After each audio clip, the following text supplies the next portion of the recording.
ਚੱਕ ਦੀ ਟੀਵੀ ਦੇਖ ਰਹੇ ਸਾਰੇ ਦਰਸ਼ਕਾਂ ਨੂੰ ਪਰਮਿੰਦਰ ਸਿੰਘ ਵੱਲੋਂ ਸਤਿ ਸ਼੍ਰੀ ਅਕਾਲ। ਤੁਹਾਡਾ ਸਾਰਿਆਂ ਦਾ ਸਵਾਗਤ ਹੈ ਸਾਡੇ ਸ਼ੋਅ 1 ਆਵਰ ਦੇ ਵਿੱਚ। ਜਿੱਦਾਂ ਕਿ ਤੁਸੀਂ ਦੇਖ ਸਕਦੇ ਹੋ, ਅੱਜ ਸਾਡੇ ਨਾਲ ਮੌਜੂਦ ਨੇ ਦਵਿੰਦਰ ਸਿੰਘ ਤੂਰ ਜੀ ਔਰ ਅਵਤਾਰ ਸ਼ੇਰਗਿੱਲ ਜੀ। ਅੱਜ ਸਾਡੀ ਗੱਲਬਾਤ ਦਾ ਜਿਹੜਾ ਮੁੱਦਾ ਆ ਉਹ ਭਾਰਤ ਦੇ ਵਿੱਚ ਹੋਈਆਂ ਦੋ ਅਲੱਗ-ਅਲੱਗ ਪ੍ਰਦੇਸ਼ਾਂ ਦੇ ਵਿੱਚ ਜਿਹੜੀਆਂ ਵਿਧਾਨ ਸਭਾ ਚੋਣਾਂ ਹੋਈਆਂ ਉਹ ਰਹੇਗਾ। ਇਹ 15 ਤਰੀਕ ਨੂੰ ਇਹ ਚੋਣਾਂ ਹੋਈਆਂ ਆ ਮਹਾਰਾਸ਼ਟਰ ਦੇ ਵਿੱਚ ਅਤੇ ਹਰਿਆਣਾ ਦੇ ਵਿੱਚ। ਸੋ ਸਾਡੇ ਪੋਲੀਟੀਕਲ ਐਨਾਲਿਸਟ ਦਵਿੰਦਰ ਤੂਰ ਜੀ ਸਾਡੇ ਨਾਲ ਮੌਜੂਦ ਨੇ ਔਰ ਆਮ ਆਦਮੀ ਪਾਰਟੀ ਵੱਲੋਂ ਅਵਤਾਰ ਸ਼ੇਰਗਿੱਲ ਜੀ ਜਿਹੜੀ ਗੱਲਬਾਤ ਕਰਨਗੇ ਅੱਜ। ਸੋ ਪਹਿਲਾਂ ਤਾਂ ਅਸੀਂ ਸਵਾਗਤ ਕਰਦੇ ਹਾਂ ਦੋਨਾਂ ਹੀ ਸਾਡੇ ਮਹਿਮਾਨਾਂ ਦਾ। ਦਵਿੰਦਰ ਜੀ ਤੁਹਾਡਾ ਵੀ ਅਤੇ ਅਵਤਾਰ ਜੀ ਤੁਹਾਡਾ ਵੀ ਬਹੁਤ ਬਹੁਤ ਸਵਾਗਤ। ਥੈਂਕ ਯੂ ਜੀ। ਥੈਂਕ ਯੂ ਜੀ। ਸੋ ਇੱਕ ਵਾਰੀ ਛੋਟੀ ਜਿਹੀ ਇੰਟਰੋਡਕਸ਼ਨ ਦਵਿੰਦਰ ਜੀ ਤੁਸੀਂ ਪਹਿਲਾਂ ਦੇ ਦਿਓ ਅਤੇ ਫਿਰ ਅਵਤਾਰ ਜੀ ਆਪਣੀ ਇੰਟਰੋਡਕਸ਼ਨ ਦੇਣਗੇ ਜੀ। ਹਾਂਜੀ, ਜਿਵੇਂ ਤੁਸੀਂ ਦੱਸਿਆ ਮੈਂ ਦਵਿੰਦਰ ਤੂਰ। ਜਿਵੇਂ ਤੁਸੀਂ ਪ੍ਰੋਗਰਾਮ 'ਚ ਬੁਲਾਉਂਦੇ ਰਹਿੰਦੇ ਹੋ, ਬੜੀ ਖੁਸ਼ੀ ਹੁੰਦੀ ਹੈ ਇੱਥੇ ਆ ਕੇ। ਅਤੇ ਪੋਲੀਟਿਕਸ ਦੇ ਵਿੱਚ ਖਾਸ ਕਰਕੇ ਜਾਂ ਉਹ ਚਾਹੇ ਸਾਡੀ ਲੋਕਲ ਪੋਲੀਟਿਕਸ ਹੋਵੇ ਜਾਂ ਇੰਟਰਨੈਸ਼ਨਲ ਜਾਂ ਸਾਡੇ ਬੈਕ ਹੋਮ ਪੰਜਾਬ ਜਾਂ ਜਿਹੜੇ ਦੇਸ਼ ਤੋਂ ਇੰਡੀਆ ਤੋਂ ਅਸੀਂ ਬਿਲੋਂਗ ਕਰਦੇ ਹਾਂ, ਤਾਂ ਬਹੁਤ ਖੁਸ਼ੀ ਹੁੰਦੀ ਹੈ ਜੀ ਇੱਥੇ ਆ ਕੇ। ਅਤੇ ਤੁਹਾਡਾ ਬਹੁਤ ਬਹੁਤ ਧੰਨਵਾਦ, ਬਾਰ-ਬਾਰ ਮੌਕਾ ਦਿੰਦੇ ਹੋ ਸਾਨੂੰ। ਬਹੁਤ ਬਹੁਤ ਸ਼ੁਕਰੀਆ ਜੀ। ਅਵਤਾਰ ਜੀ ਤੁਸੀਂ ਵੀ ਸਾਡੇ ਦਰਸ਼ਕਾਂ ਨੂੰ ਥੋੜ੍ਹੀ ਜਿਹੀ ਆਪਣੀ ਇੰਟਰੋਡਕਸ਼ਨ ਜਿਹੜੀ ਆ ਦਿਓ। Thank you Parminder ji. ਮੈਂ ਇੱਕ ਦੋ ਵਾਰ ਪਹਿਲਾਂ ਵੀ ਆ ਚੁੱਕਾ ਜੀ। ਅਵਤਾਰ ਸ਼ੇਰਗਿੱਲ ਹੈ ਜੀ ਮੇਰਾ ਨਾਮ। ਅਤੇ ਅਸੀਂ ਆਮ ਆਦਮੀ ਪਾਰਟੀ ਜਦੋਂ ਦੀ ਬਣੀ ਆ ਅਤੇ ਉਹਦੀ ਸਪੋਰਟ ਕਰਦੇ ਹਾਂ ਜੀ ਐਜ਼ ਅ ਵੋਲੰਟੀਅਰ। ਅਤੇ ਬਸ ਜੀ ਉਹਦੇ ਜੀ। ਠੀਕ ਹੈ ਜੀ। ਸੋ ਅੱਜ ਜਿੱਦਾਂ ਕਿ ਅਸੀਂ ਦੱਸਿਆ ਆਪਣੇ ਦਰਸ਼ਕਾਂ ਨੂੰ ਕਿ ਅੱਜ ਸਾਡੀ ਗੱਲਬਾਤ ਦਾ ਜਿਹੜਾ ਵਿਸ਼ਾ ਆ ਉਹ ਹਰਿਆਣਾ ਅਤੇ ਮਹਾਰਾਸ਼ਟਰ ਦੀਆਂ ਚੋਣਾਂ ਰਹਿਣਗੀਆਂ। ਸਾਡਾ ਜ਼ਿਆਦਾ ਜਿਹੜਾ ਜ਼ੋਰ ਹੈਗਾ ਉਹ ਹਰਿਆਣਾ 'ਤੇ ਲੱਗਾ ਹੋਇਆ, ਕਿਉਂਕਿ ਜੇ ਅਸੀਂ ਗੱਲ ਕਰੀਏ ਕਿ ਪੰਜਾਬ ਦੇ ਵਿੱਚ BJP ਅਤੇ ਅਕਾਲੀ ਇਕੱਠੇ ਆ, ਪਰ ਹਰਿਆਣਾ ਦੇ ਵਿੱਚ INLD ਦੇ ਨਾਲ ਹੈਗੇ ਆ ਆਪਣੇ ਅਕਾਲੀ ਅਤੇ BJP ਇੱਥੇ ਇਕੱਲੀ ਆ। ਅਤੇ ਇਹ ਕੁਛ ਮਾਮਲਾ ਬਹੁਤ ਉਲਝਿਆ ਹੋਇਆ ਸੀਗਾ। 15 ਤਰੀਕ ਨੂੰ ਇਹ ਚੋਣਾਂ ਹੋਈਆਂ, ਹੁਣ 19 ਨੂੰ ਰਿਜ਼ਲਟ ਆਉਣਾ ਆ। ਅਤੇ ਇਹ ਕੁਛ ਜੇ ਅਸੀਂ ਐਗਜ਼ਿਟ ਪੋਲ ਦੀ ਗੱਲ ਕਰੀਏ ਤਾਂ ਉਹ ਵੀ ਕਹਿੰਦੇ ਪਏ ਕਿ BJP ਦੀ ਹਵਾ ਜਿਹੜੀ ਆ ਉਹ ਪੂਰੀ ਜ਼ੋਰਾਂ 'ਤੇ ਵਗਦੀ ਪਈ ਆ। ਤੁਹਾਨੂੰ ਕੀ ਲੱਗਦਾ ਪਿਆ ਦਵਿੰਦਰ ਜੀ? ਤੁਸੀਂ ਦੇਖੋ, ਜਦੋਂ ਲੋਕ ਸਭਾ ਦੀਆਂ ਚੋਣਾਂ ਹੋਈਆਂ ਸੀ ਉਸ ਦੇ ਵਿੱਚ INLD ਦੇ ਨਾਲ BJP ਆਪਣਾ ਇੱਕ ਚੋਣ ਸਮਝੌਤਾ ਕਰਨਾ ਚਾਹੁੰਦੀ ਸੀ, ਪਰ INLD ਨੇ ਉਦੋਂ ਇਹ ਕਿਹਾ ਸੀ ਕਿ ਅਸੀਂ ਇਲੈਕਸ਼ਨ ਰਿਜ਼ਲਟ ਤੋਂ ਬਾਅਦ ਤੁਹਾਨੂੰ ਸਪੋਰਟ ਜ਼ਰੂਰ ਕਰ ਦਾਂਗੇ, ਪਰ ਉਹਨਾਂ ਨੇ ਉਹ ਸਮਝੌਤਾ ਨਹੀਂ ਸੀ ਕੀਤਾ ਉਸ ਵੇਲੇ। ਅਤੇ ਉਸ ਦੇ ਵੇਲੇ ਜਿਹੜੇ ਕੁਲਦੀਪ ਬਿਸ਼ਨੋਈ ਉਦੋਂ ਪੁਰਾਣੇ ਭਜਨ ਲਾਲ ਦੇ ਬੇਟੇ ਨੇ, ਉਹਨਾਂ ਨੇ ਆਪਣੀ ਹਰਿਆਣਾ ਜਨ ਵਿਕਾਸ ਪਾਰਟੀ ਬਣਾਈ ਹੋਈ ਆ। ਉਹਨਾਂ ਨੂੰ ਮੌਕਾ ਮਿਲਿਆ ਸੀ ਕਿ ਅਸੀਂ BJP ਨਾਲ ਆਪਦੇ ਥੋੜ੍ਹੇ ਬਹੁਤ ਰਿਲੇਸ਼ਨ ਵਧੀਆ ਕਰੀਏ। ਤਾਂ ਉਸ ਦੇ ਵਿੱਚ ਇਹ ਹੋਇਆ ਕਿ ਜਿਹੜੀਆਂ ਜ਼ਿਆਦਾ ਸੀਟਾਂ ਸੀਗੀਆਂ ਸਿਰਫ ਰੋਹਤਕ ਦੀ ਸੀਟ ਤੋਂ ਛੱਡ ਕੇ ਉੱਥੋਂ ਭਾਜਪਾ ਨੂੰ ਸਾਰੀਆਂ ਸੀਟਾਂ ਮਿਲ ਗਈਆਂ। ਜਦੋਂ ਭਾਜਪਾ ਨੂੰ ਸੀਟਾਂ ਮਿਲੀਆਂ ਤਾਂ ਭਾਜਪਾ ਨੂੰ ਪਤਾ ਲੱਗਿਆ ਉੱਥੇ ਕਿ ਸਾਡੀ ਹੋਂਦ ਹਰਿਆਣੇ ਦੇ ਵਿੱਚ ਬਹੁਤ ਜ਼ਿਆਦਾ। ਹੁਣ INLD ਨੂੰ ਜਿੱਥੋਂ ਤਾਂ ਉਹਨਾਂ ਨੂੰ ਅਲਾਇੰਸ ਚਾਹੀਦੀ ਸੀ, ਅਲਾਇੰਸ ਦੇ ਲਈ ਜਿਹੜੀ ਸਾਡੀ ਪੰਜਾਬ ਗੌਰਮੈਂਟ ਅਕਾਲੀ ਜਿਨ੍ਹਾਂ ਨਾਲ ਉਹਨਾਂ ਦਾ ਅਲਾਇੰਸ ਸੀਗਾ ਹੀ, ਉਸੇ ਸਪੋਰਟ ਨੂੰ ਉਹ ਯੂਜ਼ ਕਰਨਾ ਚਾਹੁੰਦੇ ਸੀ ਕਿ ਇਹ ਸਪੋਰਟ ਲੈ ਕੇ ਅਸੀਂ ਹਰਿਆਣੇ ਦੇ ਵਿੱਚੋਂ ਵੀ ਇੱਕ ਅਲਾਇੰਸ ਲੈ ਕੇ ਆ ਸਕਦੇ ਹਾਂ। 4-5 ਸੀਟਾਂ ਉਹ ਲੈ ਲੈਣਗੇ, 4-5 ਸੀਟਾਂ ਅਸੀਂ ਲੈ ਲਾਂਗੇ। ਸੀਟ ਸ਼ੇਅਰਿੰਗ ਦੇ ਮਾਮਲੇ 'ਤੇ ਵੀ ਨਹੀਂ ਕੋਈ ਗੱਲਬਾਤ ਉਤਰੀ ਸੀ ਜੀ। ਹੁਣ ਜਦੋਂ ਅਸੈਂਬਲੀ ਦੀਆਂ ਇਲੈਕਸ਼ਨਾਂ ਹੋਈਆਂ ਨੇ, ਅਸੈਂਬਲੀ ਦੀ ਇਲੈਕਸ਼ਨ ਦੇ ਵਿੱਚੋਂ ਥੋੜ੍ਹਾ ਜਿਹਾ ਆਪਾਂ ਲੋਕ ਸਭਾ ਦੀਆਂ ਇਲੈਕਸ਼ਨਾਂ 'ਤੇ ਰਵਾਂਗੇ ਕਿ ਜਦੋਂ ਤੁਹਾਨੂੰ ਯਾਦ ਹੋਊਗਾ ਕਿ ਮੋਦੀ ਜੀ ਅਮਿਤ ਸ਼ਾਹ ਨੂੰ ਵਿੱਚ ਲੈ ਕੇ ਆਏ ਸੀ। ਹਾਂਜੀ, ਕਾਫੀ ਉਹ ਵਿਵਾਦ ਵਿੱਚ ਰਹੇ ਨੇ ਅਮਿਤ ਸ਼ਾਹ ਜੀ, ਉਹਨਾਂ ਦੇ ਗੁਜਰਾਤ ਦੰਗਿਆਂ ਦੇ ਕਰਕੇ ਜਾਂ ਉਹਨਾਂ 'ਤੇ CBI ਦੀ ਇਨਕੁਆਇਰੀ ਚੱਲਦੀ ਸੀ ਉਹ, ਪਰ ਮੋਦੀ ਜੀ ਉਹ ਸਟੈਂਡ 'ਤੇ ਜਟੇ ਰਹੇ। ਉਹ ਇਹ ਸੀਗਾ ਕਿ ਗੁਜਰਾਤ ਦੇ ਵਿੱਚ ਜਿਹੜੀ ਮੋਦੀ ਜੀ ਦੀ ਹੋਂਦ ਬਣਾਉਣ ਵਾਲੇ ਨੇ ਇੱਕ ਤਰਫਾ, ਉਹਦੇ ਵਿੱਚ ਅਮਿਤ ਸ਼ਾਹ ਦਾ ਬਹੁਤ ਰੋਲ ਸੀ। ਜਦੋਂ ਅਮਿਤ ਸ਼ਾਹ ਨੇ ਲੋਕ ਸਭਾ ਦੀਆਂ ਇਲੈਕਸ਼ਨਾਂ ਦੇ ਵਿੱਚ ਆਏ ਸੀ ਤਾਂ ਉਹਨਾਂ ਨੇ ਕਿਹਾ, ਉਹਨਾਂ ਨੂੰ ਜ਼ਿੰਮੇਵਾਰੀ ਦਿੱਤੀ ਸੀ UP ਦੀ, ਤੁਸੀਂ UP ਦੇ ਵਿੱਚ ਜਾ ਕਰੋ। ਹਾਲਾਂਕਿ ਉਦੋਂ BJP ਦੇ ਜਿਹੜੇ ਸਿਰਕੱਢ ਨੇਤਾ ਸੀ ਉਹਨਾਂ ਨੇ ਉਹਨਾਂ ਦਾ ਵਿਰੋਧ ਕੀਤਾ ਸੀ। ਉਹ ਕਹਿੰਦੇ ਵੀ ਨਹੀਂ, ਇਹਨਾਂ ਨੂੰ, ਇਹ ਬੰਦੇ ਨੂੰ ਨਹੀਂ ਆਉਣਾ ਚਾਹੀਦਾ, ਕਿਉਂਕਿ ਉਹਨਾਂ ਦਾ ਜਿਹੜਾ ਚੱਲਣ ਦਾ ਜਾਂ ਜਿਹੜਾ ਇਲੈਕਸ਼ਨ ਦਾ ਸਟਾਈਲ ਆ ਉਹ ਹੈਗਾ ਵੀ ਜਾਂ ਅਸੀਂ ਜਾਂ ਤੁਸੀਂ। ਠੀਕ। ਅਤੇ ਅਲਾਇੰਸ ਦੇ ਵਿੱਚ ਉਹ ਇੰਨਾ ਬਲੀਵ ਨਹੀਂ ਸੀ ਕਰਦੇ। ਅਤੇ ਉੱਥੇ UP ਦੇ ਵਿੱਚ ਇਹਨਾਂ ਦਾ ਇੱਕ ਆਪਣਾ ਦਲ ਦੇ ਨਾਲ ਅਲਾਇੰਸ ਸੀਗਾ ਪਹਿਲਾਂ, ਅਤੇ ਉਹ ਜਦੋਂ ਆਪਣਾ ਦਲ ਦਾ ਅਲਾਇੰਸ ਅਮਿਤ ਸ਼ਾਹ ਦੇ ਆਉਣ ਦੇ ਨਾਲ ਉਹ ਵੀ ਟੁੱਟ ਗਿਆ। ਠੀਕ। ਉਦੋਂ ਬਾਅਦ ਇਹਨਾਂ ਨੂੰ 6 ਸੀਟਾਂ ਸੀ ਮੇਰੇ ਖਿਆਲ ਪਹਿਲਾਂ, ਅਤੇ ਉਹ 6 ਤੋਂ ਬਾਅਦ 72 ਸੀਟਾਂ ਲੈਣੀਆਂ, ਲਾਈਕ ਆਲਮੋਸਟ ਇੰਨੀਆਂ। ਤਾਂ ਉਹਦਾ ਸਾਰਾ ਸਿਹਰਾ ਅਮਿਤ ਸ਼ਾਹ ਨੂੰ ਮਿਲਿਆ। ਜਦੋਂ ਅਮਿਤ ਸ਼ਾਹ ਨੂੰ ਉਸ ਤੋਂ ਬਾਅਦ BJP ਦਾ ਪ੍ਰਧਾਨ ਬਣਾ ਦਿੱਤਾ ਗਿਆ, ਜਦੋਂ BJP ਹੁਣ ਨੈਚੁਰਲੀ ਪ੍ਰਧਾਨ ਉਹ ਤਾਂ ਸਲਾਹ ਲੈਣੀ ਆ, ਤਾਂ ਉਹਨਾਂ ਨੇ ਦੇਖਿਆ ਕਿ ਜਿਹੜਾ ਮੋਦੀ ਵੇਵ ਆ, ਜਿਹੜੀ ਸਾਡੀ ਮੋਦੀ ਵੇਵ ਚੱਲੀ ਆ ਉੱਥੇ, ਆਈ ਥਿੰਕ ਇਹਨੂੰ ਅਸੀਂ ਟਰਾਂਸਲੇਟ ਕਰ ਸਕਦੇ ਹਾਂ ਅਸੈਂਬਲੀ ਇਲੈਕਸ਼ਨ ਦੇ ਵਿੱਚ। ਠੀਕ ਹੈ। ਉਹਦਾ ਇੱਕ ਰੀਜ਼ਨ ਤਾਂ ਇਹ ਸੀ ਵੀ ਮੋਦੀ ਵੇਵ ਨੂੰ ਯੂਜ਼ ਕਰਨਾ ਚਾਹੁੰਦੇ ਸੀ। ਦੂਜੀ ਗੱਲ, ਮੈਜੋਰਟੀ ਦੇ ਵਿੱਚ ਲੋਕ ਸਭਾ ਦੇ ਵਿੱਚ ਜ਼ਰੂਰ ਨੇ, ਪਰ ਜਿੱਥੇ ਗੱਲ ਰਾਜ ਸਭਾ ਦੀ ਆਉਂਦੀ ਆ, ਰਾਜ ਸਭਾ ਦੇ ਵਿੱਚ ਹਜੇ ਵੀ ਕਾਂਗਰਸ ਮੈਜੋਰਟੀ 'ਚ ਆ। ਤੇ ਉਹਨਾਂ ਨੂੰ ਸੀਗਾ ਵੀ ਜੇ ਅਸੈਂਬਲੀ ਇਲੈਕਸ਼ਨਾਂ BJP ਜਿੱਤੂਗੀ, ਜਿੰਨੀਆਂ ਸੀਟਾਂ ਜ਼ਿਆਦਾ ਹੋਣਗੀਆਂ ਉਨੇ ਹੀ ਅਸੀਂ ਰਾਜ ਸਭਾ ਦੇ ਵਿੱਚ ਆਪਦੇ ਮੈਂਬਰ ਭੇਜ ਸਕਦੇ ਹਾਂ। ਬੇਸਿਕਲੀ ਲੌਂਗ ਟਰਮ ਪਲਾਨ ਸੀਗਾ ਉਹਨਾਂ ਦਾ। ਤੇ ਉਸ ਦੇ ਵਿੱਚ ਉਹਨਾਂ ਨੇ ਜਿਹੜੀ INLD ਸੀਗੀ, ਉਹ ਉਹਨਾਂ ਨੂੰ ਲੱਗਿਆ INLD ਨੂੰ ਕਿ ਅਸੀਂ ਸਾਡੀ ਵੇਵ ਆਪਦੀ ਬਹੁਤ ਆ, ਕਿਉਂਕਿ ਕਾਂਗਰਸ ਉੱਥੇ 15 ਸਾਲ ਦੀ ਰਾਜ ਕਰ ਰਹੀ ਆ, ਕਰਪਸ਼ਨ ਦੇ ਹੋਰ ਬੜੇ ਉਹਨਾਂ ਤੇ ਘੁਟਾਲੇ ਚੱਲ ਰਹੇ ਨੇ। ਤੇ INLD ਨੂੰ ਲੱਗ ਰਿਹਾ ਸੀ ਵੀ ਭਾਜਪਾ ਕੋਲੇ ਸਿਰਫ 4 ਸੀਟਾਂ ਨੇ 90 ਚੋਂ। 4 ਸੀਟਾਂ ਦੇ ਨਾਲ ਸਾਨੂੰ ਸ਼ਾਇਦ ਭਾਜਪਾ ਨੂੰ ਜਿਵੇਂ ਪੰਜਾਬ ਦੇ ਵਿੱਚ ਹੈਲਪ ਕਰ ਰਹੀ ਆ ਅਕਾਲੀਆਂ ਦੀ, ਉਵੇਂ ਸਾਡੀ ਹੈਲਪ ਦੀ ਲੋੜ ਪਈ ਤਾਂ ਪ੍ਰਕਾਸ਼ ਸਿੰਘ ਬਾਦਲ ਸਾਡਾ ਉੱਥੇ ਕੰਮ ਕਰ ਦੇਣਗੇ। ਇਸ ਕਰਕੇ ਭਾਜਪਾ ਨੇ ਡਿਸਾਈਡ ਕੀਤਾ ਕਿ we will just go alone. ਠੀਕ ਹੈ ਜੀ। ਸੋ ਪਰ ਜੇ ਹੁਣ ਪੰਜਾਬ ਦੀ ਗੱਲ ਕਰੀਏ, ਪੰਜਾਬ 'ਚ ਤਾਂ ਇਹ ਕੋਲੀਸ਼ਨ ਤੋਂ ਨਹੀਂ ਬਣਾ ਕੇ ਬੈਠੇ ਹੋਏ ਆ। ਇੱਕ ਵਾਰੀ ਤਾਂ ਆ ਕੇ ਲੱਗਾ ਸੀਗਾ ਕਿ ਜਿਹੜਾ ਹੁਣ BJP ਆ, ਅਤੇ ਇਹ ਅਗਰ ਜਿੱਤ ਜਾਂਦੀ ਆ ਹਰਿਆਣਾ ਦੇ ਵਿੱਚ, ਅਤੇ ਇੱਕ ਜਿਹੜਾ ਜ਼ੋਰ ਹੈਗਾ ਹੁਣ ਉਹਦੇ ਅਕਾਲੀਆਂ ਦੇ ਉੱਤੇ ਪਾਉਣਾ ਸ਼ੁਰੂ ਕਰ ਦੇਗੀ, ਕਿ ਇਹਨਾਂ ਨੂੰ ਦਬਾਉਣਾ ਸ਼ੁਰੂ ਕਰ ਦੇਗੀ ਕਿ ਹਾਂਜੀ ਤੁਸੀਂ ਹੁਣ ਸਾਡੇ ਵਿਰੋਧੀ ਖੜੇ ਹੋਏ ਸੀਗੇ ਅਤੇ ਹੁਣ ਕੁਛ ਨਾ ਕੁਛ ਤੁਹਾਨੂੰ ਉਹਦੇ ਨਤੀਜੇ ਭੁਗਤਣੇ ਪੈ ਜਾਣਗੇ। ਇੱਦਾਂ ਦਾ ਕੁਛ ਲੱਗਦਾ ਪਿਆ ਸੀਗਾ। ਕਾਫੀ ਡੀਪ ਪੋਲੀਟਿਕਸ ਖੇਡ ਰਹੇ ਨੇ ਜੀ ਅਕਾਲੀ ਵੀ ਤੇ ਭਾਜਪਾ ਵਾਲੇ ਵੀ। ਉਹਦੇ ਵਿੱਚ ਇਹ ਆ ਵੀ ਅਲਾਇੰਸ ਇਹਨਾਂ ਦਾ ਕਾਫੀ ਪੁਰਾਣਾ, ਪਰ ਉਹਦੇ ਵਿੱਚ ਇਹ ਆ ਵੀ ਜੇ ਆਪਾਂ let's go back to Punjab election, ਹੈ ਨਾ। ਪੰਜਾਬ ਇਲੈਕਸ਼ਨ ਦੇ ਵਿੱਚ ਅਕਾਲੀਆਂ ਨੂੰ ਸੀਗਾ ਕਿ ਭਾਜਪਾ ਸਾਡੀ ਸਪੋਰਟ ਕਰੂਗੀ ਤਾਂ ਸਾਨੂੰ 2/3 ਬਹੁਮਤ ਮਿਲੂਗਾ। ਸਾਨੂੰ ਕਿਸੇ ਉਹ ਜਿਹੜੀ ਲੁੱਟ ਮਾਰ ਜਿਹੜੀ ਕਹਿੰਦੇ ਹੁੰਦੇ ਆ ਵੀ ਕਿਸੇ ਨਾਲ ਉਹ ਨਹੀਂ ਕਰਨੀ ਪੈਣੀ, ਜਾ ਕੇ MLA ਬਾਏ ਕਰੋ ਜਾਂ ਉਹ ਕਰੋ। ਇਸ ਲਈ ਉਹਨਾਂ ਨੇ ਅਲਾਇੰਸ ਬਣਾਇਆ ਸੀ। ਭਾਜਪਾ ਨੂੰ ਵੀ ਕਿਉਂਕਿ ਇਹਨਾਂ ਦੀ ਸ਼ਹਿਰੀ ਵੋਟ ਆ ਪੰਜਾਬ ਦੇ ਵਿੱਚ, ਉਹਨਾਂ ਨੂੰ ਵੀ ਸੀ ਵੀ ਸਾਨੂੰ ਆਪਣੀ ਇੱਕ ਪਹਿਚਾਣ ਬਣਾਈ ਰੱਖੀ ਚਾਹੀਦੀ ਹੈ national party the. So they were looking for a regional party too. ਉਸ ਵੇਲੇ ਪਰ ਜਦੋਂ ਅਕਾਲੀਆਂ ਨੇ ਹੈਰਾਨੀਜਨਕ ਜਿੱਤ ਪ੍ਰਾਪਤ ਕੀਤੀ, 56 ਸੀਟਾਂ ਲੈ ਗਏ ਉਹ, ਤੇ ਉਹਨਾਂ ਨੂੰ ਆਪਸ ਦੀ ਬਹੁਮਤ ਮਿਲ ਗਿਆ।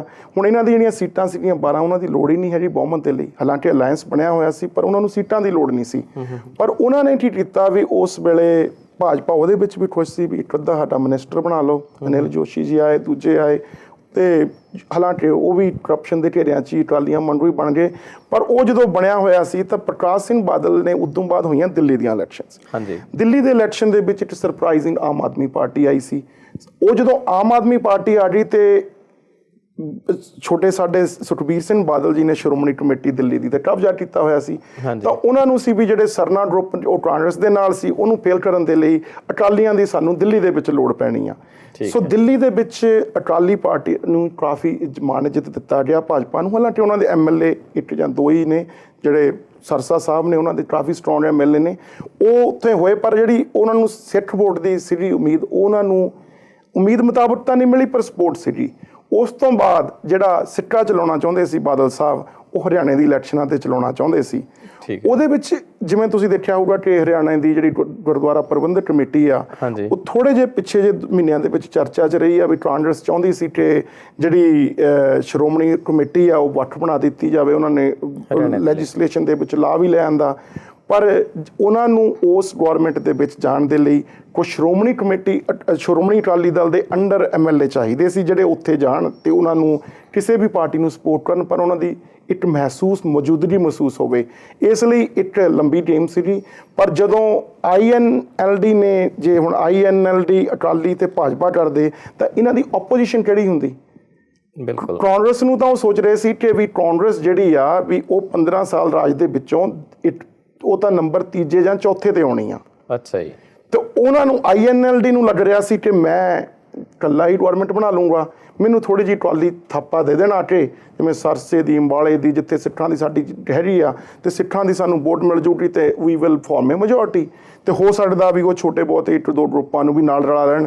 ਪਰ ਜਦੋਂ ਉਹਨਾਂ ਨੂੰ ਲੱਗਿਆ ਵੀ ਜੇ ਤਾਂ ਭਾਜਪਾ ਉਹੀ 4-6 ਵਾਲੇ ਅੰਕੜੇ ਤੇ ਰਹਿੰਦੀ ਆ ਵੀ ਤੁਸੀਂ 4-6 ਸੀਟਾਂ ਜਿੱਤੋਗੇ ਤਾਂ ਫਿਰ ਤੁਹਾਡੀ ਲੋੜ ਆ। ਜਦੋਂ ਭਾਜਪਾ ਨੇ ਆਪਦੇ ਨੰਬਰ ਦੱਸੇ ਕਿ 40, 50, 60 ਤਾਂ INLD ਕਹਿੰਦੇ ਵੀ ਜਾਂ ਓਪੋਜੀਸ਼ਨ ਤੁਸੀਂ ਬਣਾਉਂਗੇ ਜਾਂ ਅਸੀਂ ਬਣਾਂਗੇ। ਇਸ ਲਈ ਚੋਣ ਜਾਬਤਾ ਉੱਥੇ ਨਹੀਂ ਹੋ ਸਕਦਾ ਸੀ। ਦੂਜੀ ਵਾਰ ਜਿਹੜਾ ਤੁਹਾਡਾ ਕੁਐਸਚਨ, ਬੈਕ ਟੂ ਕੁਐਸਚਨ ਕਿ ਵਾਈ ਅਕਾਲੀਆਂ ਨੇ INLD ਕਿਉਂ ਪਿੱਟ ਕੀਤੀ, ਭਾਜਪਾ ਕਿਉਂ ਨਹੀਂ ਕੀਤੀ, ਉਹਦੀ ਵਜ੍ਹਾ ਇਹ ਆ ਕਿ ਚੌਧਰੀ ਦੇਵੀ ਲਾਲ ਨਾਲ ਪ੍ਰਕਾਸ਼ ਸਿੰਘ ਬਾਦਲ ਦੇ ਕਾਫੀ ਗਹਿਰੇ ਰਿਲੇਸ਼ਨ ਰਹੇ ਨੇ। ਆਮ ਲੋਕੀ ਕਹਿੰਦੇ ਨੇ, ਮੈਂ ਨਹੀਂ ਕਹਿੰਦਾ, ਕਿ ਇਹਨਾਂ ਦੀਆਂ ਕਾਫੀ ਬਿਜ਼ਨਸ ਡੀਲਿੰਗਸ ਵੀ ਰਹੀਆਂ ਨੇ, ਨਾਟ ਓਨਲੀ ਇਨ ਇੰਡੀਆ ਪਰ ਬਾਹਰ ਵੀ ਰਹੀਆਂ ਨੇ। ਕਾਫੀ ਸਮੇਂ ਤੋਂ ਇਹ ਪਰਿਵਾਰ ਕਾਫੀ ਇੱਕ ਦੂਜੇ ਦੇ ਚੰਗੇ ਮਾੜੇ ਕੰਮਾਂ ਦੇ ਵਿੱਚ ਭਾਈਵਾਲ ਵੀ ਰਹੇ ਨੇ, ਰਾਈਟ। ਸੋ ਇੱਕ ਦੂਜੇ ਦੇ ਉਹ ਗੱਲਾਂ ਵੀ ਜਾਣਦੇ ਨੇ, ਤੇ ਉਹਨਾਂ ਨੇ ਇੱਕ ਭਾਜਪਾ ਨੂੰ ਦਬਕਾ ਮਾਰਿਆ ਸੀ ਵੀ ਦੇਖੋ ਮੇਰੇ ਤਾਂ ਯਾਰ ਦੋਸਤ ਉਹ ਨੇ, ਜੇ ਤੁਸੀਂ ਜਿੱਤ ਗਏ ਤਾਂ ਮੈਂ ਤੁਹਾਡੇ ਨਾਲ ਹੈਗਾ ਹੀ ਹੈਗਾ, ਜੇ ਤੁਹਾਨੂੰ ਉਹਨਾਂ ਦੀ ਲੋੜ ਪਈ ਤਾਂ I can play a role of a mediator. ਠੀਕ ਹੈ, ਵੀ ਜੇ ਉਹਨਾਂ ਨੂੰ ਭਾਜਪਾ ਦੇ ਨੂੰ ਸਪੋਰਟ ਪਈ ਨਾ ANLD ਦੀ ਲੋੜ, ਤੁਹਾਡੀ ਸਪੋਰਟ ਲਿਆ ਕੇ ਮੇਰਾ ਕੱਦ ਦੋਨੇ, ਚਾਹੇ ਕੋਈ ਵੀ ਨਤੀਜਾ ਨਿਕਲੇ, ਮੇਰਾ ਕੱਦ ਤਾਂ ਉੱਚਾ ਹੀ ਹੋਊਗਾ। ਬਿਲਕੁਲ ਬਿਲਕੁਲ ਠੀਕ ਹੈ। ਸੋ ਤੁਸੀਂ ਹੁਣ ਆਮ ਆਦਮੀ ਪਾਰਟੀ ਦੇ ਵਿੱਚ ਗੱਲ ਕੀਤੀ, ਤੇ ਆਮ ਆਦਮੀ ਪਾਰਟੀ ਦਾ ਸਟੈਂਡ ਹਰਿਆਣਾ ਦੇ ਵਿੱਚ ਜਿਹੜਾ ਆ ਉਹ ਨਾ ਚੋਣਾਂ ਲੜਨ ਦਾ ਜਿਹੜਾ ਫੈਸਲਾ ਸੀਗਾ, ਉਹ ਕਿੱਥੋਂ ਤੱਕ ਸਹੀ ਹੈ? ਦੇਖੋ ਜੀ, ਪਹਿਲੀ ਗੱਲ ਤਾਂ ਜਿਹੜੀ ਚੋਣਾਂ ਦੀ ਤੂਰ ਸਾਹਿਬ ਦੱਸ ਕੇ ਹਟੇ ਵੀ ਸਾਰੀਆਂ ਪਾਰਟੀਆਂ ਹੀ ਇੱਕੋ ਹੀ ਏਜੰਡਾ ਰਹਿ ਗਿਆ ਕਿ ਅਸੀਂ ਰੂਲ ਕਰਨਾ ਜੀ। ਪਹਿਲਾਂ ਹਰ ਇੱਕ ਬੰਦਾ ਟਰਾਈ ਕਰਦਾ ਵੀ ਅਸੀਂ ਖੁਦ ਮੈਜੋਰਟੀ ਬਣਾਈਏ, ਜੇ ਨਾ ਬਣੇ ਤਾਂ ਬਾਅਦ ਵਿੱਚ ਇਕੱਠੀਆਂ ਵੀ ਸਾਰੀਆਂ ਹੋ ਜਾਂਦੀਆਂ। ਆਪਾਂ ਵੀ ਦੇਖਣਾ ਵੀ ਹੁਣ ਜੇ ਤਾਂ ਰਿਜ਼ਲਟ ਭਾਜਪਾ ਦੇ ਅਨੁਕੂਲ ਹੋ ਗਏ ਤੇ ਉਹ ਕੁਛ ਹੋਰ ਸਿਚੁਏਸ਼ਨ ਬਣਨੀ ਹੈ, ਜੇ ਉਹਨਾਂ ਦੇ ਅਨੁਕੂਲ ਨਾ ਹੋਏ ਤਾਂ ਸਿਚੁਏਸ਼ਨ ਹੋਰ ਬਣਨੀ। ਜਿਹੜਾ ਹੈਗਾ ਆਮ ਆਦਮੀ ਪਾਰਟੀ ਦਾ ਨਹੀਂ ਲੜਨੇ ਦਾ, ਦੇਖੋ ਜੀ ਇਹ ਤਾਂ ਹੁਣ ਅਸੀਂ ਤੇ ਨਹੀਂ ਦੱਸ ਸਕਦੇ ਵੀ ਕਿਉਂ ਨਹੀਂ ਲੜੀਆਂ, ਪਰ ਪਰਸਨਲੀ ਤੌਰ ਦੇ ਉੱਤੇ ਈਵਨ ਮੈਨੂੰ ਵੀ ਲੱਗਦਾ ਮੈਨੂੰ ਲੜਨੀਆਂ ਚਾਹੀਦੀਆਂ ਸੀਗੀਆਂ, ਜਾਂ ਪੂਰੀਆਂ ਨਾਲ ਲੜਦੇ ਥੋੜ੍ਹੀਆਂ ਲੜਦੇ। ਚਲੋ ਪਾਰਟੀ ਦਾ ਫੈਸਲਾ ਹੈ, ਕਿਉਂਕਿ ਉਹ ਦਿੱਲੀ ਉੱਤੇ ਕੌਨਸਨਟਰੇਟ ਕਰਨਾ ਚਾਹੁੰਦੇ ਆ, ਤੇ ਈਵਨ ਯੋਗਿੰਦਰ ਯਾਦਵ ਜੀ ਵੀ ਚਾਹੁੰਦੇ ਸੀਗੇ ਕਿ ਲੜੀਆਂ ਜਾਣ, ਤੇ ਚਲੋ ਉਹਨੇ ਫੈਸਲਾ ਕੀਤਾ ਨਹੀਂ ਲੜੀਆਂ, ਠੀਕ ਹੈ। ਪਰ ਇਹਦੇ ਨਾਲ ਇੱਕ ਜ਼ਰੂਰ ਹੋਣਾ ਜੀ ਵੀ ਹਰਿਆਣੇ ਦੀਆਂ ਚੋਣਾਂ ਦੇ ਰਿਜ਼ਲਟ ਦੇ ਨਾਲ ਪੰਜਾਬ ਦੀ ਪੋਲਿਟਿਕਸ ਦੇ ਉੱਤੇ ਜ਼ਰੂਰ ਅਸਰ ਪੈਣਾ। ਇਹ ਤਾਂ ਗੱਲ ਪੱਕੀ, ਪੰਜਾਬ ਦੇ ਉੱਤੇ ਵੀ ਪੈਣਾ ਤੇ ਦਿੱਲੀ ਦੀਆਂ ਚੋਣਾਂ ਦੇ ਉੱਤੇ ਵੀ ਪੈਣਾ। ਤੇ ਜੇ ਤੇ ਹੁਣ ਬੀਜੇਪੀ ਦੀ ਜਿਵੇਂ ਹੁਣ ਸਿਚੁਏਸ਼ਨ ਬਣ ਗਈ ਹੈ, ਨਵਜੋਤ ਸਿੰਘ ਸਿੱਧੂ ਹੋਣਾ ਨੂੰ ਜਿੱਦਾਂ ਉਹਨੇ ਵਾਪਸ ਲੈ ਕੇ ਆਉਂਦਾ ਹੈ, ਜਿਵੇਂ ਅਕਾਲੀਆਂ ਨੇ ਬੀਜੇਪੀ ਦੇ ਨਾਲ ਜੋ ਕੀਤਾ, ਦੇਖੋ ਉੱਥੇ ਤਾਂ ਐਂ ਕਹਿੰਦਾ ਵੀ ਜਿਸਕੀ ਲਾਠੀ ਉਸਕੀ ਭੈਂਸ। ਤੇ ਜਦੋਂ ਅਕਾਲੀਆਂ ਦੇ ਕੋਲ ਪੂਰੀ ਲੱਗਦਾ ਸੀਗਾ ਵੀ ਸਾਡੇ ਕੋਲ ਮੈਜੋਰਟੀ ਹੈ, ਤਾਂ ਉਹਨੇ ਬੀਜੇਪੀ ਦਾ ਕੀ ਹਾਲ ਕੀਤਾ। ਤੇ ਹੁਣ ਜਦੋਂ ਬੀਜੇਪੀ ਦੀ ਵੇਵ ਚੱਲੀ ਹੈ ਤੇ ਹੁਣ ਉਹਨੇ ਆਪਣੀਆਂ ਚਮਦੀਆਂ ਚਲਾਉਣੀਆਂ ਨੇ, ਜਿੱਦਾਂ ਆਪਾਂ ਪੰਜਾਬੀ 'ਚ ਕਹਿੰਦੇ ਹਾਂ। ਸੋ ਹੁਣ ਪਤਾ ਤੇ 19 ਤਰੀਕ ਨੂੰ ਰਿਜ਼ਲਟ ਤਾਂ ਕੋਈ ਲੱਗੇਗਾ, ਤੇ ਪਰ ਇਹ ਜ਼ਰੂਰ ਹੈ ਕਿ ਜੇ ਬੀਜੇਪੀ ਮੈਜੋਰਟੀ 'ਚ ਆਉਂਦੀ ਹੈਗੀ ਹਰਿਆਣੇ ਤੋਂ, ਹਾਂਜੀ, ਤੇ ਮੁੜ ਕੇ ਜੋ ਕਿਆਸ ਰਾਈਆਂ ਹੁਣ ਆ ਰਹੀਆਂ ਨੇ ਕਿ ਨਵਜੋਤ ਸਿੰਘ ਸਿੱਧੂ ਨੂੰ ਪ੍ਰਧਾਨ ਬਣਾਇਆ ਜਾ ਸਕਦਾ ਬੀਜੇਪੀ ਦਾ। ਠੀਕ ਹੈ, ਜੇ ਨਵਜੋਤ ਸਿੰਘ ਸਿੱਧੂ ਪ੍ਰਧਾਨ ਬਣਦਾ ਹੈ ਤੇ ਉਹਦੇ ਨਾਲ, ਕਿਉਂਕਿ ਹੁਣ ਬੀਜੇਪੀ ਨੂੰ ਐਂ ਲੱਗ ਰਿਹਾ ਕਿ ਹੁਣ ਸਾਡੀ ਜਿਹੜੀ ਮੋਦੀ ਵੇਵ ਹੈ, ਜਾਂ ਜੋ ਸਾਡੇ ਪੋਜ਼ਿਟਿਵ ਰਿਜ਼ਲਟ ਆਏ ਨੇ ਲੋਕ ਸਭਾ ਤੋਂ ਬਾਅਦ, ਤੇ ਅਸੀਂ ਹੁਣ ਕਿਸੇ ਦੇ ਥੱਲੇ ਲੱਗ ਕੇ ਨਹੀਂ ਰਹਿਣਾ, ਹੁਣ ਅਸੀਂ ਖੁਦ ਵੀ ਆਪਣੇ ਪੈਰ ਮਜ਼ਬੂਤ ਕਰਨੇ ਨੇ। ਕਾਂਗਰਸ ਤੇ ਪੰਜਾਬ 'ਚ ਇਕੱਠੀ ਹੋ ਨਹੀਂ ਸਕਦੀ, ਠੀਕ ਹੈ, ਚਾਹੇ ਰਾਹੁਲ ਇੱਕ ਵਾਰੀ ਚੱਲ ਜਾਵੇ ਤੇ ਚਾਹੇ ਵਿਚਾਰਾ 10 ਵਾਰੀ ਚੱਲ ਜਾਵੇ। ਤੇ ਜੇ ਹੁਣ ਰਿਜ਼ਲਟ ਬੀਜੇਪੀ ਦੇ ਪੋਜ਼ਿਟਿਵ ਆਉਂਦੇ ਨੇ ਹਰਿਆਣੇ 'ਚੋਂ, ਤੇ ਫਿਰ ਜੇ ਨਵਜੋਤ ਸਿੰਘ ਸਿੱਧੂ ਪ੍ਰਧਾਨ ਬਣਦਾ ਹੈ ਤਾਂ ਉਹਦਾ ਫਿਰ ਤੁਸੀਂ ਆਪ ਅੰਦਾਜ਼ਾ ਲਾ ਲਓ ਵੀ ਅਕਾਲੀ ਦਲ ਦਾ ਕੀ ਬਣੇਗਾ, ਕਿਵੇਂ ਜੋ ਇਹਨੇ ਕੀਤਾ ਹੈ ਪਿਛਲੇ 8-10 ਸਾਲਾਂ ਦੇ ਵਿੱਚ। ਕਾਂਗਰਸ ਇਕੱਠੀ ਹੋਣੀ ਨਹੀਂ ਹੈਗੀ, ਤੇ ਉਹਦੇ ਨਾਲ ਬੀਜੇਪੀ ਮਜ਼ਬੂਤ ਹੋਵੇਗੀ। ਅਕਾਲੀ ਦਲ ਦਾ ਵੋਟ ਸ਼ੇਅਰ ਹੈ ਜਿਹੜਾ ਉਹ ਬੀਜੇਪੀ ਨੂੰ ਵੀ ਜਾਊਗਾ, ਕਾਂਗਰਸ ਦਾ ਜਿਹੜਾ ਵੋਟ ਸ਼ੇਅਰ ਹੈ ਉਹ ਬੀਜੇਪੀ ਨੂੰ ਵੀ ਜਾਊਗਾ, ਔਰ ਜ਼ਿਆਦਾ ਚਾਂਸਸ ਹੈਗੇ ਨੇ ਵੀ ਆਮ ਆਦਮੀ ਪਾਰਟੀ ਪੰਜਾਬ ਦੇ ਵਿੱਚ ਬਹੁਤ ਮਜ਼ਬੂਤ ਹੋ ਸਕਦੀ ਆਉਣ ਵਾਲੇ ਟਾਈਮ 'ਤੇ। ਠੀਕ ਹੈ, ਸੋ ਮਤਲਬ ਕਹਿ ਲਓ ਕਿ ਆਪਸੀ ਜਿਹੜਾ ਇਹਨਾਂ ਦੀ ਰੰਜਿਸ਼ ਚੱਲਦੀ ਪਈ ਹੈ, ਇਹਦਾ ਫਾਇਦਾ ਆਮ ਆਦਮੀ ਪਾਰਟੀ ਨੂੰ ਹੋ ਸਕਦਾ। ਬਿਲਕੁਲ ਜੀ, ਬਿਲਕੁਲ ਹੋਊਗਾ, ਬਿਲਕੁਲ ਜੀ ਹੋਊਗਾ। ਤੂਰ ਸਾਹਿਬ ਤੁਸੀਂ ਕੀ ਕਹੋਗੇ? ਦੇਖੋ, ਸ਼ੇਰਗਿੱਲ ਸਾਹਿਬ ਨੇ ਬੜੀ ਵਧੀਆ ਗੱਲ ਕੀਤੀ ਹੈ, ਉਹਨਾਂ ਨੂੰ ਇਲੈਕਸ਼ਨ ਲੜਨੇ ਚਾਹੀਦੇ ਸੀ। ਹਾਂਜੀ, ਮੈਂ ਇਹਨਾਂ ਦੀ ਗੱਲ ਨਾਲ ਸਹਿਮਤ ਨਹੀਂ ਹੈਗਾ। ਮੈਂ ਅਰਵਿੰਦ ਕੇਜਰੀਵਾਲ ਦੀ ਗੱਲ ਨਾਲ ਸਹਿਮਤ ਹਾਂ ਕਿ ਇਲੈਕਸ਼ਨ ਨਹੀਂ ਲੜਨੇ ਚਾਹੀਦੇ ਸੀ। ਰੀਜ਼ਨ ਬੀਇੰਗ, ਲੈਟਸ ਸੀ ਕਿ ਲੋਕ ਸਭਾ ਦੀਆਂ ਇਲੈਕਸ਼ਨਾਂ ਦੀ ਗੱਲ ਕਰੀਏ, ਅਰਵਿੰਦ ਕੇਜਰੀਵਾਲ ਉਦੋਂ ਵੀ ਚਾਹੁੰਦੇ ਸੀ ਕਿ ਅਸੀਂ ਦਿੱਲੀ 'ਤੇ ਕੰਸਨਟਰੇਟ ਕਰੀਏ, ਕਿਉਂਕਿ ਥੋੜ੍ਹੀਆਂ ਸੀਟਾਂ 'ਤੇ ਲੜੀਏ, ਪਰ ਉਹਨਾਂ ਨੂੰ ਜਿਹੜੇ ਉਹਨਾਂ ਦੇ ਨਾਲ ਦੇ ਸਪੋਰਟਰ ਸੀ ਉਹਨਾਂ ਨੇ ਪੁਸ਼ ਕੀਤਾ ਕਿ let's go for it, we can form government ਜਾਂ ਉਹ ਵੀ ਆ। ਉਸ ਪੋਜੀਸ਼ਨ 'ਚ ਨਹੀਂ ਸੀ ਕਿ ਜਵਾਬ ਦੇ ਸਕਣ, ਪਰ ਆਰਗੇਨਾਈਜੇਸ਼ਨ ਦੀ ਕਾਫੀ ਕਮੀ ਰਹੀ ਉੱਥੇ। ਹਾਲਾਂਕਿ ਜਿਵੇਂ ਅਰਬਨ ਦੇ ਵਿੱਚ ਸਪੋਰਟ ਸੀ, ਜਾਂ ਜਿਹੜਾ ਕ੍ਰਾਸ ਸੀਗਾ ਐਂਟੀ ਕਰਪਸ਼ਨ ਦਾ, ਕਾਫੀ ਪੋਪੂਲਰ ਕ੍ਰਾਸ ਸੀਗਾ, ਪਰ ਟਰਾਂਸਲੇਟ ਕਿਉਂ ਨਹੀਂ ਹੋਇਆ? ਕਿਉਂਕਿ ਜਦੋਂ ਤੁਹਾਡੀ ਆਰਗੇਨਾਈਜੇਸ਼ਨ ਨਹੀਂ ਰੈਡੀ ਹੈਗੀ, ਜਿਵੇਂ ਪੰਜਾਬ ਦੇ ਵਿੱਚ ਆਰਗੇਨਾਈਜੇਸ਼ਨ ਨਹੀਂ ਹੈਗੀ, ਕੋਈ ਰੀਜਨਲ ਪ੍ਰੋਬਲਮ ਤੁਹਾਨੂੰ ਚਾਹੀਦੀ ਆ। ਪੰਜਾਬ ਦੇ ਵਿੱਚ ਸਾਡੀ ਨਸ਼ੇ ਦੀ ਪ੍ਰੋਬਲਮ ਸੀਗੀ, ਨਸ਼ੇ ਦੀ ਪ੍ਰੋਬਲਮ ਦੇ ਵਿੱਚ ਜਿਹੜੀ ਸਾਡੀਆਂ ਆਪੋਜੀਸ਼ਨ ਪਾਰਟੀਆਂ ਤੇ ਦੋਨੇ ਪਾਰਟੀਆਂ ਮਿਲੀਆਂ ਹੋਈਆਂ ਸੀ, ਉੱਥੇ ਆਮ ਆਦਮੀ ਪਾਰਟੀ ਨੂੰ ਇੱਕ ਰੀਜ਼ਨ ਮਿਲ ਗਿਆ ਕਿ Aam Aadmi Party can play better role, ਹੈ ਨਾ, ਸਟੈਂਡ ਅਲੱਗ ਮਿਲ ਗਿਆ, ਸਟੈਂਡ ਮਿਲ ਗਿਆ। ਉਸ ਇਕੱਲੇ ਕਰਪਸ਼ਨ ਦੇ ਮੁੱਦੇ ਨੂੰ ਸਾਰੇ ਰੀਜਨਲ ਏਰੀਏ ਦੇ ਵਿੱਚ ਨਹੀਂ ਲੈ ਕੇ ਜਾ ਸਕਦਾ, ਉਹਦੇ ਲਈ ਆਰਗੇਨਾਈਜੇਸ਼ਨ ਹੋਣੀਆਂ ਚਾਹੀਦੀਆਂ ਨੇ। ਲੋਕਲ ਇਸ਼ੂ ਆ, you need to address that. ਦੂਜੀ ਗੱਲ ਹਰਿਆਣੇ ਦੀ ਗੱਲ ਕਰਦੇ ਹਾਂ, ਉਸ ਵੇਲੇ ਉਹਨਾਂ ਨੇ ਰਿਅਲਾਈਜ਼ ਕੀਤਾ ਸੀ ਕੇਜਰੀਵਾਲ ਸਾਹਿਬ ਨੇ ਕਿ ਯਾਰ ਵੀ ਚਲੋ ਪੰਜਾਬ 'ਚੋਂ 4 ਸੀਟਾਂ ਤਾਂ ਆ ਗਈਆਂ, ਜਿਹੜਾ ਦਿੱਲੀ ਦੀ ਗੱਲ ਹੋਈ ਆ ਉਹ because of that step for sure ਹੋਈ ਆ ਵੀ ਦਿੱਲੀ ਦੇ ਵਿੱਚ ਤਾਂ ਕੋਈ ਮੀਡੀਆ, ਕੋਈ ਐਗਜ਼ਿਟ ਪੋਲ, ਕੋਈ ਕੁਛ ਵੀ ਨਹੀਂ ਸੀ ਕਹਿ ਰਿਹਾ ਵੀ ਇਹਨਾਂ ਨੂੰ ਕੋਈ ਵੀ ਸੀਟ ਨਹੀਂ ਮਿਲਣੀ ਉੱਥੇ, ਰਾਈਟ। ਪਰ ਉਸ ਦਾ ਰੀਜ਼ਨ ਇਹੀ ਸੀਗਾ ਕਿ ਦੇ ਵਰ ਨਾਟ ਰੈਡੀ ਰੀਜਨਲੀ। ਦਿੱਲੀ ਦੇ ਵਿੱਚ ਇਹਨਾਂ ਕੋਲ ਰੀਜਨਲ ਇਸ਼ੂ ਸੀਗਾ, ਇਸੇ ਕਰਕੇ ਇਹਨਾਂ ਦੀ ਗਵਰਨਮੈਂਟ ਬਣੀ ਸੀ ਅਸੈਂਬਲੀ ਦੇ ਵਿੱਚ। ਠੀਕ ਹੈ ਜੀ। ਉਸ ਤੋਂ ਬਾਅਦ ਦਿੱਲੀ ਦੇ ਲਈ ਹੁਣੇ ਪ੍ਰਿਪੇਅਰ ਕਰ ਰਹੇ ਨੇ। ਹੁਣ ਉਸ ਤੋਂ ਬਾਅਦ ਜਿਹੜੀ ਗੱਲ ਹਰਿਆਣੇ ਦੀ ਗੱਲ ਕਰੀਏ, ਹਰਿਆਣੇ ਦੀ ਜਿਹੜੀ ਲੀਡਰਸ਼ਿਪ ਸੀਗੀ ਉਹ ਜੁਰਿੰਦਰ ਯਾਦਵ ਕੋਲੇ ਸੀਗੀ। ਜੁਰਿੰਦਰ ਯਾਦਵ ਨੇ ਕੀ ਕੀਤਾ, ਉਹਨਾਂ ਨੇ ਇਹਨਾਂ ਨੂੰ ਮਨਾਇਆ ਹੋਇਆ ਸੀ ਕੇਜਰੀਵਾਲ ਸਾਹਿਬ ਨੂੰ ਕਿ ਹਰਿਆਣੇ 'ਚ, ਕਿਉਂਕਿ ਦਿੱਲੀ ਦੇ ਨਾਲ ਲੱਗਦਾ ਪੰਜਾਬ ਦੇ ਵੇਵ ਇਹਦੀ ਆਪਣੀ ਆਮ ਆਦਮੀ ਪਾਰਟੀ ਦੀ ਹੈਗੀ ਆ। ਕਿਹਾ ਜਾਂਦਾ ਸੀ ਕਿ ਲੋਕ ਸਭਾ ਪੋਲ ਤੋਂ ਪਹਿਲਾਂ ਇਹਨਾਂ ਦੀ ਜਿਹੜੀ ਸਪੋਰਟ ਆ ਉਹ 24-25% ਹੈਗੀ ਆ। 24-25% ਦੇ ਨਾਲ ਕਾਫੀ ਸੀਟਾਂ ਮਿਲਦੀਆਂ ਸੀਗੀਆਂ, ਜਾਣੀ ਮੈਂ ਨਹੀਂ ਕਹਿੰਦਾ ਵੀ 10 ਚੋਂ 10 ਹੀ ਮਿਲ ਜਾਣੀਆਂ ਸੀ, ਪਰ ਟੈਕਨੀਕਲੀ 2-3 ਸੀਟਾਂ ਜ਼ਰੂਰ ਆਉਂਦੀਆਂ ਸੀ। ਠੀਕ ਹੈ ਜੀ। ਜਦੋਂ ਉਹ ਸੀਟਾਂ ਆਉਣੀਆਂ ਸੀ ਉਹਦੇ ਵਿੱਚ ਇਹਨਾਂ ਦੀ ਹੋਂਦ ਬਣਨੀ ਜਿਵੇਂ ਪੰਜਾਬ ਦੇ ਵਿੱਚ ਬਣੀ ਆ ਨੈਚੁਰਲੀ, ਹੈ ਨਾ, ਵੀ ਤੁਹਾਨੂੰ ਯੂ ਨੀਡ ਅ ਸੀਟ। ਪਰ ਹੋਇਆ ਕੀ, ਜੇ ਹੁਣ ਅਸੈਂਬਲੀ ਇਲੈਕਸ਼ਨਾਂ ਦੀ ਗੱਲ ਲਈਏ, ਅਸੈਂਬਲੀ ਇਲੈਕਸ਼ਨਾਂ ਦੇ ਵਿੱਚੋਂ ਜਦੋਂ ਵਿਧਾਨ ਸਭਾ ਦੇ ਵਿੱਚ ਆਉਂਦੇ ਆ, ਲੋਕ ਸਭਾ ਦੇ ਪਾਰਟ ਹੁੰਦੀਆਂ ਨੇ ਅਸੈਂਬਲੀ ਦੀਆਂ ਸਾਡੀਆਂ ਸੀਟਾਂ, ਇੱਕ ਅਸੈਂਬਲੀ ਚੋਂ ਆਮ ਆਦਮੀ ਪਾਰਟੀ ਨੂੰ ਇੱਕ ਅਸੈਂਬਲੀ ਜਿਹੜੀ ਰਾਈਡਿੰਗ ਸੀ ਸਿਰਫ 15 ਵੋਟਾਂ ਮਿਲੀਆਂ। ਆਲਮੋਸਟ 15 ਤੋਂ 20 ਰਾਈਡਿੰਗਾਂ ਇਹੋ ਜਿਹੀਆਂ ਜਿੱਥੇ 100 ਤੋਂ ਘੱਟ ਵੋਟਾਂ ਮਿਲੀਆਂ। ਠੀਕ ਹੈ ਜੀ। ਸਿਰਫ ਇੱਕ ਗੁੜਗਾਉਂ ਦੀ ਜਿਹੜੀ ਅਸੈਂਬਲੀ ਸੀ ਉੱਥੇ 27,000 ਵੋਟ ਮਿਲੀ। ਉਸ ਤੋਂ ਬਾਅਦ ਜੇ ਹਿਸਾਬ ਲਾਇਆ ਜਾਵੇ ਵੀ ਜੇ ਤੁਸੀਂ ਪਰਸੈਂਟੇਜ ਤੁਹਾਡੀ ਅਸੈਂਬਲੀ ਵਾਈਜ਼ ਸੀਗੀ ਉਹ ਕਾਫੀ ਘੱਟ ਸੀਗੀ ਜੀ। ਜੋਗਿੰਦਰ ਯਾਦਵ ਚਾਹੁੰਦੇ ਸੀ ਲੜਨ, ਇਸ ਲਈ ਕਈ ਵਾਰੀ ਜਿਹੜੇ ਤੁਹਾਨੂੰ ਕਨਫਲਿਕਟ ਜਾਂ ਜਿਹੜੇ ਹੁੰਦੇ ਨੇ ਨਾ ਥੋੜ੍ਹੇ ਜਿਹੇ ਬਿਆਨ ਦੇਣੇ ਪੈਂਦੇ ਨੇ।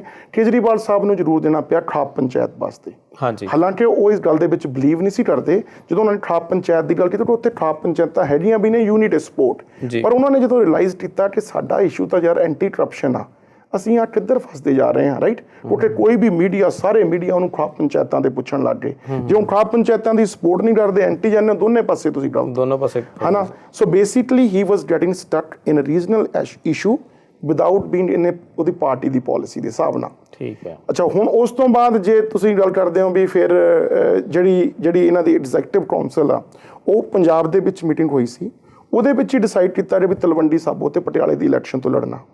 ਬਿਲਕੁਲ ਇਹਨਾਂ ਦੀ ਵੇਵ ਬਣੀ ਹੋਈ ਸੀ, ਪਰ ਜਦੋਂ ਇਹਨਾਂ ਨੇ ਉੱਥੋਂ ਦੇਖਿਆ ਵੀ ਰਿਜ਼ਲਟ ਵੀ ਨਹੀਂ ਆਏ ਤਾਂ ਇਹਨਾਂ ਦੀ ਨੈਸ਼ਨਲ ਕੌਂਸਲ ਨੇ ਡਿਸਾਈਡ ਕੀਤਾ ਕਿ ਅਸੀਂ ਇਹ ਇਲੈਕਸ਼ਨ ਨਹੀਂ ਲੜ ਸਕਦੇ, ਕਿਉਂਕਿ ਹਰਿਆਣੇ ਦੀ ਤੇ ਮਹਾਰਾਸ਼ਟਰ ਦੀ ਇਲੈਕਸ਼ਨ ਜਿਹੜੀ ਆ ਹਾਲਾਂਕਿ ਵੈਰੀ ਇੰਪੋਰਟੈਂਟ ਆ, ਪਰ ਪਾਰਟੀ ਨੂੰ ਇਹਦਾ ਨੁਕਸਾਨ ਦਿੱਲੀ ਵਿੱਚ ਹੋਣਾ, ਕਿਉਂਕਿ ਦਿੱਲੀ ਵਿੱਚ ਜਦੋਂ ਵੀ ਇਲੈਕਸ਼ਨ ਕਾਲ ਕੀਤੀਆਂ ਜਾਣ ਇਹਨਾਂ ਦੇ ਹੱਥ 'ਚ ਤਾਂ ਹੈ ਨਹੀਂ। ਬੀਜੇਪੀ ਨੇ ਜਦੋਂ ਕਾਲ ਕਰਨੀਆਂ ਹੋਈਆਂ they will call the election.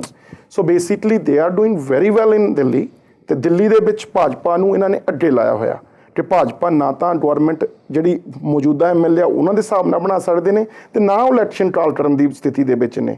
ਉਹ ਕੀ ਕਰਦੇ ਨੇ, ਆਪਦੀ ਵੇਵ ਬਣਾਉਣਾ ਚਾਹੁੰਦੇ, ਤੇ actually not because of Congress but because of Aam Aadmi party. ਹੁਣ ਜਿਹੜੀ ਇਹ ਗੱਲ ਜ਼ਰੂਰ ਆ ਕਿ ਉਹਨਾਂ ਦੀ ਵੇਵ ਬਹੁਤ ਸਹੀ ਸੀਗੀ, ਪਰ ਜੇ ਕਿਹਾ ਜਾਵੇ ਵੀ ਹਰਿਆਣੇ ਦੇ ਵਿੱਚ ਜਿਹੜਾ ਐਗਜ਼ਿਟ ਪੋਲ ਆਉਣੇ ਸੀ ਜਾਂ ਰਿਜ਼ਲਟ ਆਉਣੇ ਸੀ, ਉਹ ਆਮ ਆਦਮੀ ਪਾਰਟੀ ਲਈ ਕੋਈ ਚੰਗੇ ਨਹੀਂ ਸੀ ਆਉਣੇ।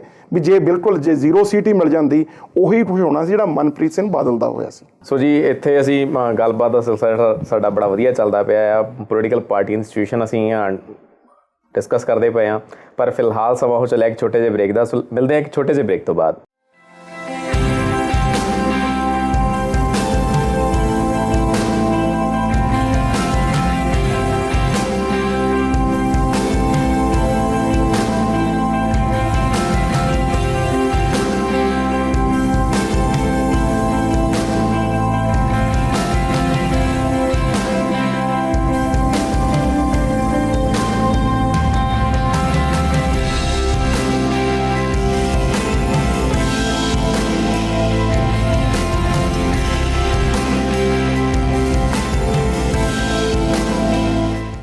ਤੇ ਜੇ ਅਸੀਂ ਹਰਿਆਣੇ ਦੀ ਹੁਣ ਐਗਜ਼ਿਟ ਪੋਲਾਂ ਦੀ ਗੱਲ ਕਰੀਏ ਤਾਂ ਬੀਜੇਪੀ ਤਕਰੀਬਨ ਸਾਰੇ ਐਗਜ਼ਿਟ ਪੋਲ ਜਿੰਨੇ ਵੀ ਆਏ ਆ ਉਹ 'ਚ ਬੀਜੇਪੀ ਸਭ ਤੋਂ ਉੱਤੇ ਜਾਂਦੀ ਪਈ ਆ। ਦੇਖੋ ਉਹਦੇ ਜਿਹੜੇ ਐਗਜ਼ਿਟ ਪੋਲ ਨੇ ਉਹਦੇ 'ਚ ਪੋਜੀਸ਼ਨ ਇਹ ਆ ਕਿ ਸਿੰਗਲ ਲਾਰਜੈਸਟ ਪਾਰਟੀ ਆ ਰਹੀ ਆ, ਹਜੇ ਉਹਨੂੰ ਬਹੁਮਤ ਨਹੀਂ ਮਿਲ ਰਿਹਾ। ਠੀਕ ਹੈ ਜੀ। ਬਹੁਮਤ ਦੇ ਲਈ ਤੁਹਾਨੂੰ 45 ਸੀਟਾਂ ਚਾਹੀਦੀਆਂ ਨੇ ਜੀ। ਉਹਦੇ 45 ਸੀਟਾਂ ਦੇ ਵਿੱਚੋਂ ਜਿਹੜੀ ਜਨਹਿਤ ਪਾਰਟੀ ਆ ਉਹਨਾਂ ਦੀ ਜਿਹੜੇ ਭਜਨ ਲਾਲ ਕੁਲਦੀਪ ਬਿਸ਼ਨੋਈ ਦੀ ਉਹ ਕਿਸੇ ਪਾਸੇ ਵੀ ਨਹੀਂ, ਉਹ 1-2 ਸੀਟਾਂ ਦੀ ਹੀ ਉਹਨਾਂ ਨੂੰ ਮਿਲਣਗੀਆਂ, ਬਾਹਲੀਆਂ ਨਹੀਂ ਮਿਲਣਗੀਆਂ। ਠੀਕ ਹੈ ਸੋ ਬੇਸਿਕਲੀ ਜੇ ਬੀਜੇਪੀ ਨਾਲ ਅਲਾਇੰਸ ਆ ਤਾਂ ਹੋ ਸਕਦਾ ਬੀਜੇਪੀ ਨੂੰ ਕਿਥੋਂ ਹੋਰ ਵੋਟਾਂ ਮਿਲਣ। ਹੁਣ ਕਾਂਗਰਸ ਵਾਲਿਆਂ ਨੇ ਤਾਂ ਸਪੋਰਟ ਦੇਣੀ ਨਹੀਂ, ਠੀਕ ਹੈ ਜੀ। ਤੇ ਫਿਰ ਉਦੋਂ ਬਾਦਲ ਸਾਹਿਬ ਸ਼ਾਇਦ ਕੰਮ ਆਉਣ, ਰਾਈਟ।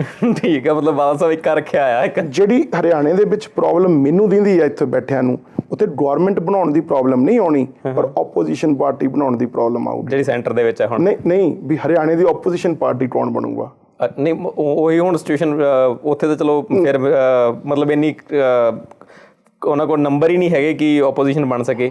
ਇੱਥੇ ਆਪੋਜੀਸ਼ਨ ਪਾਰਟੀ ਦੇ ਲਈ ਵੀ ਸੇਮ ਸਿਚੁਏਸ਼ਨ ਹੋ ਜਾਂਦੀ ਹੈ। ਲਾਈਕ 25 ਤੋਂ 30 ਸੀਟਾਂ 'ਚ ਬਾਈ ਚਾਂਸ INLD ਲੈ ਜਾਂਦੀ ਆ ਤੇ 40 ਸੀਟਾਂ ਇਹ ਲੈ ਜਾਂਦੇ ਨੇ ਬਾਈ ਚਾਂਸ, ਹੈ ਨਾ, ਰਾਈਟ। ਸੋ ਦੇ ਨੀਡ 5। ਜੇ INLD ਇਹਨਾਂ ਨੂੰ ਸਪੋਰਟ ਕਰ ਦਿੰਦੀ ਆ ਤੇ ਆਪੋਜੀਸ਼ਨ ਤਾਂ ਦੋਨੇ ਸੀਟਾਂ ਬੇਸਿਕਲੀ ਬਹੁਮਤ 'ਚ ਤਾਂ ਹੈਗੀਆਂ, ਪਰ ਆਪੋਜੀਸ਼ਨ 'ਚ ਕਾਂਗਰਸ ਨੂੰ 5 ਸੀਟਾਂ ਨਾਲ ਆਪੋਜੀਸ਼ਨ ਚਲਾ ਲਓ, ਬੇਸਿਕਲੀ ਰੈਕੋਗਨਾਈਜ਼ ਨਹੀਂ ਹੋਊਗੀ ਉਹ, ਰਾਈਟ। ਠੀਕ ਹੈ ਠੀਕ ਹੈ ਠੀਕ ਹੈ, ਮਤਲਬ ਬਹੁਤ ਇਹ ਸੈਂਟਰ ਵਾਲੀ ਸੇਮ ਸਿਚੁਏਸ਼ਨ ਜਿਹੜੀ ਹੈਗੀ ਉਹ ਹੋ ਸਕਦੀ ਆ, ਪਰ ਅਜੇ ਤੱਕ 100% ਦੇਖੋ ਜੇ ਭਾਜਪਾ ਸਿੰਗਲ ਲਾਰਜੈਸਟ ਪਾਰਟੀ ਬਣਦੀ ਆ, ਚੌਟਾਲਾ ਸਾਹਿਬ ਨੇ ਵੀ ਜੇਲ੍ਹ 'ਚੋਂ ਤਾਂ ਬਾਹਰ ਆਉਣਾ ਹੀ ਆ, ਰਾਈਟ। ਜੀ ਜੀ, ਉਹਨਾਂ ਨੂੰ ਬਾਹਰ ਨਿਕਲਣ ਲਈ ਬੀਜੇਪੀ ਦੀ ਸਪੋਰਟ ਕਰਨੀ ਪੈਣੀ ਆ, ਬਿਲਕੁਲ, ਹੈ ਨਾ। ਸੋ ਮੀਨ ਇਹ ਲੋਕ ਸਾਨੂੰ ਲੱਗਦਾ ਪਿਆ ਚੌਟਾਲਾ ਸਾਹਿਬ ਨੇ ਜ਼ੋਰ ਲਾਉਣਾ, ਚੌਟਾਲਾ ਜ਼ੋਰ ਲਾ ਰਹੇ ਨੇ ਵੀ ਸਾਨੂੰ ਜੇ ਬਹੁਮਤ ਮਿਲ ਜਾਵੇ ਤਾਂ ਅਸੀਂ ਦੂਜੇ ਪਾਸਿਓਂ ਆ ਜਾਵਾਂਗੇ, ਨਹੀਂ ਫਿਰ ਬੀਜੇਪੀ ਦੀ ਸਪੋਰਟ ਕਰ ਲਾਂਗੇ। ਠੀਕ ਹੈ, ਮਤਲਬ ਉਹ ਦੋਨੇ ਪਾਸੇ ਸੇਫ ਰਹਿਣਾ ਚਾਹੁੰਦੇ ਆ। ਹਾਂ, ਪਰ ਇੱਕ ਗੱਲ ਬੜੀ ਦੇਖ ਲਓ ਜੀ, ਟਾਈਮ ਦੀ ਗੱਲ ਹੈ। ਜਿਵੇਂ ਨਹੀਂ ਪਹਿਲਾਂ ਕਿਹਾ ਬਈ ਲੋਕ ਸਭਾ ਚੋਣਾਂ ਦੇ ਵੇਲੇ ਬੀਜੇਪੀ ਚਾਹੁੰਦੀ ਸੀ ਕਿ ਵੀ ਸਾਡਾ INLD ਦੇ ਨਾਲ ਸਾਡਾ ਸਮਝੌਤਾ ਹੋਵੇ,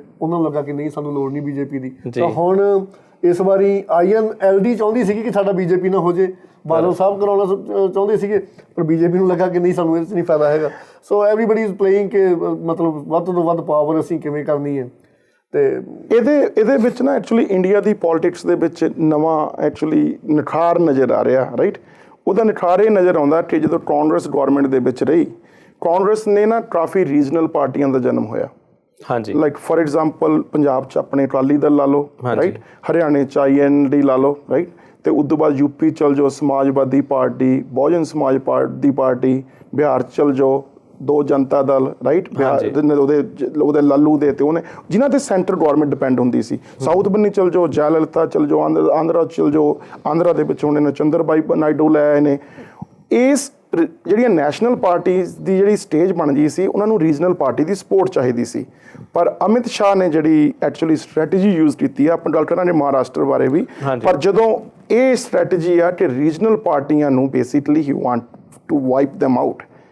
ਉਹਦਾ ਰੀਜ਼ਨ ਇਹ ਆ ਕਿ ਜਿਹੜੀ ਲੋਕ ਸਭਾ ਦੇ ਵਿੱਚ UP ਦਾ ਹਾਲ ਹੋਇਆ, UP ਦੇ ਵਿੱਚੋਂ ਬਹੁਜਨ ਸਮਾਜ ਪਾਰਟੀ ਨੂੰ 0, 5-6 ਸੀਟਾਂ ਉਹਨੂੰ ਮਿਲੀਆਂ ਨੇ ਮੁਲਾਇਮ ਸਿੰਘ ਯਾਦਵ ਨੂੰ, ਬਾਕੀ 2 ਸੀਟਾਂ ਕਾਂਗਰਸ ਨੂੰ, ਬਾਕੀ ਸਾਰੀਆਂ BJP ਨੂੰ। ਸੋ ਬੇਸਿਕਲੀ ਜਿਹੜੀ ਰੀਜਨਲ ਪਾਰਟੀਆਂ ਦੀ ਇੰਪੋਰਟੈਂਸ ਹੁੰਦੀ ਸੀ ਉਹ ਖਤਮ ਹੋਊਗੀ। ਖਤਮ ਹੋਣ ਦਾ ਵਜ੍ਹਾ ਇਹ ਹੈ ਕਿ ਰੀਜਨਲ ਇਸ਼ੂ ਵੀ ਸ਼ਾਇਦ ਖਤਮ ਹੁੰਦੇ ਹੋਣ, ਕਾਸਟ ਦੇ ਬੇਸ ਤੇ, ਰਿਲੀਜਨ ਦੇ ਬੇਸ ਤੇ, ਉਸੇ ਬੇਸ ਤੇ ਪਾਰਟੀਆਂ ਬਣੀਆਂ ਹੋਈਆਂ ਸੀ, right. So basically it's a good news ਦੋ ਜਿਹੜੀ। ਪਰ ਨਹੀਂ, ਇਹ ਜੇ ਰੀਜਨਲ ਪਾਰਟੀਆਂ ਖਤਮ ਹੋ ਜਾਣਗੀਆਂ ਤੇ ਇਹਦਾ ਫਾਇਦਾ ਕਿਸ ਤਰ੍ਹਾਂ ਹੋ ਸਕਦਾ? ਨਹੀਂ ਦੇਖੋ, ਜਿਹੜੇ ਰੀਜਨਲ ਪਾਰਟੀਆਂ ਬਣਦੀਆਂ ਸੀ ਬੇਸਿਕਲੀ ਉਹਨਾਂ ਦੀ ਜੇ ਉਹਨਾਂ ਦੀ ਗ੍ਰਾਸ ਰੂਟ ਜਾਂ ਜਿਹੜੀ ਉਹਨਾਂ ਦੀ ਇੰਪੋਰਟੈਂਸ ਦੇਖੀ ਜਾਵੇ, ਉਹਨਾਂ ਦੀ ਲੋੜ ਤਾਂ ਇਹ ਸੀ ਵੀ ਉਹ ਰੀਜਨਲ ਇਸ਼ੂਜ਼ ਨੂੰ ਸੈਂਟਰ ਤੱਕ ਐਡਰੈਸ ਕਰਨਾ ਚਾਹਣ।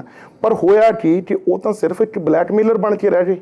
ਜੇ ਮੁਲਾਇਮ ਸਿੰਘ ਯਾਦਵ ਦੀ ਕਾਂਗਰਸ ਨੂੰ ਸਪੋਰਟ ਚਾਹੀਦੀ ਹੁੰਦੀ ਸੀ ਤਾਂ ਉਹਦਾ CBI ਤੇ ਕੇਸ ਪਵਾ ਦਿੰਦੇ ਸੀ। ਜੇ ਜੇਲ੍ਹ ਚੋਂ ਬਾਹਰ ਆਉਣਾ ਹੁੰਦਾ ਸੀ, ਸਪੋਰਟ ਉਹਦੀ ਲੈ ਲੈਂਦੇ ਸੀ ਬਜਟ ਵੇਲੇ। Same apply to Mayawati, right. ਠੀਕ ਹੈ, ਉਹ ਦੋਨੇ ਰੀਜਨਲ ਪਾਰਟੀਆਂ ਦੀਆਂ। ਤਾਂ ਬੇਸਿਕਲੀ ਉਹੀ ਹਾਲ ਜੈਲਲਿਤਾ ਦਾ ਉਧਰੋਂ। ਹੁਣ ਜੈਲਲਿਤਾ ਨੂੰ ਅੱਜ ਜ਼ਮਾਨਤ ਤਾਂ ਜ਼ਰੂਰ ਮਿਲ ਗਈ ਆ, ਜਿੱਥੇ ਉੱਤੇ ਦੀਵਾਲੀ ਮਾਹੌਲ ਮਨਾਇਆ ਜਾਂਦਾ, ਪਰ ਇਹ ਨਹੀਂ ਪਤਾ ਲੋਕਾਂ ਨੂੰ ਵੀ ਕਾਹਦੀ ਜ਼ਮਾਨਤ ਮਿਲੀ ਆ। Like she still like she committed a crime though, ਹੈ ਨਾ। ਪਰ ਜੇ ਹੁਣ ਜੈਲਲਿਤਾ ਦਾ ਰੋਲ ਹੁੰਦਾ ਸੀ, ਸ਼ਾਇਦ BJP ਨੂੰ ਵੀ ਉਹਦੀ ਸਪੋਰਟ ਲੈਣੀ ਪੈਂਦੀ। ਜੇ ਬਹੁਮਤ ਨਾ ਹੁੰਦਾ ਫਿਰ ਉੱਥੇ ਉਹਦੀ ਇੰਪੋਰਟੈਂਸ ਵੱਧ ਜਾਣੀ ਸੀ। ਪਰ ਜਦੋਂ ਨੈਸ਼ਨਲ ਪਾਰਟੀ ਨੂੰ ਮੇਰਾ ਖਿਆਲ ਆ ਪੂਰਾ ਬਹੁਮਤ ਮਿਲ ਜਾਵੇ ਤਾਂ ਉਹਨੂੰ ਜਿਹੜਾ ਕੰਮ ਕਰਨ ਦਾ ਤਰੀਕਾ ਵੀ ਮਿਲਦਾ। ਹੁਣ ਜਿਹੜਾ ਕਾਂਗਰਸ ਦੀ ਹੁੰਦੀ ਸੀ ਸਪੋਰਟ, ਉਹ ਕਹਿੰਦੇ ਸੀ ਅਸੀਂ ਤਾਂ ਕਰਪਟ ਨਹੀਂ ਹੈਗੇ, ਪਰ ਸਾਨੂੰ ਰੀਜਨਲ ਪਾਰਟੀਆਂ ਕਰਪਟ ਬਣਾ ਦਿੰਦੀਆਂ ਨੇ। ਸੋ ਇੱਕ ਜਿਹੜੀ ਪੋਲੀਟੀਕਲ ਪਾਰਟੀ ਦੀ ਆਜ਼ਾਦੀ ਆ, ਉਹਦੇ ਉੱਤੇ ਇੱਕ ਪ੍ਰਸ਼ਨ ਚਿੰਨ੍ਹ ਜਾਂ ਉਹਦੇ ਉੱਤੇ ਇੱਕ ਬੇੜੀਆਂ ਲਾ ਦਿੰਦੀ ਹੁੰਦੀ ਸੀ। ਬੇੜੀਆਂ ਨਹੀਂ ਲੱਗ ਵੀ ਜਾਂਦੀਆਂ ਸੀ। ਜੇ ਤੁਹਾਨੂੰ 10 ਵੋਟਾਂ ਦੀ ਲੋੜ ਆ, ਜੇ ਲੈਣੀ ਆ ਤਾਂ ਤੁਹਾਨੂੰ ਉਹਨਾਂ ਦੇ ਰੀਜਨਲ ਇਸ਼ੂ ਮੰਨਣੇ ਪੈਣੇ ਨੇ। ਹੁਣ ਮਮਤਾ ਬਨਰਜੀ ਕਹਿੰਦੀ ਸੀ ਵੀ ਬੰਗਾਲ ਨੂੰ ਇੱਕ ਕੋਈ ਸਟੇਟਸ ਦਿੱਤਾ ਜਾਵੇ ਰਾਜ ਦਾ, ਜਿੱਥੇ ਉਹਨਾਂ ਦਾ ਕਰਜ਼ਾ ਮਾਫ ਕੀਤਾ ਜਾਵੇ। ਠੀਕ ਹੈ। ਜਦੋਂ ਬਾਦਲ ਸਾਹਿਬ ਉੱਥੇ ਜਾਂਦੇ ਸੀ, ਸਾਨੂੰ ਵੀ ਕਰਜ਼ਾ ਮਾਫ ਚਾਹੀਦਾ। ਬਿਹਾਰ ਵਾਲੇ ਕਹਿੰਦੇ ਸੀ ਅਸੀਂ ਵੀ ਪਛੜਾ ਦਰਜਾ ਲੈਣਾ ਚਾਹੁੰਦੇ ਹਾਂ, ਸਾਨੂੰ ਵੀ ਪੈਕੇਜ ਚਾਹੀਦਾ, ਰਾਈਟ। ਹੁਣ ਜੇ ਉਹਨਾਂ ਦੀਆਂ ਵੋਟਾਂ ਲੈਣੀਆਂ ਨੇ, ਤੁਹਾਨੂੰ ਦੇਣਾ ਤਾਂ ਪੈਣਾ ਹੀ ਨਹੀਂ, ਤੁਹਾਡੀ ਗਵਰਨਮੈਂਟ ਇਹਦੀ ਆ। ਠੀਕ ਹੈ ਜੀ। ਸੋ ਬੇਸਿਕਲੀ ਇਹ ਜੇ ਹੁਣ ਜਿਹੜੀਆਂ ਜਿਹੜੀਆਂ ਸਟੇਟਾਂ ਨੇ ਉਹ ਕਾਂਗਰਸ ਦੀਆਂ ਗਵਰਨਮੈਂਟ ਨੇ, ਤੇ ਉਹਦੇ ਵਿੱਚ 15 ਸਾਲ ਤੋਂ ਹਰਿਆਣੇ ਦੀ ਕਾਂਗਰਸ ਦੀ ਗਵਰਨਮੈਂਟ ਚੱਲ ਰਹੀ ਆ। ਬਿਲਕੁਲ 10 ਸਾਲਾਂ ਤੋਂ ਮਹਾਰਾਸ਼ਟਰ ਚੱਲ ਰਹੀ ਆ। ਗਵਰਨਮੈਂਟ ਤਾਂ ਬਦਲੀ ਜਾਣੀ ਹੈ, ਐਗਜ਼ੈਕਟਲੀ ਇਹ ਕਹਿੰਦੇ ਨੇ ਬਦਲੀ ਜਾਣੀ ਆ। ਹੁਣ ਉਹ ਰੀਜਨਲ ਪਾਰਟੀ ਲਾਈਕ NCP ਲਾ ਲਓ ਮਹਾਰਾਸ਼ਟਰ 'ਚ, ਜਾਂ ਸ਼ਿਵ ਸੈਨਾ ਲਾ ਲਓ, ਹਾਂ, ਜਾਂ INLD ਲਾ ਲਓ, ਇਹ ਕਿੰਨਾ ਕੁ BJP ਨੂੰ ਰੋਕਦੀਆਂ ਨੇ, ਇਹ ਇੰਪੋਰਟੈਂਸ ਕਰਦਾ। ਇਹ ਇਹਨਾਂ ਦੀ ਅਲਾਈ ਨੇ ਐਕਚੁਅਲੀ। ਜੀ ਤੁਸੀਂ ਸ਼ਿਵ ਸੈਨਾ ਦੀ ਗੱਲ ਕੀਤੀ ਆ, ਅਸੀਂ ਮਹਾਰਾਸ਼ਟਰ ਦੀ ਗੱਲ ਕਰਦੇ ਹਾਂ, ਤੇ ਸ਼ਿਵ ਸੈਨਾ ਤੇ BJP ਦਾ ਪਹਿਲਾਂ ਜੀ ਗੱਠਜੋੜ ਬਣਦਾ ਟੁੱਟਦਾ ਆਖਰਕਾਰ ਨੂੰ ਟੁੱਟ ਗਿਆ। ਤੇ ਤੁਹਾਨੂੰ ਕੀ ਲੱਗਦਾ ਇਹਦਾ ਫਾਇਦਾ BJP ਨੂੰ ਹੋਇਆ? ਬਿਲਕੁਲ। 288 ਸੀਟਾਂ ਸੀ। ਹਾਂਜੀ, ਠੀਕ ਆ। 288 ਸੀਟਾਂ ਚੋਂ 169 ਸੀਟਾਂ ਤੇ ਸ਼ਿਵ ਸੈਨਾ ਲੜਨਾ ਚਾਹੁੰਦੀ ਸੀ। 119 ਸੀਟਾਂ ਉਹ ਭਾਜਪਾ ਨੂੰ ਦੇਣਾ ਚਾਹੁੰਦੀਆਂ ਸੀ। ਇਹ ਅੰਕੜੇ ਸੀਗੇ। ਹੁਣ ਰੌਲਾ ਕੀ, ਉਹਦੀ ਵਜ੍ਹਾ ਕੀ ਸੀ? ਵਜ੍ਹਾ ਇਹ ਸੀ ਵੀ ਸ਼ਿਵ ਸੈਨਾ ਆਪਦਾ ਚੀਫ ਮਿਨਿਸਟਰ ਬਣਾਉਣਾ ਚਾਹੁੰਦੀ ਸੀ। ਠੀਕ ਹੈ। ਜ਼ਿਆਦਾ ਤੇ ਰੌਲਾ ਇਹ ਵੀ ਸੀਗਾ ਨਾ ਤੂੰ ਸਾਹਿਬ ਕਿ ਭਾਜਪਾ 128 ਚਾਹੁੰਦੀ ਸੀਗੀ, ਉਹ 119 ਦਿੰਦੇ ਸੀਗੇ। 7 ਸੀਟਾਂ ਦਾ ਉੱਤੇ ਫਰਕ ਸੀਗਾ। ਤੇ ਜਿਹੜੀਆਂ ਸ਼ਿਵ ਸੈਨਾ ਲੜਨਾ ਚਾਹੁੰਦੀ ਸੀਗੀ, ਉਹ ਉੱਥੇ ਤਾਂ ਉਹ ਸਿਰਫ ਉਹਨਾਂ ਦਾ ਫਿਗਰਸ ਦਾ ਫਰਕ ਪਿਆ। ਤੇ ਪਲੱਸ ਦੂਜਾ ਇਸ਼ੂ ਚੀਫ ਮਿਨਿਸਟਰ। ਨਹੀਂ, ਦੇਖੋ ਭਾਜਪਾ ਕੋਲੇ ਜਦੋਂ ਕਦੇ ਤੁਹਾਡੇ ਘਰ ਦਾਣੇ, ਤੁਹਾਡੇ ਸਾਰੇ ਨਿਆਣੇ ਸਿਆਣੇ, ਠੀਕ ਹੈ। ਭਾਜਪਾ ਕੋਲੇ ਐਵਰੀ ਗੇਮ ਦੇ ਕੈਨ ਪਲੇ ਇਨ ਮਹਾਰਾਸ਼ਟਰ। ਉਹਦਾ ਰੀਜ਼ਨ ਕੀ ਹੈ? ਲੈਟਸ ਗੋ ਬੈਕ ਟੂ ਲੋਕ ਸਭਾ ਦੇ ਇਲੈਕਸ਼ਨਾਂ ਤੇ। ਲੋਕ ਸਭਾ ਦੇ ਇਲੈਕਸ਼ਨਾਂ ਤੇ ਜਿਹੜੇ NCP, ਜਿਹੜੇ ਕਾਂਗਰਸ ਦੇ ਅਲਾਈਜ਼ ਨੇ, ਸ਼ਰਦ ਪਵਾਰ ਜੀ ਦਾ ਆਪ ਕਮੈਂਟ ਸੀ ਕਿ ਅਸੀਂ ਤਾਂ ਅਲਾਇੰਸ BJP ਨਾਲ ਚਾਹੁੰਦੇ ਹਾਂ। ਅੱਛਾ ਜੀ। ਉਸ ਵੇਲੇ ਲੋਕ ਸਭਾ ਵੇਲੇ।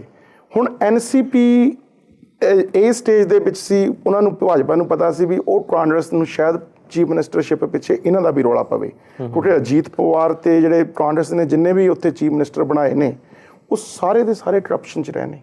ਜਿਹੜੇ ਪ੍ਰੈਜ਼ੈਂਟ ਚੀਫ ਮਿਨਿਸਟਰ ਨੂੰ ਛੱਡ ਕੇ ਬਾਕੀ ਸਾਰੇ, ਬਿਲਾਸ ਰਾਜ ਦਮੇਸ਼ ਮੁੱਖ ਲਾ ਲਓ, ਅਸ਼ੋਕ ਚੌਹਾਨ ਲਾ ਲਓ, ਸਾਰੇ। ਜਦੋਂ ਉਹਨਾਂ ਨੇ ਕਿਹਾ ਵੀ ਤੁਹਾਡੇ ਤੇ ਕਰਪਸ਼ਨ ਦੇ, ਹਾਲਾਂਕਿ ਕਰਪਸ਼ਨ ਅਸੀਂ ਕੀਤੀ ਆ, ਪਰ ਇਲਜ਼ਾਮ ਤੁਹਾਡੇ ਚੀਫ ਮਿਨਿਸਟਰਾਂ ਦੇ ਲੱਗੇ ਨੇ, ਐਤਕੀ ਵਾਰੀ ਸਾਡੀ ਆ। ਭਾਜਪਾ ਨੂੰ ਪਤਾ ਸੀ ਵੀ ਇਹਨਾਂ ਨੇ ਤਾਂ ਲੜਨਾ ਹੀ ਲੜਨਾ। ਉਦੋਂ ਬਾਅਦ ਭਾਜਪਾ ਨੂੰ ਲੱਗਦਾ ਵੀ ਜਦੋਂ ਉਹਨਾਂ ਨੇ ਆਪਣੀਆਂ ਲੋਕ ਸਭਾ ਇਲੈਕਸ਼ਨਾਂ 'ਤੇ ਲਾਈ ਨਜ਼ਰ, ਉਹਨਾਂ ਨੇ ਕਿਹਾ ਵੀ ਜਦੋਂ ਸ਼ਿਵ ਸੈਨਾ ਨਾਲ ਲੜੇ ਸੀ, ਕਿਉਂਕਿ ਆਮ ਆਦਮੀ ਪਾਰਟੀ ਦਾ ਵੀ ਮਹਾਰਾਸ਼ਟਰ 'ਚ ਜ਼ੋਰ ਸੀ। ਆਮ ਆਦਮੀ ਪਾਰਟੀ ਦੇ ਚੰਗੇ ਨਾਂ, ਗਾਂਧੀ ਸਾਹਿਬ ਸੀਗੇ ਸਾਡੇ ਨਾ, ਮੇਨਟ ਗਾਂਧੀ ਸੀਗੇ, ਡਾਲਮੀਆ ਸਿਟੀ, ਸੀਮਾ ਸਾਰੇਵਾਲ ਸਿਟੀ, ਰਾਈਟ, ਬੜੇ ਸਟਾਰ ਕੈਂਡੀਡੇਟ ਸੀ। ਉਹ ਕਹਿੰਦੇ ਸਾਨੂੰ ਤਾਂ ਤੁਸੀਂ ਉਹ ਇਲੈਕਸ਼ਨਾਂ ਲੜਾਈਆਂ ਉਦੋਂ ਸਟਰੋਂਗ, ਅਸੀਂ ਜਿੱਤੇ ਆਪਦੇ ਬਲ ਤੇ ਤੁਸੀਂ ਸਾਨੂੰ ਵੀ ਥੋੜ੍ਹੀ ਬਹੁਤ ਇੱਜ਼ਤ ਮਾਣ ਦਿਓ ਵੀ ਸਾਨੂੰ, ਅਸੀਂ ਤੁਹਾਡੇ ਬਰਾਬਰ ਦੇ ਹਾਂ, ਬਰਾਬਰ ਦੇ ਹਾਂ। ਸ਼ਿਵ ਸੈਨਾ ਚਾਹੁੰਦੀ ਸੀ ਜੇ ਬਰਾਬਰ ਤੁਹਾਨੂੰ ਦੇ ਦਿੱਤਾ ਤਾਂ ਚੀਫ ਮਿਨਿਸਟਰ ਬਣਾਉਣ ਵੇਲੇ ਰੌਲਾ ਪਊਗਾ। ਉਹ ਤਾਂ ਪੈਣਾ ਹੀ ਸੀਗਾ। ਹਾਂ। ਦੂਜੇ ਪਾਸੇ ਅਮਿਤ ਸ਼ਾਹ, ਜਿੰਨਾ ਚਿਰ ਅਮਿਤ ਸ਼ਾਹ ਬੰਬੇ ਨਹੀਂ ਗਏ, ਜਿਹੜੀ ਸ਼ੇਰਗਿੱਲ ਸਾਹਿਬ ਨੇ ਗੱਲ ਕਹੀ ਆ, ਉਹ ਨੈਗੋਸੀਏਸ਼ਨ ਹੋ ਰਹੀ ਸੀ। ਹਾਂਜੀ, ਉਹ ਨੈਗੋਸੀਏਸ਼ਨ ਹੋ ਰਹੀ ਸੀ ਕਿ 5-10 ਸੀਟਾਂ ਇੱਧਰ ਸੀ, ਉੱਧਰ ਸੀ। 1-2 ਇਹਨਾਂ ਦੇ ਨਾਲ ਛੋਟੀਆਂ ਪਾਰਟੀਆਂ ਵੀ ਰਲੀਆਂ ਹੋਈਆਂ ਨੇ ਵੀ ਤੁਸੀਂ 4 ਸੀਟਾਂ ਤੁਸੀਂ ਦੇ ਦਿਓ, 4 ਤੁਸੀਂ ਉਹ ਦੇ ਦਿਓ। ਜਿੱਦਣ ਅਮਿਤ ਸ਼ਾਹ ਏਅਰਪੋਰਟ ਤੋਂ ਉਤਰ ਕੇ ਗਏ ਨੇ, ਉਹਨਾਂ ਨੇ ਜਿਹੜਾ ਉਧਵ ਠਾਕਰੇ ਦਾ ਬੇਟਾ ਸਿਧਾਰਥ ਠਾਕਰੇ ਆ, ਰਾਈਟ, ਹੈ ਨਾ, ਉਹਨਾਂ ਨੂੰ ਭੇਜਿਆ। ਉਹਨਾਂ ਕਹਿੰਦਾ ਯਾਰ ਤੂੰ 20-25 ਸਾਲ ਦਾ ਮੁੰਡਾ, ਤੇਰੇ ਨਾਲ ਅਸੀਂ ਕੀ ਗੱਲ ਕਰੀਏ, ਤੂੰ ਸਾਡੇ ਬੱਚਿਆਂ ਵਰਗਾ, ਰਾਈਟ, ਹੈ ਨਾ, ਵੀ ਅਸੀਂ ਇੱਕ ਸੀਰੀਅਸ ਟੌਪਿਕ ਕਰਨ ਆਏ ਹਾਂ, ਰਾਈਟ, ਹੈ ਨਾ। ਉਹ ਕਹਿੰਦਾ ਵੀ ਮੈਂ ਇੰਨੀਆਂ ਮੀਟਿੰਗਾਂ ਅਟੈਂਡ ਕੀਤੀਆਂ ਨੇ ਵੀ ਮੇਰੇ ਦਾਦੇ ਵੇਲੇ, ਵੀ ਤੁਸੀਂ ਉਨੀਆਂ ਤਾਂ ਤੁਹਾਡੇ BJP ਦੇ ਲੀਡਰਾਂ ਨੇ ਨਹੀਂ ਅਟੈਂਡ ਕੀਤੀਆਂ। ਅੱਛਾ ਜੀ। ਉਹ ਹਾਲਾਂਕਿ ਇਹ ਆਫ ਦੀ ਰੈਕਰਡ ਆ, ਗੱਲਾਂ ਹੋਈਆਂ ਨੇ, ਜਾਣੀ ਹਾਲਾਂਕਿ ਇੰਡਾਇਰੈਕਟਲੀ ਉਹਨਾਂ ਨੇ ਕਹੀਆਂ ਨੇ ਹੋਈਆਂ ਨੇ। ਤਾਂ ਉਸ ਦਿਨ ਅਮਿਤ ਸ਼ਾਹ ਉਹਨਾਂ ਨੂੰ ਕਹਿ ਰਹੇ ਸੀ ਵੀ ਤੁਹਾਡੇ ਨਾਲ ਸਾਡਾ ਅਲਾਇੰਸ ਨਹੀਂ ਰਹਿਣਾ, ਜਿੰਨੀਆਂ ਮਰਜ਼ੀ ਸੀਟਾਂ 'ਤੇ ਲਾਓ। ਉਦਣ ਅੰਕੜੇ ਬਦਲ ਚੁੱਕੇ ਸੀ। 288 ਚੋਂ ਉਹ ਕਹਿੰਦੇ ਸੀ ਅੱਧੀਆਂ ਸੀਟਾਂ ਸਾਨੂੰ ਚਾਹੀਦੀਆਂ ਨੇ। ਠੀਕ ਹੈ। ਜਿਹੜਾ ਜ਼ਿਆਦਾ ਜਿੱਤ ਗਿਆ ਉਹਦੀ ਗਵਰਨਮੈਂਟ, ਉਹਦਾ ਚੀਫ ਮਿਨਿਸਟਰ ਬਣ ਜਾਊਗਾ। ਠੀਕ। ਉਹ ਸ਼ਿਵ ਸੈਨਾ ਨੂੰ ਕਦੇ ਵੀ ਮਨਜ਼ੂਰ ਨਹੀਂ ਸੀ।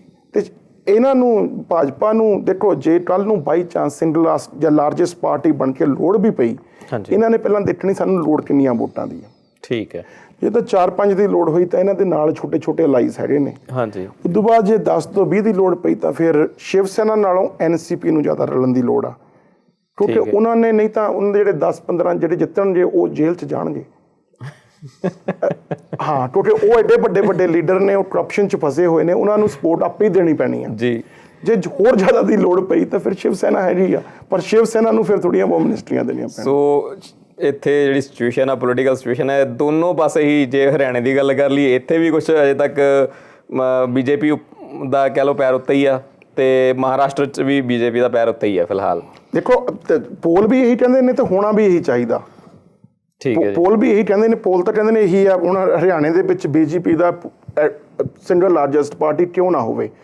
ਕਾਂਗਰਸ ਦੇ ਵਿੱਚ ਅੱਜ ਜੇ ਤੁਸੀਂ ਅੱਜ ਦੀ ਨਿਊਜ਼ ਪੜ੍ਹੋ, ਹੁਣ ਅੱਜ ਦੀ ਨਿਊਜ਼ ਦੇ ਵਿੱਚ ਜਿਹੜਾ ਆਡੀਟਰ ਜਨਰਲ ਆ, ਉਹਨਾਂ ਨੇ ਕਿਹਾ ਵੀ ਜਿਹੜੇ ਰਾਬਰਟ ਵਡਰਾ ਨੂੰ ਜਿਹੜੀ ਜ਼ਮੀਨ ਅਲਾਟ ਕੀਤੀ ਸੀ ਜੀ, ਉਹਦੇ ਵਿੱਚ ਇੰਨੀਆਂ ਕੁ ਧਾਂਦਲੀਆਂ ਹੋਈਆਂ ਨੇ, ਪ੍ਰੋਪਰ ਡਿਵੈਲਪਮੈਂਟ ਪਰਮਿਟ ਤੋਂ ਲੈ ਕੇ ਜਿਹੜੀਆਂ ਜਿੰਨੀਆਂ ਵੀ ਹੋਈਆਂ ਨੇ ਸਾਰੀਆਂ ਹੁੱਡਾ ਗਵਰਨਮੈਂਟ ਨੇ ਕੀਤੀਆਂ ਨੇ। ਠੀਕ ਹੈ ਜੀ। ਹੁਣ ਆਡੀਟਰ ਜਨਰਲ, ਹਾਲਾਂਕਿ ਇਲੈਕਸ਼ਨਾਂ ਹੋ ਚੁੱਕੀਆਂ ਨੇ, ਉਹ ਇਲੈਕਸ਼ਨ ਜਿਹੜੀਆਂ ਨਿਊਜ਼ ਉਹਨਾਂ ਨੂੰ ਕਰਨ ਦਾ ਮੌਕਾ ਮਿਲਿਆ, ਉਹ ਇੰਨੇ ਕੁ ਫਸੇ ਹੋਏ ਸੀ। ਹਾਲਾਂਕਿ Robert Vadra is not a political man, ਸੰਬੰਧੀ ਜ਼ਰੂਰ ਹੈਗਾ ਕਿਸੇ ਦਾ, ਪਰ ਨਹੀਂ ਹੈਗਾ, ਹੈ ਨਾ। ਪਰ ਜੇ ਹੁਣ ਉਹਨੂੰ ਪ੍ਰੋਟੈਕਟ ਕਰਨਾ, ਠੀਕ ਹੈ ਜੀ। So Congress will be available to deal with some stuff, ਹੈ ਨਾ। ਠੀਕ ਹੈ। ਜੇ ਉਹਨਾਂ ਨੂੰ ਪ੍ਰੋਟੈਕਟ ਕਰਨਾ ਹੋਇਆ, ਉਹੀ ਰੀਜਨਲ ਪਾਰਟੀਆਂ ਦਾ ਹੱਲ ਹੋਣਾ। ਸੋ ਇੱਥੇ ਕਾਂਗਰਸ ਦਾ ਜਿਹੜਾ ਅਸੀਂ ਕਹਿ ਸਕਦੇ ਹਾਂ ਹਾਲ ਮਾੜਾ ਆ। ਸੋ ਜੀ ਇੱਥੇ ਅਸੀਂ ਗੱਲਬਾਤ ਦਾ ਸਿਲਸਿਲਾ ਸਾਡਾ ਬੜਾ ਵਧੀਆ ਚੱਲਦਾ ਪਿਆ ਆ। ਪੋਲੀਟੀਕਲ ਪਾਰਟੀ ਇੰਸਟੀਟਿਊਸ਼ਨ ਅਸੀਂ ਡਿਸਕਸ ਕਰਦੇ ਪਏ ਹਾਂ, ਪਰ ਫਿਲਹਾਲ ਸਮਾਂ ਹੋ ਚੱਲਿਆ ਇੱਕ ਛੋਟੇ ਜਿਹੇ ਬ੍ਰੇਕ ਦਾ। ਮਿਲਦੇ ਹਾਂ ਇੱਕ ਛੋਟੇ ਜਿਹੇ ਬ੍ਰੇਕ ਤੋਂ ਬਾਅਦ।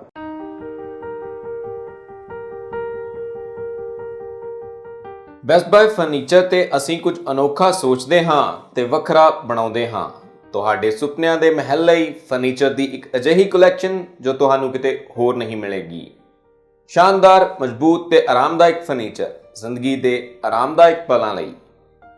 Best Buy furniture, the perfect homemaker. Finance available for 6 months with 0% interest.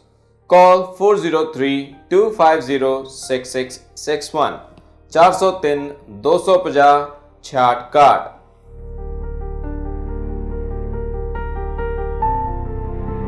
ਚੱਕਦੇ ਟੀਵੀ ਦੇਖ ਰਹੇ ਸਾਰੇ ਦਰਸ਼ਕਾਂ ਦਾ ਇੱਕ ਵਾਰੀ ਫਿਰ ਸਵਾਗਤ ਹੈ ਸਾਡੇ ਸ਼ੋਅ 1 ਆਵਰ ਦੇ ਵਿੱਚ। ਅਸੀਂ ਗੱਲਬਾਤ ਕਰ ਰਹੇ ਹਾਂ ਦਵਿੰਦਰ ਤੂਰ ਜੀ ਦੇ ਨਾਲ, ਤੇ ਨਾਲ ਹੀ ਸਾਡੇ ਨਾਲ ਮੌਜੂਦ ਨੇ ਅਵਤਾਰ ਸ਼ੇਰਗਿੱਲ ਜੀ। ਸੋ ਗੱਲਬਾਤ ਦਾ ਸਿਲਸਿਲਾ ਬਹੁਤ ਵਧੀਆ ਚੱਲ ਰਿਹਾ ਜੀ, ਔਰ ਬਹੁਤ ਕੁਝ ਜਿਹੜੇ ਤੱਥ ਨੇ ਇਹਨਾਂ ਇਲੈਕਸ਼ਨਸ ਦੇ ਵਿੱਚ ਉਹ ਸਾਨੂੰ ਸੁਣਨ ਨੂੰ ਮਿਲਦੇ ਪਏ ਆ। ਜੇ ਅਸੀਂ ਐਗਜ਼ਿਟ ਪੋਲਾਂ ਦੀ ਗੱਲ ਕਰੀਏ ਤੇ ਜਿਹੜੇ ਐਗਜ਼ਿਟ ਪੋਲਾਂ ਦੇ ਵਿੱਚ ਜਿੰਨੇ ਵੀ ਆਏ ਨੇ ਉਹਨਾਂ ਦੇ ਵਿੱਚ ਬੀਜੇਪੀ ਨੂੰ ਸਾਫ਼ ਮੈਜੋਰਿਟੀ ਜਿਹੜੀ ਆ ਉਹ ਦਿੱਤੀ ਜਾ ਰਹੀ ਆ, ਹਰਿਆਣੇ ਦੇ ਵਿੱਚ ਖਾਸ ਕਰਕੇ। ਤੇ ਅਵਤਾਰ ਜੀ ਨੇ ਗੱਲ ਕੀਤੀ ਸੀ ਕਿ ਨਵਜੋਤ ਸਿੰਘ ਸਿੱਧੂ ਇੱਕ ਬਹੁਤ ਵੱਡੀ ਕੜੀ ਸਾਬਿਤ ਹੋਏ ਨੇ ਇਸ ਸਾਰੇ ਇਲੈਕਸ਼ਨਸ ਦੇ ਵਿੱਚ, ਖਾਸ ਕਰਕੇ ਹਰਿਆਣੇ ਦੀ ਗੱਲ ਕਰੀਏ ਤਾਂ। ਅਵਤਾਰ ਜੀ, ਤੁਸੀਂ ਗੱਲ ਕੀਤੀ ਕਿ ਨਵਜੋਤ ਸਿੰਘ ਸਿੱਧੂ ਨੂੰ ਪੰਜਾਬ ਤੋਂ ਅਕਾਲੀ ਦਲ ਨੇ ਕੱਢ ਕੇ ਇੱਕ ਗਲਤੀ ਕੀਤੀ ਹੈ, ਔਰ ਹੁਣ ਉਹੀ ਨਵਜੋਤ ਸਿੰਘ ਸਿੱਧੂ ਹਰਿਆਣੇ ਦੇ ਵਿੱਚ ਬੀਜੇਪੀ ਦੀ ਬਹੁਤ ਵਧੀਆ ਉਹਨਾਂ ਨੇ ਪ੍ਰਚਾਰ ਜਿਹੜਾ ਆ ਕੀਤਾ, ਬਹੁਤ ਵਧੀਆ ਕੈਂਪਿੰਗ ਕੀਤੀ ਆ। ਤੇ ਤੁਹਾਨੂੰ ਕੀ ਲੱਗਦਾ ਹੈ ਕਿ ਹੁਣ ਨਵਜੋਤ ਸਿੰਘ ਸਿੱਧੂ ਦਾ ਇੱਕ ਜਿਹੜਾ ਰੋਲ ਆ ਉਹ ਬੀਜੇਪੀ ਦੇ ਵਿੱਚ ਕੀ ਹੋ ਸਕਦਾ ਹੈ ਅੱਗੇ? ਦੇਖੋ ਜੀ, ਪਹਿਲੀ ਗੱਲ ਤਾਂ ਮੈਂ ਇਹਦੇ ਵਿੱਚ ਇੱਕ ਗੱਲ ਕਰਨੀ ਚਾਹੂੰਗਾ ਵੀ ਜਿਵੇਂ ਹੁਣ ਨਾ ਮੋਦੀ ਸਾਹਿਬ ਨੇ ਉੱਥੇ ਕਿਹਾ ਸੀਗਾ ਹਰਿਆਣੇ ਦੇ ਵਿੱਚ ਵੀ ਜਿਹੜਾ ਬੰਦਾ ਕਰਪਸ਼ਨ ਦੇ, ਜਿੱਦਾਂ ਹੁਣ ਬਾਦਲ ਸਾਹਿਬ ਚਾਹੁੰਦੇ ਸੀਗੇ ਕਿ ਇਹਨਾਂ ਦਾ ਪਹਿਲਾਂ ਹੀ ਇਹਨਾਂ ਦਾ ਅਲਾਇੰਸ ਹੋ ਜੇ, ਉਹਨੇ ਕਿਹਾ ਕਿ ਜਿਹੜਾ ਬੰਦਾ ਕਰਪਸ਼ਨ ਦੇ ਕੇਸ ਵਿੱਚ ਅੰਦਰ ਹੈ ਮੈਨੂੰ ਉਹਦੇ ਸਾਥ ਦੀ ਲੋੜ ਨਹੀਂ। ਤੇ ਹਾਲਾਂਕਿ ਬੀਜੇਪੀ ਪਹਿਲਾਂ ਲੋਕ ਸਭਾ ਵੇਲੇ ਇਹਨਾਂ ਦੇ ਨਾਲ ਅਲਾਇੰਸ ਕਰਨਾ ਚਾਹੁੰਦੀ ਸੀ, ਔਰ ਜੋ ਸਿੱਧੂ ਨੂੰ ਵੈਸੇ ਤੇ ਦੇਖਿਆ ਜਾਵੇ ਤਾਂ ਬੀਜੇਪੀ ਇਜ਼ ਯੂਜ਼ਿੰਗ ਹਿਮ। ਜੇ ਤੇ ਉਹਨਾਂ ਦੀਆਂ ਸੀਟਾਂ ਆ ਗਈਆਂ ਤਾਂ ਫਿਰ ਉਹਨੂੰ ਜੇ ਉਹਨੂੰ ਐਜ਼ ਅ ਪ੍ਰੈਜ਼ੀਡੈਂਟ ਉਹਨੇ ਉੱਥੇ ਉਹਨੇ ਕਰ ਦਿੱਤਾ ਉਹਦੇ ਵਿੱਚ ਪੰਜਾਬ ਦੇ ਵਿੱਚ, ਤੇ ਫਿਰ ਸਿਚੁਏਸ਼ਨ ਹੋਰ ਹੋਏਗੀ। ਪਰ ਇੱਕ ਗੱਲ ਜ਼ਰੂਰ ਇਹਦੇ ਤੋਂ ਦੋ ਹੀ ਚੀਜ਼ਾਂ ਦੇ ਵਿੱਚੋਂ ਜਿਹੜੀ ਆ ਰਹੀ ਆ ਕਿ ਮੋਦੀ ਸਾਹਿਬ ਕਹਿ ਰਹੇ ਕਿ ਮੈਨੂੰ ਕਰਪਟ ਬੰਦੇ ਦੀ ਲੋੜ ਨਹੀਂ ਵੋਟਾਂ ਤੋਂ ਪਹਿਲਾਂ, ਜੇ ਲੋੜ ਪੈ ਗਈ ਤਾਂ ਉਹਨੇ ਜੱਫੀਆਂ ਵੀ ਪਾ ਲੈਣੀਆਂ ਨੇ। ਜੇ ਸਿੱਧੂ ਹੁਣ ਇਹ ਕਹਿ ਰਿਹਾ ਕਿ ਬਾਦਲ ਪਰਿਵਾਰ ਨੇ ਸਿਰਫ ਆਪਾਂ ਨੇ ਬਣਾਇਆ, ਇਨੀ ਰੇਤੇ ਦੀ ਕਰਪਸ਼ਨ ਕੀਤੀ, ਇਨੀ ਬੱਸਾਂ ਦੀ ਕਰਪਸ਼ਨ ਕੀਤੀ, ਇਨੀ ਮੀਡੀਆ 'ਚ ਕਰਪਸ਼ਨ ਕੀਤੀ। ਜਿਹੜਾ ਕਰਪਸ਼ਨ ਦਾ ਮੁੱਦਾ ਆ, ਜੇ ਆਪਾਂ ਪਿੱਛੇ ਜਾਈਏ ਤੇ ਕੇਜਰੀਵਾਲ ਹੋਣਾ ਤੋਂ ਪਹਿਲਾਂ ਕਿੰਨੀ ਕੁ ਵਾਰ ਕਿਸੇ ਨੇ ਕਰਪਸ਼ਨ ਦੀ ਕੋਈ ਗੱਲ ਕਰਦਾ ਹੁੰਦਾ ਸੀ ਜਾਂ ਕਦੋਂ ਉਹਦੀ ਚਰਚਾ ਵੀ ਨਹੀਂ ਸੀ ਹੁੰਦੀ। ਘੱਟੋ ਘੱਟ ਚਰਚਾ ਦਾ ਵਿਸ਼ਾ ਜ਼ਰੂਰ ਬਣ ਗਿਆ ਜੀ। ਔਰ ਈਵਨ ਹੁਣ ਆਮ ਪਿੰਡਾਂ ਦੇ ਵਿੱਚ ਵੀ ਲੋਕ ਦੇਖਣ ਲੱਗ ਪਏ ਜਦੋਂ ਫਲਾਣੇ ਐਮਐਲਏ ਨੇ ਪੈਸੇ ਬਹੁਤ ਖਾਧੇ ਨੇ, ਫਲਾਣੇ ਨੇ ਘੱਟ ਖਾਧੇ ਨੇ। ਘੱਟੋ ਘੱਟ ਲੋਕੀ ਇਹ ਜਾਣਨ ਲੱਗ ਪਏ ਵੀ, ਸੋਚਣ ਲੱਗ ਪਏ ਵੀ ਇਹਨੇ ਕਰਪਸ਼ਨ ਕੀਤੀ ਹੈ। ਨਹੀਂ ਤਾਂ ਦੇਖੋ ਨਾ ਸਾਡੀ ਮਾਨਸਿਕਤਾ ਪਤਾ ਨਹੀਂ ਹਿੰਦੁਸਤਾਨੀਆਂ ਦੀ ਕਿੱਥੇ ਚਲ ਗਈ ਕਿ ਜੈਲਲਤਾ ਕਰਪਸ਼ਨ ਦੇ ਕੇਸ ਵਿੱਚ ਅੰਦਰ ਗਈ ਹੈ, ਤੇ ਲੋਕ ਉਹਦੇ ਹੱਕ ਵਿੱਚ ਮੁਜ਼ਾਹਰੇ ਕਰ ਰਹੇ ਨੇ ਕਿ ਸਾਡੀ ਮਾਂ ਨੂੰ ਤੁਸੀਂ ਕਿਉਂ, ਹਨਾ, ਤੁਹਾਡੀ ਮਾਂ ਤੁਹਾਨੂੰ ਜਾਂ ਲੁੱਟ ਕੇ ਖਾ ਗਈ ਤੇ ਤੁਸੀਂ ਉਹਦੇ ਹੱਕ ਦੇ ਵਿੱਚ ਤੁਸੀਂ ਰੋਈ ਜਾ ਰਹੇ ਹੋ। ਚੀਫ ਮਿਨਿਸਟਰ ਸਹੁੰ ਚੁੱਕ ਰਿਹਾ ਤੇ ਰੋਈ ਜਾ ਰਿਹਾ। ਤੇ ਪਰ ਜਿਹੜੀ ਪੰਜਾਬ ਦੀ ਸਿਚੁਏਸ਼ਨ ਹੈ ਜੀ, ਉਹਦੇ ਵਿੱਚ ਜਿਵੇਂ ਮੈਂ ਪਹਿਲਾਂ ਕਿਹਾ ਕਿ ਜਿਵੇਂ ਜੋ ਭਗਵੰਤ ਮਾਨ ਹੁਣੀ ਕੰਮ ਕਰ ਰਹੇ ਨੇ ਮੰਡੀਆਂ ਦੇ ਵਿੱਚ ਜਾ ਕੇ, ਜਾਂ ਅੱਜ ਤੱਕ ਕਦੇ ਪੰਜਾਬ ਦੇ ਇਤਿਹਾਸ ਵਿੱਚ ਕਦੇ ਸੁਣਿਆ ਵੀ MP ਆਹ ਕੁਛ ਕਰ ਰਿਹਾ, ਜਾਂ ਜੋ ਧਰਮ ਦੀ ਗਲਤੀ ਹੋਈ ਕਰ ਰਹੇ ਨੇ। ਤੇ ਹੁਣ ਹੁੱਤਾ ਸਿੰਘ ਛੋਟੇ ਪਰ ਉਹਨਾਂ ਨੂੰ ਨਹੀਂ ਬਣਾਇਆ ਪੰਜਾਬ ਦਾ ਪ੍ਰਧਾਨ ਲਾ ਲਓ, ਜਗਵੀਰ ਨੂੰ ਲਾ ਲਓ, ਤੇ ਹੀ ਇਜ਼ ਡੂਇੰਗ ਵੈਰੀ ਗੁੱਡ। ਉਹਨਾਂ ਦੇ ਸਾਰਿਆਂ ਨੂੰ ਇਕੱਠੇ ਨਾਲ ਜੁੜ ਕੇ ਚੱਲ ਰਹੇ ਨੇ। ਔਰ ਜਿਹੜੀਆਂ ਗੱਲਾਂ ਆਮ ਆਦਮੀ ਪਾਰਟੀ ਵਾਲੇ ਕਹਿੰਦੇ ਸੀ ਕਿ ਇਹ ਬਾਦਲ ਸਾਰਾ ਕੁਝ ਖਾ ਗਏ, ਪਹਿਲਾਂ BJP ਬੋਲੀ ਨਹੀਂ, ਹੁਣ ਹਰਿਆਣੇ ਦੇ ਵਿੱਚ ਉਹਨਾਂ ਦੇ ਖਿਲਾਫ ਵੋਟਾਂ ਲੈਣੀਆਂ ਤੇ ਹੁਣ ਸਾਰਾ ਕੁਝ ਬੋਲ ਰਹੇ ਨੇ ਜੀ। ਤੇ ਤੁਸੀਂ ਇਹ ਦੇਖੋ ਕਿ ਅਸੀਂ ਕਈ ਵਾਰੀ ਅਸੀਂ ਐਜ਼ ਅ ਪੋਲੀਟੀਸ਼ੀਅਨ ਅਸੀਂ ਸਾਡੇ 'ਚ ਕਿੰਨੀ ਗਿਰਾਵਟ ਆ ਗਈ ਹੈ। ਅਸੀਂ ਜਿਹੜਾ ਆਪਣਾ ਹਫ਼ਤਾ ਪਹਿਲਾਂ ਦਿੱਤਾ ਬਿਆਨ ਹੁੰਦਾ ਹੈ, ਉਹ ਮੋਦੀ ਸਾਹਿਬ ਠੀਕ ਹੈ ਵੀ ਕੁਝ ਚੀਜ਼ਾਂ ਬਹੁਤ ਵਧੀਆ ਕਰ ਰਹੇ ਨੇ, ਜਿਹੜੀਆਂ ਚੀਜ਼ਾਂ ਕੋਈ ਚੰਗਾ ਕਰਦਾ ਉਹਦੀ ਤਾਰੀਫ ਵੀ ਕਰਨੀ ਬਣਦੀ ਹੈ। ਵਿਜ਼ਨ ਲੱਗਦਾ ਹੈ ਸ਼ਾਇਦ ਲੋਕਾਂ ਨੂੰ ਕੁਝ ਲੋਕਾਂ ਦਾ ਭਵਿੱਖ ਸੰਵਾਰਨਾ ਚਾਹੁੰਦੇ ਨੇ, ਠੀਕ ਹੈ ਜੀ, ਚੰਗੀ ਗੱਲ ਹੈ।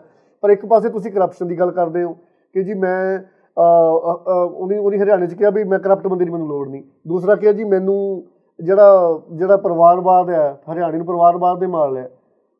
ਯਾਰ ਤੁਸੀਂ ਬਾਰਡਰ ਟੱਪੋ, ਪੰਜਾਬ 'ਚ ਕੀ ਹੈ, ਹਨਾ ਜੀ, ਪੰਜਾਬ ਦੇ ਵਿੱਚ ਪਰਿਵਾਰਵਾਦ ਨੇ ਕੀ ਕੀਤਾ, ਠੀਕ ਹੈ ਨਾ। ਸੋ ਇਹ ਫਿਰ ਵੀ ਦੇਖੋ ਜਿਹੜਾ ਤਾਂ ਹੈਗਾ ਕੇਜਰੀਵਾਲ ਹੋਣਾ ਦਾ ਜਾਂ ਆਮ ਆਦਮੀ ਪਾਰਟੀ ਦਾ, ਉਹ ਤੇ ਤਕਰੀਬਨ ਇਹੀ ਆ ਕਿ ਅਸੀਂ ਪੂਰੀ ਤਰੀਕੇ ਨਾਲ ਚੇਂਜ ਚਾਹੁੰਦੇ ਹਾਂ। ਠੀਕ ਹੈ, ਇਹ ਲੋਕ ਸੱਤਾ ਚਾਹੁੰਦੇ ਨੇ ਵੀ ਜੇ ਸੱਤਾ ਸਾਨੂੰ ਭ੍ਰਿਸ਼ਟਾਚਾਰ ਦੇ ਖਿਲਾਫ ਬੋਲ ਕੇ ਮਿਲ ਗਈ ਤਾਂ ਵੀ ਠੀਕ ਹੈ, ਜੇ ਪੂਰੀ ਨਹੀਂ ਮਿਲੀ ਤਾਂ ਫਿਰ ਜੱਫੀ ਪਾ ਕੇ ਲੈ ਲਾਂਗੇ। ਸੋ ਕਿਤੇ ਨਾ ਕਿਤੇ ਦੇਖੋ ਜੀ, ਇਹ ਫਿਰ ਵੀ ਹਿੰਦੁਸਤਾਨ ਦੇ ਲਈ ਜਦੋਂ ਦਾ ਕੇਜਰੀਵਾਲ ਹੁਣੀ ਅੰਨਾ ਹਜ਼ਾਰੇ ਦੀ ਮੂਵਮੈਂਟ ਚਲਾਈ ਹੈ, ਜਾਂ ਉਸ ਤੋਂ ਬਾਅਦ ਦਿੱਲੀ ਦੇ ਵਿੱਚ ਜੋ ਲੋਕਾਂ ਨੇ ਇਹਨਾਂ ਦਾ ਸਾਥ ਦਿੱਤਾ, ਕਿਤੇ ਨਾ ਕਿਤੇ ਹੁਣ ਚਿੰਗਾਰੀ ਤੇ ਹੈ, ਠੀਕ ਹੈ ਨਾ ਜੀ। ਲੋਕ ਹੁਣ ਇਹ ਤਾਂ ਈਵਨ ਪੰਜਾਬ ਦੇ ਵਿੱਚੋਂ ਇੰਨੀਆਂ 4 ਸੀਟਾਂ ਜਿੱਤਣੀਆਂ ਔਰ 4 ਸੀਟਾਂ ਦੇ ਉੱਤੇ ਸੈਕਿੰਡ ਨੰਬਰ ਦੇ ਉੱਤੇ ਆਉਣਾ, ਇਹ ਤਾਂ ਨਹੀਂ ਆਪਾਂ ਕਹਿ ਸਕਦੇ ਵੀ ਬਿਲਕੁਲ ਹੀ ਖਤਮ ਆ ਵੀ ਸਾਰੇ ਲੋਕਾਂ ਨੇ ਬਾਦਲ ਨੂੰ ਜਿਤਾਈ ਜਾਣਾ ਜਾਂ ਚੌਟਾਲਿਆਂ ਨੂੰ ਜਿਤਾਈ ਜਾਣਾ। ਕੁਛ ਨਾ ਕੁਛ ਤੇ ਹੋ ਰਿਹਾ, ਪਰ ਮੋਦੀ ਸਾਹਿਬ ਹੁਣੀ ਉੱਧਰੋਂ ਚੰਗਾ ਕੰਮ ਕਰਨ, ਕਿਉਂਕਿ ਹੁਣ ਉਹਨਾਂ ਨੂੰ ਜੇ ਤਾਂ ਮੋਦੀ ਸਾਹਿਬ ਨੂੰ ਇਹ ਲੱਗਦਾ ਹੋਵੇ ਕਿ ਅਸੀਂ ਹੁਣ ਕਨਫਰਮ ਹੈ ਫਿਰ ਤੇ ਕਾਂਗਰਸ ਤੇ ਖਤਮ ਹੈ, ਤਾਂ ਫਿਰ ਉਹਨਾਂ ਨੂੰ ਇੰਨੀਆਂ ਵੀ ਜਿਹੜੀਆਂ ਮਾੜੀਆਂ ਮੋਟੀਆਂ ਚੰਗੀਆਂ ਗੱਲਾਂ ਕਰਦੇ ਆ ਇਹ ਵੀ ਕਰਨ ਦੀ ਲੋੜ ਨਹੀਂ। ਜੇ ਉਹ ਕਰ ਰਹੇ ਨੇ ਤਾਂ ਉੱਤੇ ਕਿਤੇ ਨਾ ਕਿਤੇ ਉਸ ਦਾ ਅਸਰ ਕੇਜਰੀਵਾਲ ਸਾਹਿਬ ਹੋਣਾ ਦਾ ਜ਼ਰੂਰ ਹੈ। ਔਰ ਸ਼ਾਇਦ ਜੀ ਮੈਂ ਤਾਂ ਆਪਟੀਮਿਸਟਿਕ ਹਾਂ ਵੀ ਇਹ ਕਰਪਟ ਲੋਕੀ ਇੱਕ ਦੂਜੇ ਨਾਲ ਲੜਨ, ਇੱਕ ਦੂਜੇ ਨੂੰ ਜੇਲ੍ਹਾਂ 'ਚ ਸੁੱਟਣ ਤਾਂ ਕਿ ਲੋਕਾਂ ਦਾ ਮਾੜਾ ਮੋਟਾ ਫਾਇਦਾ ਹੋਵੇ। ਤੇ ਜਿਹੜੀ ਪੰਜਾਬ ਦੀ ਤੁਸੀਂ ਗੱਲ ਕਰਦੇ ਹੋ ਕਿ ਓਬਵੀਅਸਲੀ ਜੇ ਨਵਜੋਤ ਸਿੱਧੂ ਬਣਦੇ ਨੇ BJP ਸਟਰੋਂਗ ਹੋਏਗੀ, ਕਿਉਂਕਿ there is not even Navjot Sidhu ਨੂੰ ਵੀ ਬਣਾਉਣ ਦਾ ਕਾਰਨ ਉਹ ਵੀ ਕਿਉਂਕਿ ਉਹਨੇ ਕਦੇ ਭ੍ਰਿਸ਼ਟਾਚਾਰ ਨਹੀਂ ਕੀਤਾ ਜੀ, ਠੀਕ ਹੈ ਵੀ ਕਈ ਵਾਰ ਉਹ ਲੋਕੀ ਕਹਿੰਦੇ ਨੇ ਵੀ ਆਪਣੇ ਏਰੀਏ 'ਚ ਘੱਟ ਆਉਂਦੇ ਨੇ ਜਾਂ ਕਿ ਆਪਣੇ ਸ਼ੋਆਂ 'ਚ ਬਿਜ਼ੀ ਰਹਿੰਦੇ ਨੇ, ਪਰ ਕਰਪਸ਼ਨ ਦਾ ਕੇਸ ਉਹਨਾਂ ਦੇ ਉੱਤੇ ਕੋਈ ਹੈ ਨਹੀਂ ਗਾ।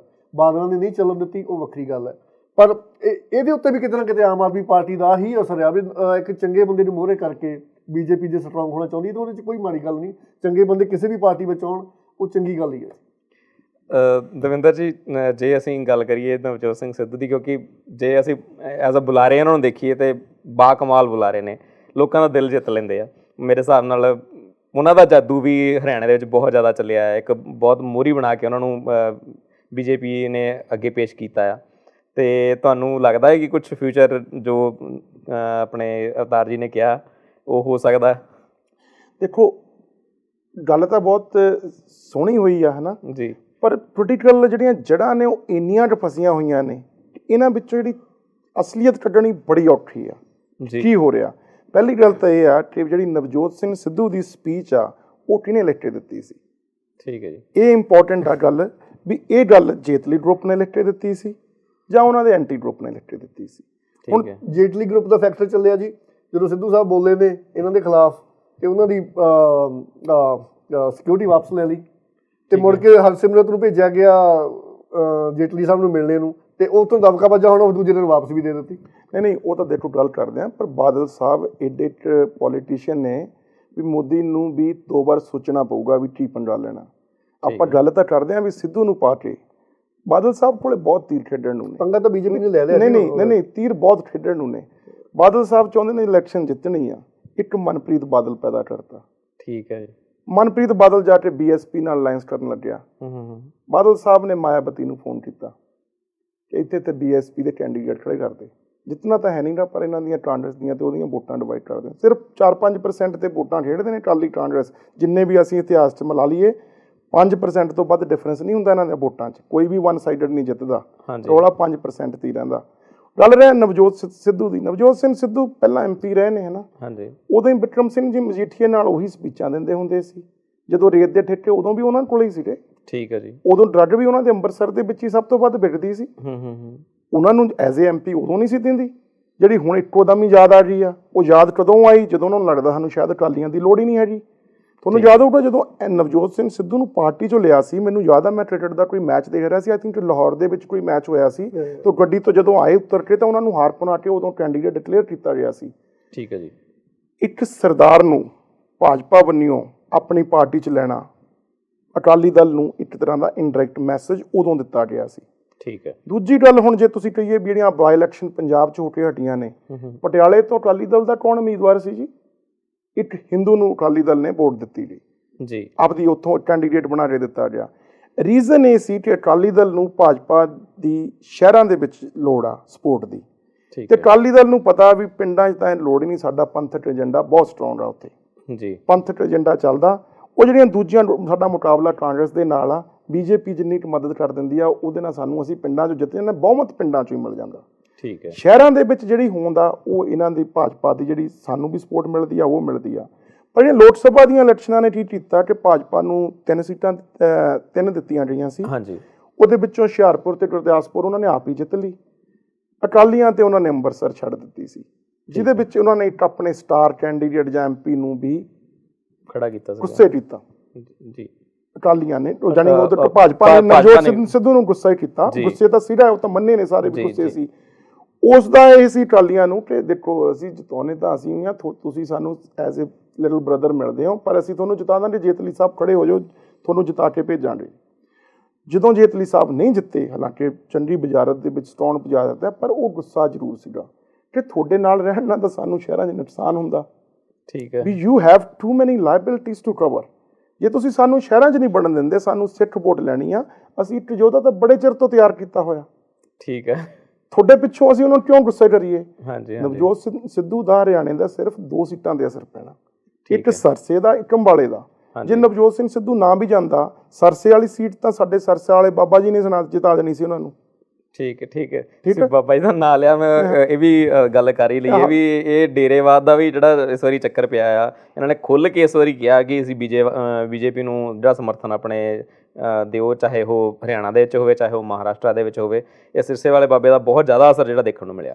ਬਾਬੇ ਸਿਰਸੇ ਵਾਲੇ ਦੀ ਪ੍ਰੋਬਲਮ ਇਹ ਆ ਜੇ ਉਹ ਕਾਂਗਰਸ ਦੀ ਸਪੋਰਟ ਕਰਦਾ ਤਾਂ ਵੀ ਕੇਸ ਚੱਲਦੇ ਨੇ, ਜੇ ਅਕਾਲੀਆਂ ਦੀ ਸਪੋਰਟ ਕਰਦਾ ਤਾਂ ਵੀ ਕੇਸ ਚੱਲਦੇ ਨੇ। ਕੋਈ ਉਹਦੀ ਓਪਨਲੀ ਸਪੋਰਟ ਲੈਣ ਨੂੰ ਵੀ ਨਹੀਂ ਤਿਆਰ, ਹਾਲਾਂਕਿ ਸਾਰੇ ਜਾਣੇ ਮੱਥਾ ਟੇਕਦੇ ਨੇ ਉੱਥੇ ਜਾ ਕੇ। ਓਪਨਲੀ ਕਿਸੇ ਧਰਮ ਨੂੰ ਜਾਂ ਕੋਈ ਰੀਜਨਲ ਸਾਡੀਆਂ ਸਟੈਂਡਸ ਅਟੈਚ ਨਹੀਂ ਕਰਨਾ ਚਾਹੁੰਦਾ, ਤਾਂ ਉਹਨੇ ਵੀ ਇਹਨਾਂ ਨੂੰ ਵੰਡਾਰ ਕੇ ਕਿਹਾ ਕਿ ਢੋਲ ਤਾਂ ਮੋਦੀ ਦਾ ਵੱਜਦਾ, ਮੈਂ ਵੀ ਤੁਹਾਡੀ ਮਦਦ ਕਿਉਂ ਕਰਾਂ। ਠੀਕ ਹੈ। ਸੋ ਬੇਸਿਕਲੀ ਜਿਹੜੀ ਸਿੱਖਾਂ ਦੀ ਵੋਟ ਲੈਣ ਦੀ ਕੋਸ਼ਿਸ਼ ਪਹਿਲਾਂ ਕਾਂਗਰਸ ਨੇ ਕੀਤੀ, ਉਹ ਸ਼੍ਰੋਮਣੀ ਗੁਰਦੁਆਰਾ ਪ੍ਰਬੰਧਕ ਕਮੇਟੀ ਦਾ ਆਈਡੀਆ ਲੈ ਕੇ। ਜੀ। ਉਸ ਤੋਂ ਬਾਅਦ ਸਿੱਖਾਂ ਦੀ ਵੋਟ ਲਿਆਉਣ ਲਈ ਸੁਖਬੀਰ ਬਾਦਲ ਤੇ ਅਕਾਲੀ ਪ੍ਰਕਾਸ਼ ਸਿੰਘ ਬਾਦਲ ਨੂੰ ਉੱਥੇ ਲੈ ਗਿਆ। ਹਾਲਾਂਕਿ ਸੀਟਾਂ ਤਾਂ 2 ਤੇ ਖੜੇ ਨੇ, ਰਾਈਟ। ਹੁਣ 90 ਸੀਟਾਂ 'ਚ 2 ਡਜ਼ਨਟ ਮੈਟਰ ਬੇਸਿਕਲੀ, ਰਾਈਟ। ਪਰ ਉਹ 2 ਸੀਟ ਉੱਥੇ ਸਿੱਖਾਂ ਦੀ ਵੋਟ ਲੈਣ ਦੀ। ਹੁਣ ਉਹ ਕਹਿੰਦੇ ਜਦ ਸਿੱਖਾਂ ਦੀ ਤਾਂ ਵੋਟ ਜਿਹੜੀ ਤੁਹਾਡੀ ਆਪਸ 'ਚ ਵੰਡੀ ਗਈ, ਕਿੰਨੇ ਕੁ ਸਾਡੇ ਵਿਰੁੱਧ ਹੋ ਜਾਣਗੇ, ਜਿਹੜੇ ਬਾਬੇ ਦੇ 5 ਲੱਖ ਸਪੋਰਟਰ ਆ ਉਹਨਾਂ ਦੀਆਂ ਤਾਂ ਵੋਟਾਂ ਲਈਏ। ਠੀਕ ਹੈ। So basically it is a good strategy, ਕਿਉਂਕਿ ਵੋਟ ਬੈਂਕ ਤਾਂ ਹੈਗਾ ਹੀ ਆ। ਤੇ ਜੇ ਹੁਣ ਅਕਾਲੀਆਂ ਨੂੰ ਲੱਗਦਾ ਹੋਵੇ ਵੋਟ ਬੈਂਕ ਹੈਗਾ, ਇਹ ਕਿਹੜਾ ਬਾਬੇ ਦੀ ਮਦਦ ਨਹੀਂ ਲੈਂਦੇ ਜੀ, ਇਹ ਵੀ ਜਾਂਦੇ ਰਹੇ ਨੇ, ਰਾਈਟ। ਸਾਡੇ ਜਿੰਨੇ ਵੀ ਪਾਰਟੀ ਦੇ ਆ ਉਹ ਜਾਂਦੇ ਰਹੇ ਨੇ, ਪਰ ਬੇਸਿਕਲੀ ਅਮਿਤ ਸ਼ਾਹ ਦੀ ਗੁੱਡ ਸਟ੍ਰੈਟਜੀ ਕਿ ਬਾਬੇ ਨੂੰ ਸਰਸੇ 'ਚੋਂ ਜਿਤਾ ਕੇ, ਸਰਸੇ 'ਚੋਂ ਜਿੱਥੇ ਹੁਣ ਸੁਖਬੀਰ ਸਿੰਘ ਬਾਦਲ ਸਾਡੇ ਸਿੱਖਾਂ ਲਈ ਸਪੋਰਟ ਕਰਦੇ ਨੇ, ਜਾਂ ਜਿਹੜੇ ਉਹ ਸਾਡੇ ਉੱਥੇ ਸ਼੍ਰੋਮਣੀ ਪ੍ਰਬੰਧਕ ਕਮੇਟੀ ਦੇ ਪ੍ਰਧਾਨ ਬਣੇ ਨੇ ਮੇਰੇ ਖਿਆਲ ਉਹਨਾਂ ਦੇ ਹਰਿਆਣਾ ਦੇ, ਰਾਈਟ। ਹਾਂਜੀ। ਉਹ ਉੱਥੇ ਜਾ ਕੇ ਕਾਂਗਰਸ ਦੀ ਮਦਦ ਕਰ ਰਹੇ ਨੇ, ਪਰ ਬਾਜੀ ਸਰਸੇ 'ਚੋਂ ਭਾਜਪਾ ਵੀ ਮਾਰ ਸਕਦੀ ਆ। ਸੋ ਅਜੇ ਤੱਕ ਮਤਲਬ ਇੱਥੇ ਇਹ ਸਿਰਸੇ ਵਾਲੀ ਜਿਹੜੀ ਬਾਜੀ ਅਜੇ ਤੱਕ ਕਲੀਅਰ ਨਹੀਂ। ਮੈਂ ਇਹਦੇ ਉੱਤੇ ਕਮੈਂਟ ਕਰਨਾ ਚਾਹੂੰਗਾ ਜੀ, ਜਿੰਨੀਆਂ ਵੀ ਗੱਲਾਂ ਕੀਤੀਆਂ ਬਿਲਕੁਲ ਇਵੇਂ ਹੀ ਹੋ ਰਿਹਾ, ਉੱਥੇ ਇਵੇਂ ਹੀ ਹੁੰਦਾ ਆਇਆ, ਇਹੀ ਚੇਂਜ ਕਰਨਾ। ਠੀਕ ਹੈ ਜੀ। ਠੀਕ ਹੈ ਕਿ ਨਹੀਂ। ਕਦੇ ਤੁਸੀਂ ਜਾਤ ਦੇ ਆਧਾਰ ਦੇ ਉੱਤੇ ਤੁਸੀਂ ਲੈਂਦੇ ਹੋ ਵੋਟਾਂ, ਕਦੇ ਧਰਮ ਦੇ ਆਧਾਰ ਤੇ ਲੈਂਦੇ ਆ, ਉਹ ਦੂਜੇ ਨੂੰ ਦੂਜੇ ਨਾਲ ਲੜਾ ਕੇ ਅਸੀਂ ਤੁਹਾਡੇ, ਕਦੇ ਡੇਰੇ ਦੇ ਨਾਮ ਤੇ ਲੈਂਦੇ ਆ। ਇਹੀ ਚੇਂਜ ਹੋਣਾ। ਜਿੱਦਣ ਇਹ ਚੇਂਜ ਹੋ ਗਿਆ ਜੀ, ਉਦਣ ਹਿੰਦੁਸਤਾਨ ਦਾ, ਪੰਜਾਬ ਦਾ ਜਾਂ ਸਟੇਟਾਂ ਦਾ ਜਾਂ ਲੋਕਾਂ ਦਾ ਉਸੇ ਦਿਨ ਭਲਾ ਹੋਣਾ। ਜਿੱਦਣ ਅਸੀਂ ਇਹਨਾਂ ਚੀਜ਼ਾਂ ਵਿੱਚ ਫਸੇ ਰਹੇ, ਇਹ ਨਹੀਂ ਸਾਨੂੰ ਇਵੇਂ ਹੀ ਵਰਤਣਾ। 65-67 ਸਾਲ ਜਿੰਨਾ ਇਹ ਨਹੀਂ ਵਰਤਿਆ, ਇੱਦਾਂ ਹੀ ਨਹੀਂ ਸਾਨੂੰ ਵਰਤੀ ਜਾਣਾ। ਜਿੱਦਣ ਇਹਦੇ ਵਿੱਚ ਚੇਂਜ ਆਉਣੀ ਸ਼ੁਰੂ ਹੋ ਰਹੀ ਹੈ ਜੀ ਜ਼ਰੂਰ। ਦਿੱਲੀ ਵਿੱਚ ਜਿੱਤਣਾ ਇਹਨਾਂ ਦਾ ਤੇ ਪੰਜਾਬ ਦੇ ਵਿੱਚ ਇੰਨੀਆਂ ਸੀਟਾਂ ਇੰਨੀਆਂ ਵੋਟਾਂ ਲੈ ਕੇ ਜਾਣੀਆਂ, ਚੇਂਜ ਹੋ ਰਹੀ ਹੈ। ਪਰ ਦੇਖੋ ਜੀ ਕਦੋਂ ਇਹਦੀ ਮੰਜ਼ਿਲ ਮਿਲਦੀ ਹੈ। ਪਰ ਜੇ ਅਸੀਂ ਓਵਰਆਲ ਦੇਖੀਏ ਸ਼ੇਰਗਿੱਲ ਜੀ ਕਿ ਜਿਹੜਾ ਇਹ ਇੱਕ ਇਸ ਤਰ੍ਹਾਂ ਹੀ ਹੁੰਦਾ ਆਇਆ ਤੇ ਮੇਰੇ ਹਿਸਾਬ ਨਾਲ ਅਗਲੇ ਕੁਝ ਹੋਰ ਸਾਲਾਂ ਤੱਕ ਜਿਹੜਾ ਇਸ ਤਰ੍ਹਾਂ ਹੀ ਹੁੰਦਾ ਰਹੂਗਾ। ਨਹੀਂ ਮਤਲਬ ਇਹ ਕੁਝ ਸਾਲਾਂ ਤੱਕ ਇਹ ਹੁੰਦਾ ਰਹਿਣਾ ਹੈ ਇਸ ਤਰ੍ਹਾਂ, ਕਿਉਂਕਿ ਇੰਨੀ ਜਲਦੀ ਚੇਂਜਸ ਜਿਹੜੇ ਹੈਗੇ ਆ ਉਹ ਨਹੀਂ ਆ ਸਕਦੇ। ਕਿਉਂਕਿ ਹਾਂ ਹੁਣ ਜੇ ਅਸੀਂ ਦਿੱਲੀ ਦੀ ਗੱਲ ਕਰੀਏ, ਦਿੱਲੀ ਦੇ ਲੋਕ ਜਿਹੜੇ ਪੜ੍ਹੇ ਲਿਖੇ ਆ, ਥੋੜੇ ਜਾਗਰੂਕ ਹੈਗੇ ਆ। ਹਾਂਜੀ, ਪਰ ਪੰਜਾਬ ਦੇ ਦੇਖੋ, ਪੰਜਾਬ ਦੇ ਪਿੰਡੂ ਇਲਾਕੇ ਦੇ ਵਿੱਚ ਇੰਨੇ ਜ਼ਿਆਦਾ ਨਹੀਂ ਹੈਗੇ। ਪਰ ਜੇ ਨਹੀਂ ਹੈਗੇ ਤਾਂ 4 ਸੀਟਾਂ ਇਹਨਾਂ ਦੀਆਂ ਜਿੱਤਣੀਆਂ ਔਰ 4 ਸੀਟਾਂ ਤੇ ਦੂਜੇ ਨੰਬਰ ਤੇ ਆਉਣਾ ਜੀ। ਇੰਨੀਆਂ ਵੋਟਾਂ ਪਈਆਂ ਔਰ ਉਹ ਉਹਨਾਂ ਕੈਂਡੀਡੇਟਸ ਨੂੰ ਪਈਆਂ ਨੇ ਜਲੰਧਰ ਦੇ ਵਿੱਚ, ਹੁਸ਼ਿਆਰਪੁਰ ਵਿੱਚ, ਜਿਹਨਾਂ ਨੂੰ ਜਾਣਦਾ ਹੀ ਕੋਈ ਨਹੀਂ ਹੈ। ਤਾਂ ਸਹੀ ਕਿਤੇ ਨਾ ਕਿਤੇ ਠੀਕ ਹੈ ਬਈ। ਜਿਹੜੀਆਂ ਜਿਮਨੀ ਚੋਣਾਂ ਹੋਈਆਂ ਸੀਗੀਆਂ ਉਹਦੇ ਵਿੱਚ ਕਿਉਂਕਿ ਨਹੀਂ ਧੱਕਾ ਬਹੁਤ ਜ਼ਿਆਦਾ ਕੀਤਾ।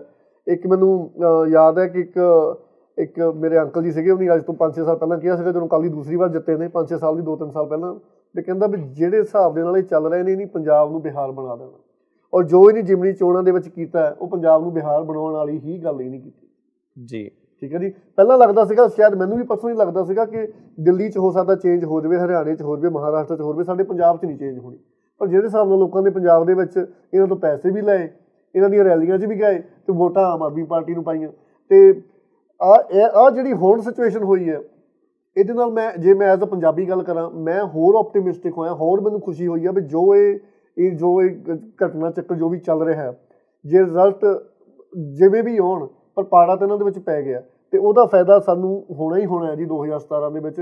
2017 ਦੇ ਵਿੱਚ ਮੈਜੋਰਟੀ ਜੇ ਬਣੂਗੀ ਤਾਂ ਆਮ ਆਦਮੀ ਪਾਰਟੀ ਦੀ ਬਣੂਗੀ, ਤੇ ਨਹੀਂ ਤਾਂ ਕਿਸੇ ਦੀ ਵੀ ਨਹੀਂ ਬਣੂ। ਦਵਿੰਦਰ ਜੀ, ਤੁਸੀਂ ਕੀ ਕਹਿਣਾ ਚਾਹੋਗੇ? ਦੇਖੋ, ਆਮ ਆਦਮੀ ਪਾਰਟੀ ਲਈ ਖੁਸ਼ੀਆਂ ਘੱਟ ਨੇ, ਗਮੀਆਂ ਜ਼ਿਆਦਾ ਨੇ। ਹੁਣ ਉਹਦਾ ਰੀਜ਼ਨ ਮੈਂ ਦੱਸਦਾ। ਗਮੀਆਂ ਜੀ ਪਹਿਲਾਂ ਸੀਗੀਆਂ ਥੋੜੀਆਂ ਜਿਹੀਆਂ, ਠੀਕ ਹੈ, ਥੋੜਾ ਬਹੁਤ ਗਮੀਆਂ ਹੋ ਗਈਆਂ ਸੀਗੀਆਂ। ਨਹੀਂ ਦੇਖੋ, ਪਰ ਜੋ ਜਿਵੇਂ ਇਹ ਕੰਮ ਕਰ ਰਹੇ ਨੇ, ਅਸਲੀਅਤ ਜਿਹੜੀ ਆਪਾਂ ਗੱਲ ਕਰਦੇ ਹਾਂ ਵੀ ਕੀ ਆ, ਹਾਂਜੀ, ਅਸਲੀਅਤ ਹੈਗੀ ਆ ਵੀ ਜੇ ਕਰਪਸ਼ਨ ਦਾ ਮੁੱਦਾ ਹੈਗਾ ਉਹ ਇਕੱਲੀ ਆਮ ਆਦਮੀ ਪਾਰਟੀ ਹੀ ਉਠਾ ਰਹੀ ਹੈ। ਇਹਦੇ ਵਿੱਚ देयर इज नो डाउट, ਕਿਉਂਕਿ ਇਮਾਨਦਾਰੀ ਇਹ ਨਹੀਂ, ਹਾਂ, ਬਾਕੀ ਤਮਾਮ ਸਾਰੀ ਨੰਗੇ ਨਹੀਂ। ਹੁਣ ਰੌਲਾ ਇਹ ਆ ਵੀ ਇਕੱਲੇ ਕਰਪਸ਼ਨ ਦੇ ਮੁੱਦੇ ਨਾਲ ਆਲ ਓਵਰ ਇੰਡੀਆ ਜਿੱਤਿਆ ਜਾ ਸਕਦਾ।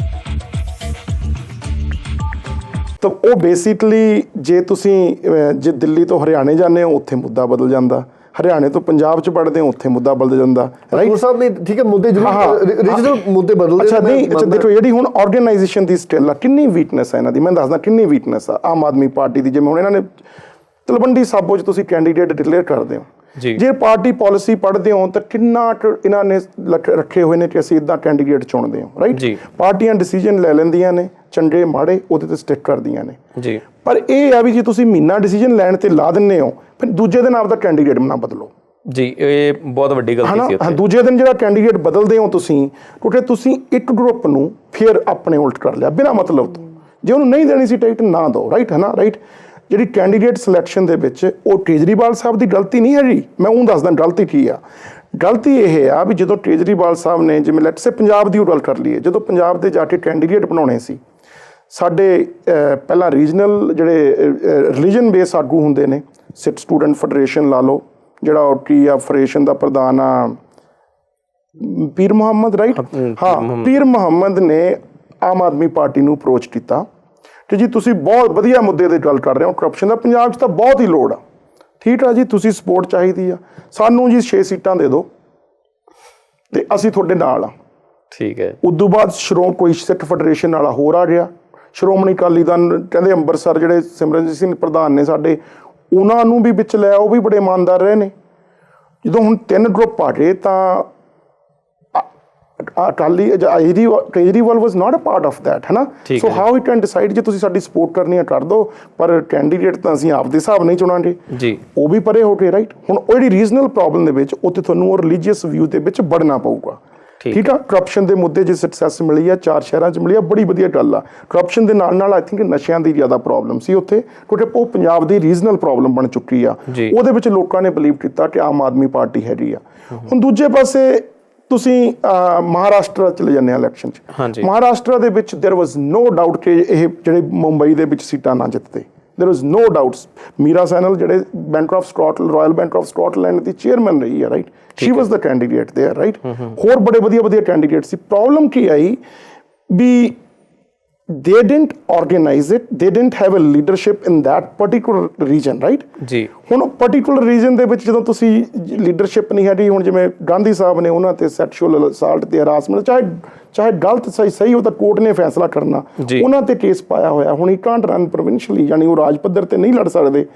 ਅੰਜਲੀ ਡਾਲਮੀਆ ਨੇ ਕੁਇਟ ਕਰ ਦਿੱਤਾ, ਜਿਹੜੀ ਉਹਨਾਂ ਦੇ ਉੱਥੇ ਪ੍ਰੋਵਿੰਸ਼ੀਅਲ ਟੂਨਰ ਸੀ ਉਹਨੇ ਕੁਇਟ ਕਰ ਦਿੱਤਾ, ਰਾਈਟ। ਹੁਣ ਇੱਧਰ ਨੂੰ ਗੱਲ ਕਰਦੇ ਜਿਹੜੇ ਉਹਨਾਂ ਦੇ ਸਾਜੀਆ ਆਲਮੀ ਉਹ ਕੁਇਟ ਕਰਤੀ। ਕੁਮਾਰ ਵਿਸ਼ਵਾਸ ਇੱਥੇ ਆਏ ਸੀ। ਹੁਣ ਮੀਡੀਆ ਨੇ ਅਸੀਂ ਤਰਫੀ ਗੱਲ ਕਰਦੇ ਹਾਂ, ਕੁਮਾਰ ਵਿਸ਼ਵਾਸ ਦਾ ਇੱਥੇ ਆਉਣਾ ਹੀ ਭਾਜਪਾ ਦੇ ਨਾਲ ਗੰਢ ਧੁੱਪ ਦਾ ਨਤੀਜਾ ਸੀ। ਠੀਕ ਹੈ। ਨਹੀਂ, ਬਿਲਕੁਲ ਸਹੀ ਗੱਲ ਆ। ਭਾਜਪਾ ਨਾਲ ਗੰਢ ਧੁੱਪ ਹੋ ਚੁੱਕੀ ਸੀ, ਉਹ ਉੱਥੇ ਜਵਾਬ ਨਹੀਂ ਸੀ ਦੇਣਾ ਚਾਹੁੰਦੇ। ਇੱਕ ਫੇਲ ਟ੍ਰਿਪ ਨੂੰ ਕਰਕੇ ਗਏ ਹੋ, I will be honest, right. ਉਹਦਾ ਰੀਜ਼ਨ ਇਹ ਸੀ ਕਿ ਇਹ ਬਣਨਾ ਚਾਹੁੰਦੇ ਸੀ ਚੀਫ ਮਿਨਿਸਟਰ ਉੱਥੇ ਦਾ। ਠੀਕ ਹੈ ਜੀ। ਉਹ ਦੇਣਾ ਚਾਹੁੰਦੇ ਸੀ ਇਹਨਾਂ ਨੂੰ ਮਿਨਿਸਟਰੀ ਹਾਈ ਰੈਂਕ ਦੀ। ਉਹ ਭਾਜਪਾ ਨੂੰ ਪਤਾ ਸੀ, ਜਿਹੜਾ ਉਹਨਾਂ ਦਾ ਉਹ ਸਿੰਗਰ ਆ ਕੀ ਆ ਮਨੋਜ ਤਿਵਾੜੀ ਆ, right. So basically he had meeting. ਮੈਂ ਸੱਚੀ ਗੱਲ ਇਹ ਕਹਿਣਾ ਵੀ ਜ਼ਰੂਰੀ ਨਹੀਂ ਵੀ ਅਸੀਂ ਉਹਨਾਂ ਦੀ ਰਿਸਪੈਕਟ ਕਰਦੇ ਹਾਂ। ਹੁਣ ਦੇਖੋ ਇੱਕ ਜਾਰ ਪਿਆ, ਜਾਰ ਦੇ ਵਿੱਚ ਤੁਸੀਂ ਤੁਹਾਡਾ ਜਾਰ ਆ, ਅਸੀਂ 2 ਜਾਣੇ ਜਾ ਕੇ ਦੋਨੇ ਹੱਥ ਪਾ ਲੈਂਦੇ ਹਾਂ। ਹੁਣ ਅਸੀਂ ਚੋਰੀ ਕਰ ਰਹੇ ਹਾਂ ਦੋਨੇ ਕੈਂਡੀਆਂ, ਤੁਸੀਂ ਪਤਾ ਲੱਗਿਆ ਵੀ ਤੁਸੀਂ ਚੋਰ ਤਾਂ ਦੋਨੇ। ਹੁਣ ਤੁਸੀਂ ਸਭ ਤੋਂ ਕੈਂਡੀਆਂ ਥੋੜ੍ਹੀ ਗਿਣਾਉਂਦੇ ਵੀ ਇਹਨੇ ਵੱਧ ਲਈਆਂ ਜਾਂ ਮੈਂ ਵੱਧ ਲਈਆਂ। ਮੁਲਾਕਾਤਾਂ ਤਾਂ ਹੋਈਆਂ ਸੀਗੀਆਂ, ਠੀਕ ਹੈ ਜੀ। ਚਾਹੇ ਤੁਹਾਨੂੰ ਉਹਨਾਂ ਨੇ ਦਿੱਤੀਆਂ ਇਹੋ ਜਿਹੀਆਂ ਟਿੱਕੀਆਂ ਦਿੱਤੀਆਂ, ਚਾਹੇ ਤੁਸੀਂ ਲਈਆਂ, ਗੱਲਬਾਤ ਤਾਂ ਹੋਈ ਸੀਗੀ ਤੇ ਇਹ ਗੱਲਬਾਤ ਹੋ ਸਕਦੀ ਆ। ਹਾਂ, ਉਹ ਕੇਜਰੀਵਾਲ ਸਾਹਿਬ ਦੀ ਸਹਿਮਤੀ ਨਾ ਹੋਈ ਜਾਂ ਨਹੀਂ ਇਹ ਤਾਂ ਨਹੀਂ ਸਾਨੂੰ ਪਤਾ, ਪਰ ਇਹ ਦੋਨੇ ਮੰਨੇ ਨੇ ਤੇ ਸਹਿਮਤੀ। ਇਹ ਕਹਿੰਦੇ ਮੈਨੂੰ ਫਸਾਇਆ ਜਾ ਰਿਹਾ ਸੀ, ਠੀਕ ਹੈ। ਉਹ ਕਹਿੰਦੇ ਵੀ ਨਹੀਂ ਫਸਾਇਆ ਨਹੀਂ, ਅਸੀਂ ਤਾਂ ਗੁਪਤ ਗੱਲ ਕਰ ਰਹੇ। ਉਹਨਾਂ ਨੂੰ ਇੱਕ ਲੀਡਰ ਚਾਹੀਦਾ ਸੀ ਆਮ ਆਦਮੀ ਪਾਰਟੀ 'ਚੋਂ ਵੱਡਾ ਤੋੜਨ ਲਈ, ਠੀਕ ਹੈ। ਤੇ ਇਹ ਇੱਥੇ ਟ੍ਰਿਪ ਕਰਦੇ ਫਿਰਦੇ ਸੀ। ਨੈਚੁਰਲੀ ਇੱਥੋਂ ਕਿਸੇ ਨੇ, ਸਾਡੇ ਸੱਜਣ ਨੇ ਪੁੱਛਿਆ ਸੀ ਕਿ ਵੋਟਾਂ ਤਾਂ ਉੱਥੇ ਪੈਂਦੀਆਂ ਪਈਆਂ, ਤੁਸੀਂ ਇੱਥੇ ਹੀ ਕਰਦੇ ਫਿਰਦੇ ਹੋ, ਠੀਕ ਹੈ। We like you are a national leader. ਜੇ ਆਮ ਆਦਮੀ ਕੋਲੇ ਦਿਖਾਉਣ ਵਾਲੇ ਚਿਹਰੇ 5-6 ਨੇ, 5-6 ਉੱਥੇ ਜਾਓ ਜਿੱਥੇ ਵੋਟਾਂ ਪੈਣੀਆਂ ਨੇ ਜੀ। ਹਾਂਜੀ, ਤਲਵੰਡੀ ਸਾਬੋ ਦੀ ਇਲੈਕਸ਼ਨ ਚੱਲ ਰਹੀ ਸੀ। ਹਾਂ, ਉਹ ਉੱਥੇ ਉਹਨਾਂ ਨੇ ਇੱਥੇ ਆਪਣੀ ਸਪੀਚ ਦੇ ਵਿੱਚ ਕਿਹਾ ਸੀ ਕਿ ਜੇ ਮੈਂ ਅਮੇਠੀ ਤੋਂ ਚੋਣ ਨਾ ਲੜਦਾ ਤਾਂ ਮੈਨੂੰ ਜਿਹੜੇ ਜਲੰਧਰ ਵਾਲੇ ਤੇ ਹੁਸ਼ਿਆਰਪੁਰ ਵਾਲਿਆਂ ਨੇ ਕਿਹਾ ਸੀ ਵੀ ਵਿਸ਼ਵਾਸ ਜੀ ਸਾਡੀ ਮਦਦ ਕਰ ਲਓ, ਸਾਨੂੰ 50,000 ਵੋਟ ਜ਼ਿਆਦਾ ਹੋਰ ਪੈ ਜਾਣੀ ਸੀ ਜੀ। ਜੇ ਤੁਸੀਂ ਉਹਨਾਂ ਦੀ ਇੱਥੇ ਦੀ ਸਪੀਚ ਕਹੋ, ਉਹਨਾਂ ਨੇ ਇਹ ਗੱਲ ਕਹੀ ਸੀ, ਜੇ ਤੁਹਾਡੀ ਇੰਨੀ ਮੌਜੂਦਗੀ ਸੀਗੀ, ਤੁਸੀਂ ਤਲਵੰਡੀ ਤੇ ਪਟਿਆਲੇ ਦੇ ਵਿੱਚੋਂ ਚਾਹੇ ਇੱਕ ਸੀਟ ਜਿੱਤ ਲੈਂਦੇ, ਅਸੈਂਬਲੀ ਦੇ ਵਿੱਚ ਮੌਜੂਦਗੀ ਬਣਾ ਸਕਦੇ ਸੀ। ਪਰ ਹੋ ਸਕਦਾ ਇਹਨਾਂ ਵਿੱਚ ਕੋਈ ਅੰਦਰੂਨੀ ਪਾਰਟੀ ਦੀ ਲੜਾਈ ਹੋਵੇ। ਇਸ ਗੱਲ ਦਾ ਜਵਾਬ ਦੇਣਾ ਚਾਹੁੰਦਾ। ਦੇਖੋ, ਇਹ ਜਿਹੜੀ ਗੱਲ ਤੁਸੀਂ ਪਹਿਲਾਂ ਕੀਤੀ ਆ ਵੀ ਢਾਂਚਾ ਜਾਂ ਬਈ ਹਲੇ ਨਹੀਂ ਬਣਿਆ ਜਾਂ ਜੋ ਵੀ ਸੀਗਾ, ਨਵੀਂ ਪਾਰਟੀ ਹੈ ਭਾਜੀ। ਪਹਿਲੀ ਗੱਲ ਤਾਂ ਇਹ ਵੀ ਇਹ ਕੋਈ ਪੋਲੀਟੀਸ਼ੀਅਨ ਤਾਂ ਹੈ ਨਹੀਂ ਗੇ ਜੀ, ਠੀਕ ਹੈ ਨਾ ਜੀ। ਇਹ ਤੇ ਸਿਰਫ ਲੋਕਾਂ ਦੇ ਦਰਦ ਦੇ ਨਾਲ ਕੁਝ ਚੇਂਜ ਕਰਨਾ ਚਾਹੁੰਦੇ ਆ।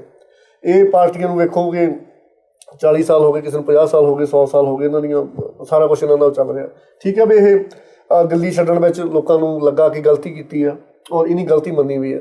ਪਹਿਲੀ ਗੱਲ ਤਾਂ ਮੈਨੂੰ ਇੱਕ ਲੱਗਦਾ ਨਾ, ਜਿਵੇਂ ਹਿੰਦੁਸਤਾਨ ਦੇ ਵਿੱਚ ਜਿਵੇਂ ਹੁਣ ਸਾਡੀ ਇੱਕ ਮੈਂਟੈਲਿਟੀ ਬਣ ਗਈ ਵੀ ਅਸੀਂ ਆਪਣੀ ਗਲਤੀ ਨਹੀਂ ਜੀ ਕਦੇ ਵੀ ਮੰਨਦੇ। ਠੀਕ ਹੈ, ਮੈਂ ਕੀਤਾ ਸਹੀ ਕੀਤਾ, ਗਲਤ ਤਾਂ ਮੈਂ ਹੋ ਹੀ ਨਹੀਂ ਸਕਦਾ ਕਿਉਂਕਿ ਮੈਂ ਤਾਂ ਬਹੁਤ ਜੀ ਜਾਣੇ ਸਿਆਣਾ ਜੰਮਿਆ। ਦੇਖੋ, ਗਲਤੀਆਂ ਵੀ ਹੋਈਆਂ, ਕੀਤੀਆਂ ਵੀ ਹੈ, ਗਾਂਹ ਵੀ ਕਰਨਗੇ, ਠੋਕਰਾਂ ਵੀ ਲੱਗਣਗੀਆਂ, ਡਿੱਗਣਗੇ ਵੀ। ਫਿਊਚਰ ਤਾਂ ਹੀ ਵਧੀਆ ਇਹਨਾਂ ਦਾ ਜੇ ਡਿੱਗ ਕੇ ਉੱਠਣਗੇ। ਹੁਣ ਜਦੋਂ ਜੇ ਦਿੱਲੀ ਦੇ ਵਿੱਚ ਠੀਕ ਹੈ ਵੀ ਜੋ ਗਲਤੀ ਹੋਈ ਜਾਂ ਆਮ ਲੋਕਾਂ ਨੂੰ ਲੱਗਾ ਕਿ ਗਲਤੀ ਹੋਈ, ਹਾਲਾਂਕਿ ਇਹਨਾਂ ਦੀ ਗਲਤੀ ਨਹੀਂ ਸੀ, ਪਰ ਲੋਕਾਂ ਨੂੰ ਲੱਗੀ ਕਿ ਉਹ ਗਲਤੀ ਹੈ, ਠੀਕ ਹੈ। ਉਹ ਡਿੱਗੇ ਨੇ, ਦੁਬਾਰਾ ਫਿਰ ਉੱਠੇ ਨੇ। ਜੋ ਪਿਛਲੇ 7-8 ਮਹੀਨਿਆਂ ਦੇ ਵਿੱਚੋਂ ਜੋ ਨਹੀਂ ਕੰਮ ਕੀਤਾ, ਬਾਕਮਾਲ ਕੰਮ ਕੀਤਾ। ਬੀਜੇਪੀ ਵਾਲੇ ਜਾਂ ਕਾਂਗਰਸ ਵਾਲੇ, ਉਹਨਾਂ ਦੇ ਕੋਲ ਉਸ ਚੀਜ਼ ਦਾ ਇਲਾਜ ਹੀ ਕੋਈ ਨਹੀਂ।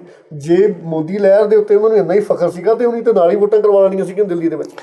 ਬੀਜੇਪੀ ਵਾਲੇ ਭੱਜ ਰਹੇ ਨੇ, ਓਬਵੀਅਸਲੀ ਨਵੇਂ ਆ।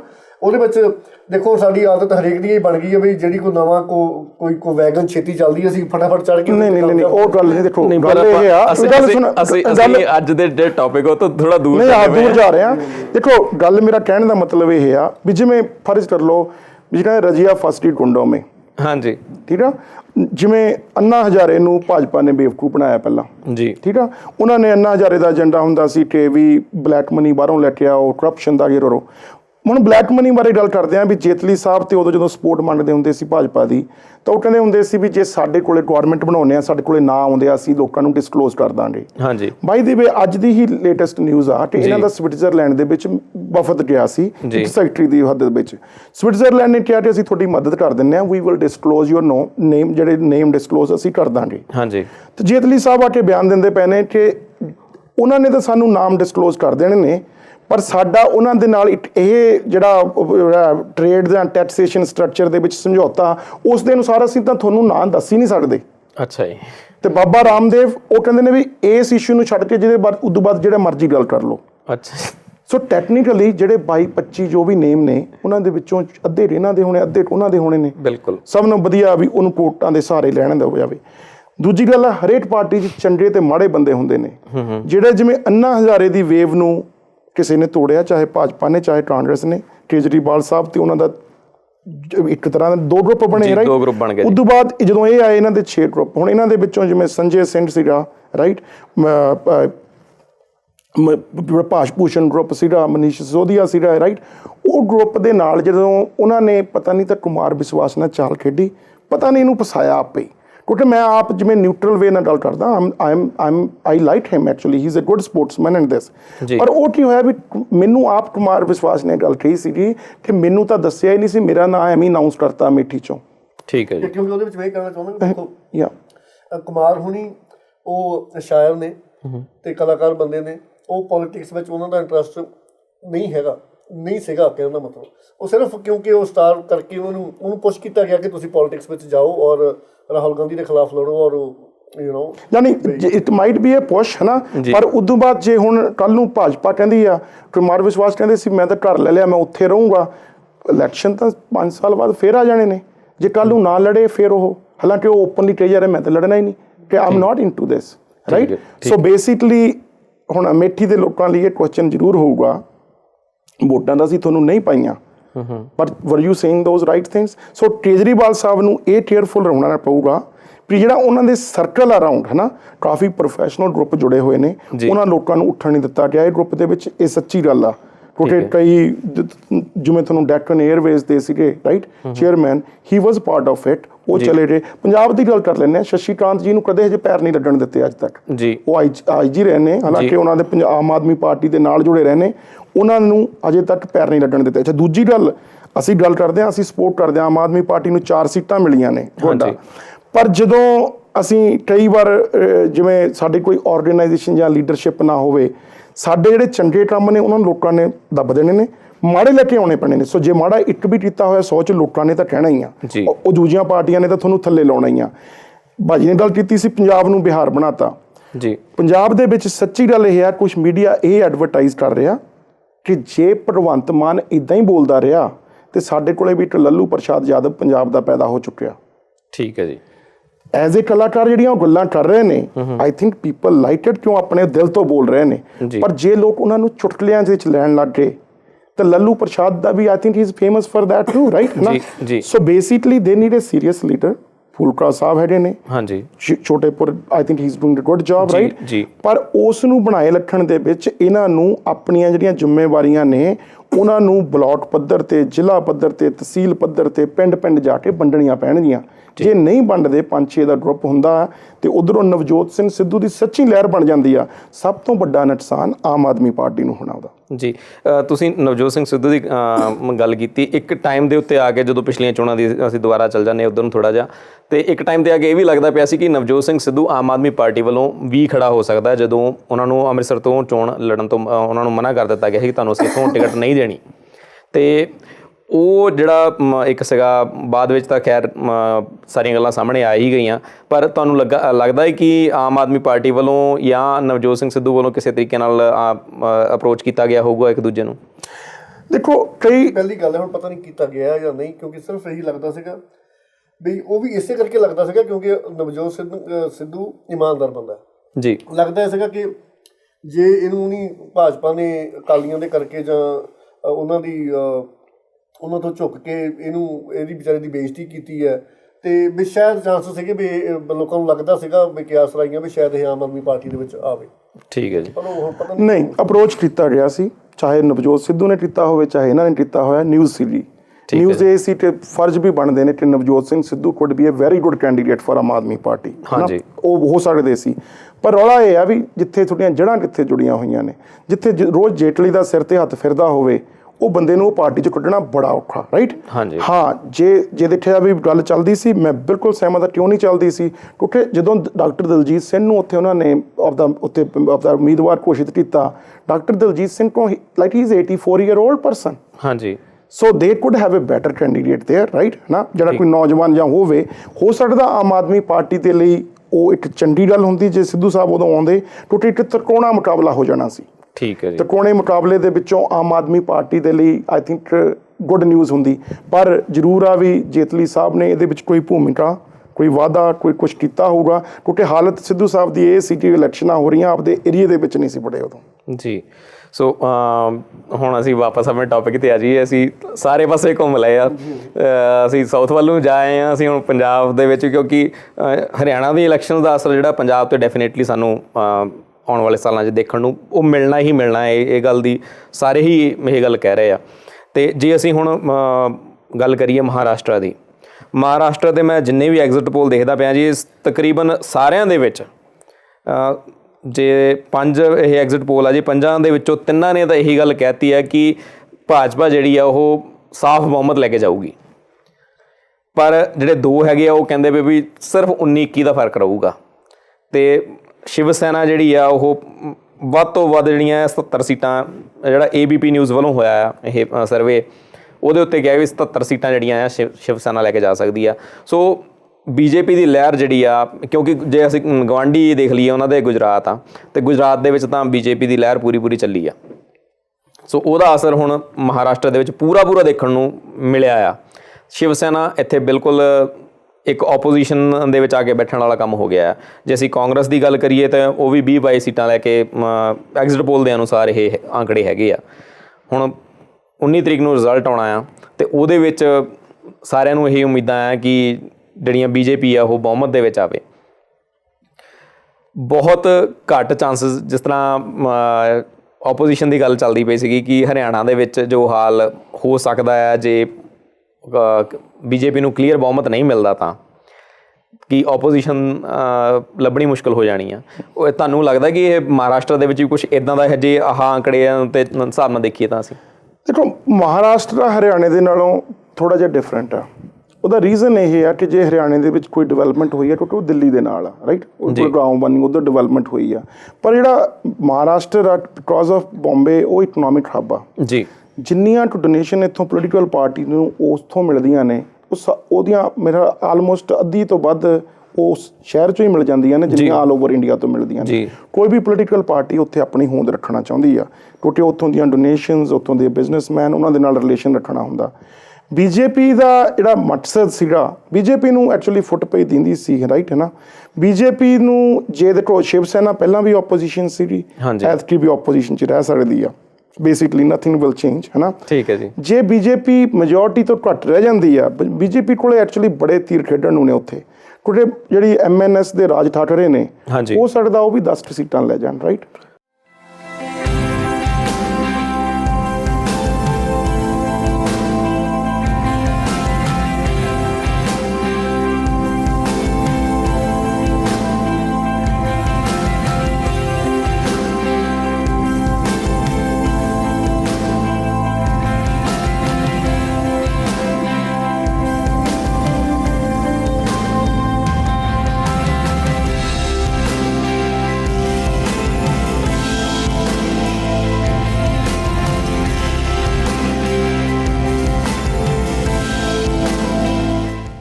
ਜੇ ਉਹ ਸੀਟਾਂ ਲੈ ਜਾਂਦੇ ਨੇ ਜੇ 19 ਤੋਂ ਲੋੜ ਹੋਈ ਤਾਂ ਉਹਨਾਂ ਨੂੰ ਜਿਹੜਾ ਛੋਟਾ ਲਾਈਜ਼ ਨਾਲ ਰੱਖਣਾ ਸੌਖਾ ਹੁੰਦਾ 60 ਤੋਂ 70 ਸੀਟਾਂ ਵਾਲਾ ਔਖਾ ਹੁੰਦਾ ਰਾਈਟ ਜੀ ਕਿਉਂਕਿ ਉਹ ਕਰਦੇ ਹਾਲਾਂਕਿ ਬਹੁਮਤ ਵੇਲੇ ਤੁਹਾਨੂੰ ਲੋੜ ਤਾਂ ਜੇ ਬਹੁਮਤ ਦੇ ਨੇੜੇ ਤੇੜੇ ਹੈ ਨਾ ਸੋ ਬੇਸਿਕਲੀ ਉਹਨਾਂ ਨੂੰ ਦੇਖਣਾ ਪਊਗਾ ਇੱਕ ਜਿਹੜੀ BJP ਦੇ ਲਈ ਚੁਣੌਤੀ ਉੱਥੇ ਆ ਕਿਉਂਕਿ ਮੁੰਡੇ ਸਾਹਿਬ ਦਾ ਦੇਹਾਂਤ ਹੋਣ ਦੇ ਨਾਲ ਜੇ ਮੁੰਡੇ ਸਾਹਿਬ ਉੱਥੇ ਇਲੈਕਸ਼ਨ ਲੜਦੇ ਤਾਂ ਸ਼ਾਇਦ ਸ਼ਿਵ ਸੈਨਾ ਦੇ ਨਾਲ ਹੀ ਲੜਦੇ ਕਿਉਂਕਿ ਨਿਤਨ ਗਡਕਰੀ ਤੇ ਮੁੰਡੇ ਐਕਚੁਅਲੀ ਸ਼ਿਵ ਸੈਨਾ ਦੇ ਕਾਫੀ ਕਲੋਜ਼ ਸੀਗੇ ਜੀ ਪਰ ਜਦੋਂ ਅਮਿਤ ਸ਼ਾਹ ਨੇ ਮੋਦੀ ਸਾਹਿਬ ਨੂੰ ਕਿਹਾ ਕਿ ਤੁਹਾਨੂੰ ਤਾਂ ਉੱਥੇ ਜੀ 36 ਰੈਲੀਆਂ ਮੈਂ ਤੁਹਾਡੀਆਂ ਉੱਥੇ ਆਰਗੇਨਾਈਜ਼ ਕਰ ਰਿਹਾ ਫਿਰ ਮੋਦੀ ਸਾਹਿਬ ਕਹਿੰਦੇ ਵੀ ਜੇ ਮੋਦੀ ਲਹਿਰ ਹੀ ਵਰਤਣੀ ਹੈ ਤਾਂ ਇਕੱਲੀ ਵਰਤੀਏ।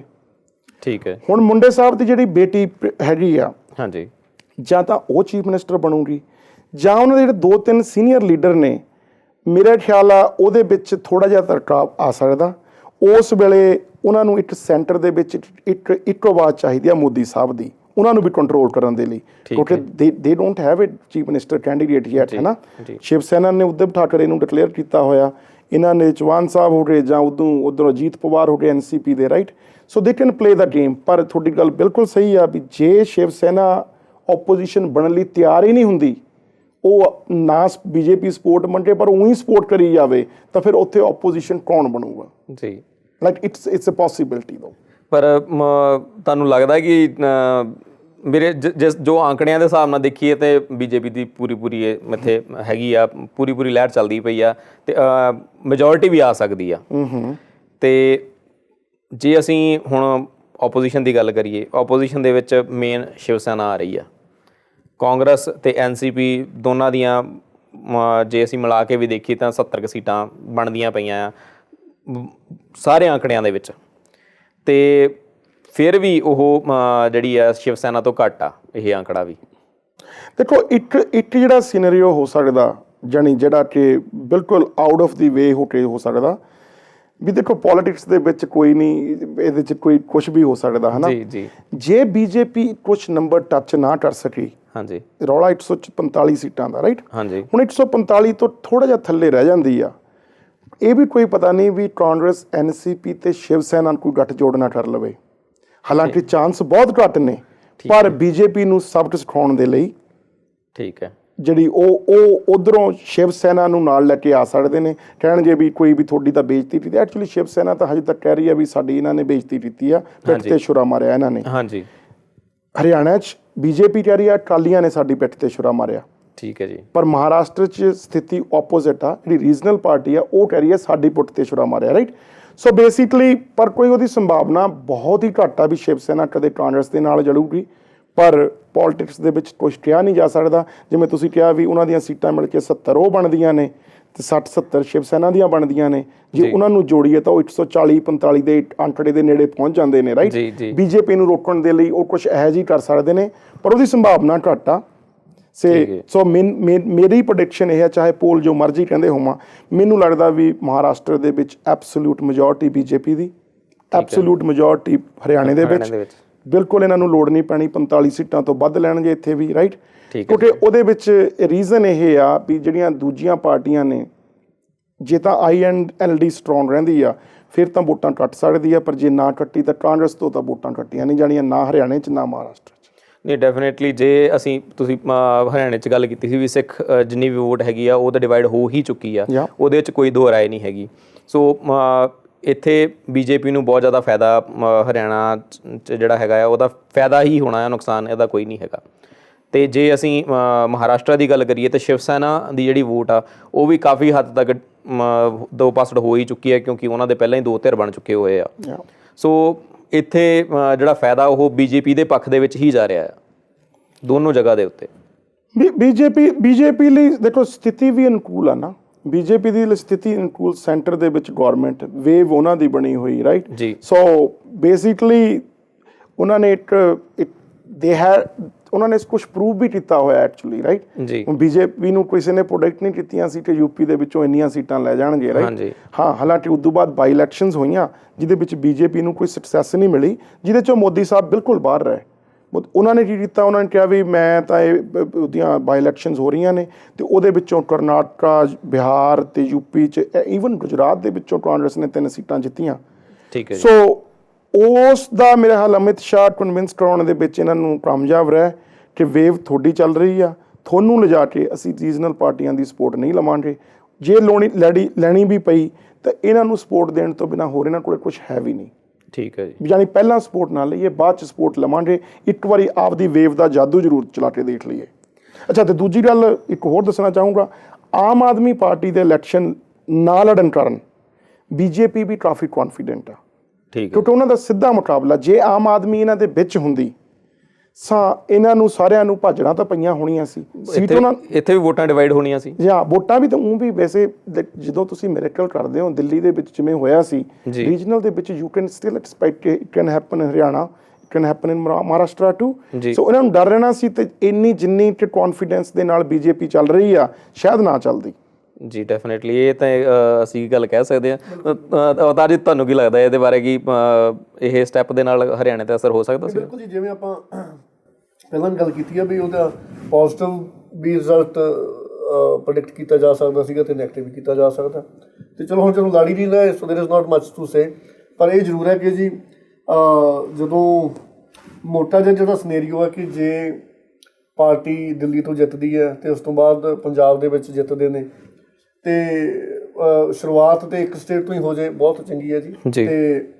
ਜੋ ਜੇ ਦਿੱਲੀ ਵਿੱਚੋਂ ਜਿੱਤ ਕੇ ਜੋ ਇਹਨੀ ਐਗਜ਼ਾਮਪਲ ਸੈੱਟ ਕਰ ਦੇਣੀ ਹੈ ਉਹ ਫਿਰ ਉਹ ਬੀਜੇਪੀ ਨੂੰ ਮੀਟ ਕਰਨੀ ਪੈਣੀ ਹੈ ਜਾਂ ਮੀਟ ਕਰਨੀ ਪੈਣੀ ਹੈ ਕਾਂਗਰਸ ਦੇ ਮਾੜੇ ਕੰਮਾਂ ਦਾ ਨਤੀਜਾ ਬੀਜੇਪੀ ਦੇ ਰੂਪ ਦੇ ਵਿੱਚ ਲੋਕਾਂ ਨੂੰ ਲੱਗਾ ਲੋਕਾਂ ਨੇ ਉਸ ਤਰੀਕੇ ਦੇ ਨਾਲ ਵੋਟਾਂ ਪਾਈਆਂ ਪਰ ਜੇ ਬੀਜੇਪੀ ਹੁਣ ਕਾਂਗਰਸ ਵਾਲੇ ਕੰਮ ਕਰੂਗੀ ਜਾਂ ਵਧੀਆ ਰਿਜ਼ਲਟ ਨਹੀਂ ਦਊਗੀ ਜੋ ਲੋਕੀ ਚਾਹੁੰਦੇ ਨੇ ਗੁੱਡ ਗਵਰਨੈਂਸ ਨਹੀਂ ਦਊਗੇ ਤੇ ਹੁਣ ਲੋਕਾਂ ਨੇ ਵਾਪਸ ਕਾਂਗਰਸ ਕੋਲ ਨਹੀਂ ਜੀ ਜਾਣਾ ਜੀ ਇਹ ਹੁਣ ਫਿਊਚਰ ਤੇ ਜਾਂ ਜੇ ਬੀਜੇਪੀ ਕਰੂਗੀ ਚੰਗੇ ਕੰਮ ਤਾਂ ਠੀਕ ਹੈ ਜੇ ਨਹੀਂ ਤਾਂ ਫਿਰ ਫਿਊਚਰ ਆਮ ਆਦਮੀ ਪਾਰਟੀ ਹੀ ਹੈ ਇੰਡੀਆ ਦਾ ਔਰ ਉਹਦੇ ਤੋਂ ਬਿਨਾਂ ਸਾਡਾ ਕੋਈ ਫਿਊਚਰ ਹੈ ਨਹੀਂ ਸਾਨੂੰ ਕਿਉਂਕਿ ਲੋਕਾਂ ਦੀ ਇਹ ਘੱਟੋ ਘੱਟ ਮੈਨੂੰ ਇਹ ਲੱਗਦਾ ਵੀ ਇਹ ਲੋਕਾਂ ਦੀ ਮਜਬੂਰੀ ਹੀ ਬਣ ਜਾਣੀ ਹੈ ਜੇ ਇਹਨੇ ਵੀ ਕਾਂਗਰਸ ਵਾਲੇ ਜਾਂ ਅਕਾਲੀਆਂ ਵਾਲੇ ਜਾਂ ਸ਼ਿਵ ਸੈਨਾ ਵਾਲੇ ਜੇ ਇਹਨੇ ਵੀ ਉਹੀ ਕੰਮ ਕੀਤਾ ਤੂਰ ਸਾਹਿਬ ਜੇ ਹੁਣ ਅਗਲੀਆਂ ਇਲੈਕਸ਼ਨਸ ਹੁੰਦੀਆਂ ਦਿੱਲੀ ਦੇ ਵਿੱਚ ਖਾਸ ਕਰਕੇ ਅਸੀਂ ਲੈਂਦੇ ਹਾਂ ਜੇ ਆਮ ਆਦਮੀ ਪਾਰਟੀ ਆਪੋਜੀਸ਼ਨ ਦੇ ਵਿੱਚ ਵੀ ਆ ਜਾਂਦੀ ਆ ਤਾਂ ਵੀ ਜਿਹੜਾ ਫਾਇਦਾ ਹੈਗਾ ਆ ਉਹ ਪੰਜਾਬ ਦੇ ਵਿੱਚ ਹੋਊਗਾ ਆਮ ਆਦਮੀ ਪਾਰਟੀ ਨੂੰ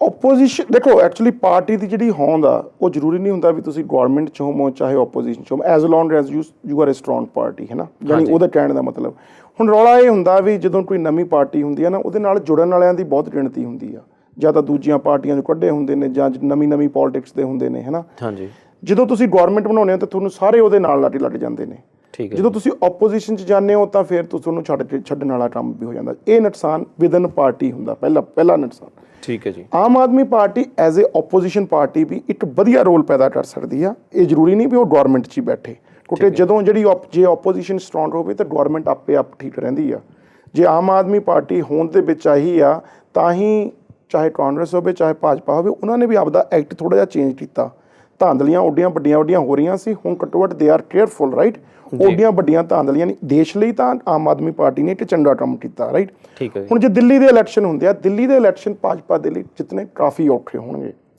ਉਹਦਾ ਰੀਜ਼ਨ ਇਹ ਆ ਕਿਉਂਕਿ ਜਿਹੜੀ ਭਾਜਪਾ ਦੀ ਜਿਹੜੀ ਪਿਛਲੀ ਇਲੈਕਸ਼ਨ ਦੇ ਵਿੱਚ ਸੀਗੀ ਐਕਚੁਅਲੀ ਸਿੰਗਲ ਲਾਰਜੈਸਟ ਪਾਰਟੀ ਦਾ ਭਾਜਪਾ ਹੀ ਸੀਗੀ ਹਾਂਜੀ ਦੇਰ ਇਜ਼ ਨੋ ਡਾਊਟ ਉਹਨਾਂ ਕੋਲ 31 MLA ਸੀਗੇ ਉਦੋਂ ਬਾਅਦ ਜਿਹੜੇ ਉਹਨਾਂ ਦੇ ਥੋੜ੍ਹੇ ਜਿਹੇ MLA ਹੁਣ MP ਵੀ ਬਣ ਚੁੱਕੇ ਨੇ ਉਦੋਂ ਬਾਅਦ ਜਿਹੜੀ ਇਹ ਆਮ ਆਦਮੀ ਪਾਰਟੀ ਆ technically it was A opposition party ਉਦੋਂ ਹਾਂਜੀ ਪਰ ਉਹਨਾਂ ਨੇ ਪਲੇ ਅਰਾਊਂਡ ਕਰਨ ਦੇ ਲਈ ਹੀ ਇਹ ਗੇਮ ਖੇਡੀ ਸੀਗੀ ਚਾਹੇ ਕਾਂਗਰਸ ਚਾਹੇ ਭਾਜਪਾ ਹੋਵੇ ਦਿੱਲੀ ਦੇ ਜਿਹੜੇ ਲੋਕ ਨੇ ਕਾਫੀ ਪੜ੍ਹੇ ਲਿਖੇ ਨੇ ਉਹਨਾਂ ਦੇ ਕਾਫੀ ਰੀਜਨਲ ਇਸ਼ੂਜ਼ ਨੇ ਜੀ ਜਿਹੜੇ ਕੋਈ ਲੋਕਲ ਇਸ਼ੂ ਕਹਿ ਲਓ ਜਾਂ ਰੀਜਨਲ ਇਸ਼ੂਜ਼ ਨੇ ਉਹ ਜਾਣੀ ਆਲ ਓਵਰ ਇੰਡੀਆ ਦੇ ਇਸ਼ੂਜ਼ ਦੇ ਨਾਲ ਨਹੀਂ ਮਿਲਦੇ ਕਿਉਂਕਿ ਇੱਕ ਯੂਨੀਅਨ ਟੈਰੀਟਰੀ ਵੀ ਆ ਤੇ ਦੂਜੀ ਵੀ ਆ ਜੀ ਉਹਨਾਂ ਨੇ ਭਾਜਪਾ ਦੀ ਗਵਰਨਮੈਂਟ ਵੀ ਦੇਖੀ ਹੋਈ ਉਹਨਾਂ ਨੇ ਕਾਂਗਰਸ ਦੀ ਵੀ ਦੇਖੀ ਹੋਈ ਆ ਕਾਂਗਰਸ ਦੀ ਸਥਿਤੀ ਤਾਂ ਕਾਫੀ ਡਾਮਾਡੋਲ ਆ ਰਾਈਟ ਉਹਦੇ ਵਿੱਚ ਤਾਂ ਜੇ ਹੁਣ ਦੇਖਿਆ ਜਾਵੇ ਉਹਨਾਂ ਦੀ ਜਿਹੜੀ ਇਹ 15-20 ਸਾਲ ਰਹਿਣ ਤੋਂ ਬਾਅਦ ਚੀਫ ਮਿਨਿਸਟਰ ਰਹਿਣ ਤੋਂ ਬਾਅਦ ਜਿਹੜੀ ਉਹਨਾਂ ਦੇ ਚੀਫ ਮਿਨਿਸਟਰ ਆ she is not even happy ਕਿ ਜਿਵੇਂ ਉੱਥੇ ਕਾਂਗਰਸ ਦੇ ਵਿੱਚ ਚੱਲ ਰਿਹਾ ਰਾਈਟ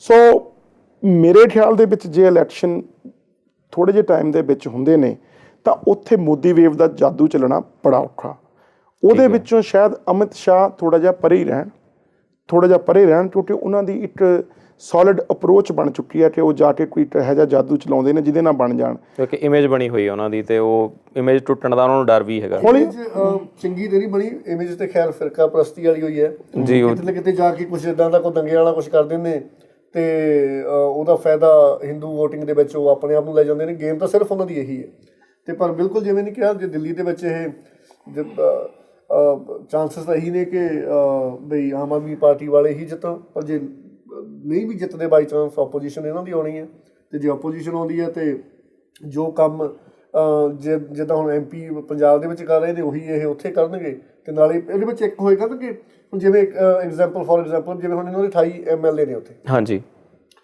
ਪਾਰਟੀ ਉਦੋਂ ਬਿਲਕੁਲ ਉਹਦਾ ਉਦੋਂ ਮਰਦੀ ਆ ਮਨਪ੍ਰੀਤ ਬਾਦਲ ਵਾਂਗੂ ਜਦੋਂ ਪਾਰਟੀ ਦੇ ਜਿਹੜੇ ਨੁਮਾਇੰਦੇ ਨੇ ਉਹਨਾਂ ਦੇ ਕੋਲ ਇਨਕਮ ਸੋਰਸ ਕੋਈ ਨਹੀਂ ਹੈ, ਉਹ ਸਿਰਫ ਤੇ ਸਿਰਫ ਰੈਲੀਆਂ ਹੀ ਕਰ ਸਕਦੇ ਨੇ, ਸਿਰਫ ਤੇ ਸਿਰਫ ਭਾਸ਼ਣ ਹੀ ਦੇ ਸਕਦੇ। ਹੁਣ ਇਹ 28 MLA ਨੇ ਇਹਨਾਂ ਨੂੰ ਤਨਖਾਹ ਵੀ ਮਿਲਦੀ ਹੈ, ਆਪਣੇ ਘਰ ਵੀ ਚਲਾਉਂਦੇ ਨੇ, ਤੇ ਜਿਹੜਾ ਇਹਨਾਂ ਨੂੰ ਫੰਡ ਮਿਲਦਾ ਹੈ ਉਹ ਇਮਾਨਦਾਰੀ ਦੇ ਨਾਲ ਲੋਕਾਂ ਦੇ ਕੋਲੋਂ ਪੁੱਛ ਕੇ ਲੋਕਾਂ ਦੀ ਜਗ੍ਹਾ ਦੇ ਉੱਤੇ ਹੀ ਲਾਉਂਦੇ ਨੇ। ਔਰ already example is getting set up, ਚਾਹੇ ਉੱਥੇ ਦੀ ਮੀਡੀਆ ਉਹਨੂੰ ਦਿਖਾ ਰਿਹਾ ਚਾਹੇ ਨਹੀਂ ਦਿਖਾ ਰਿਹਾ।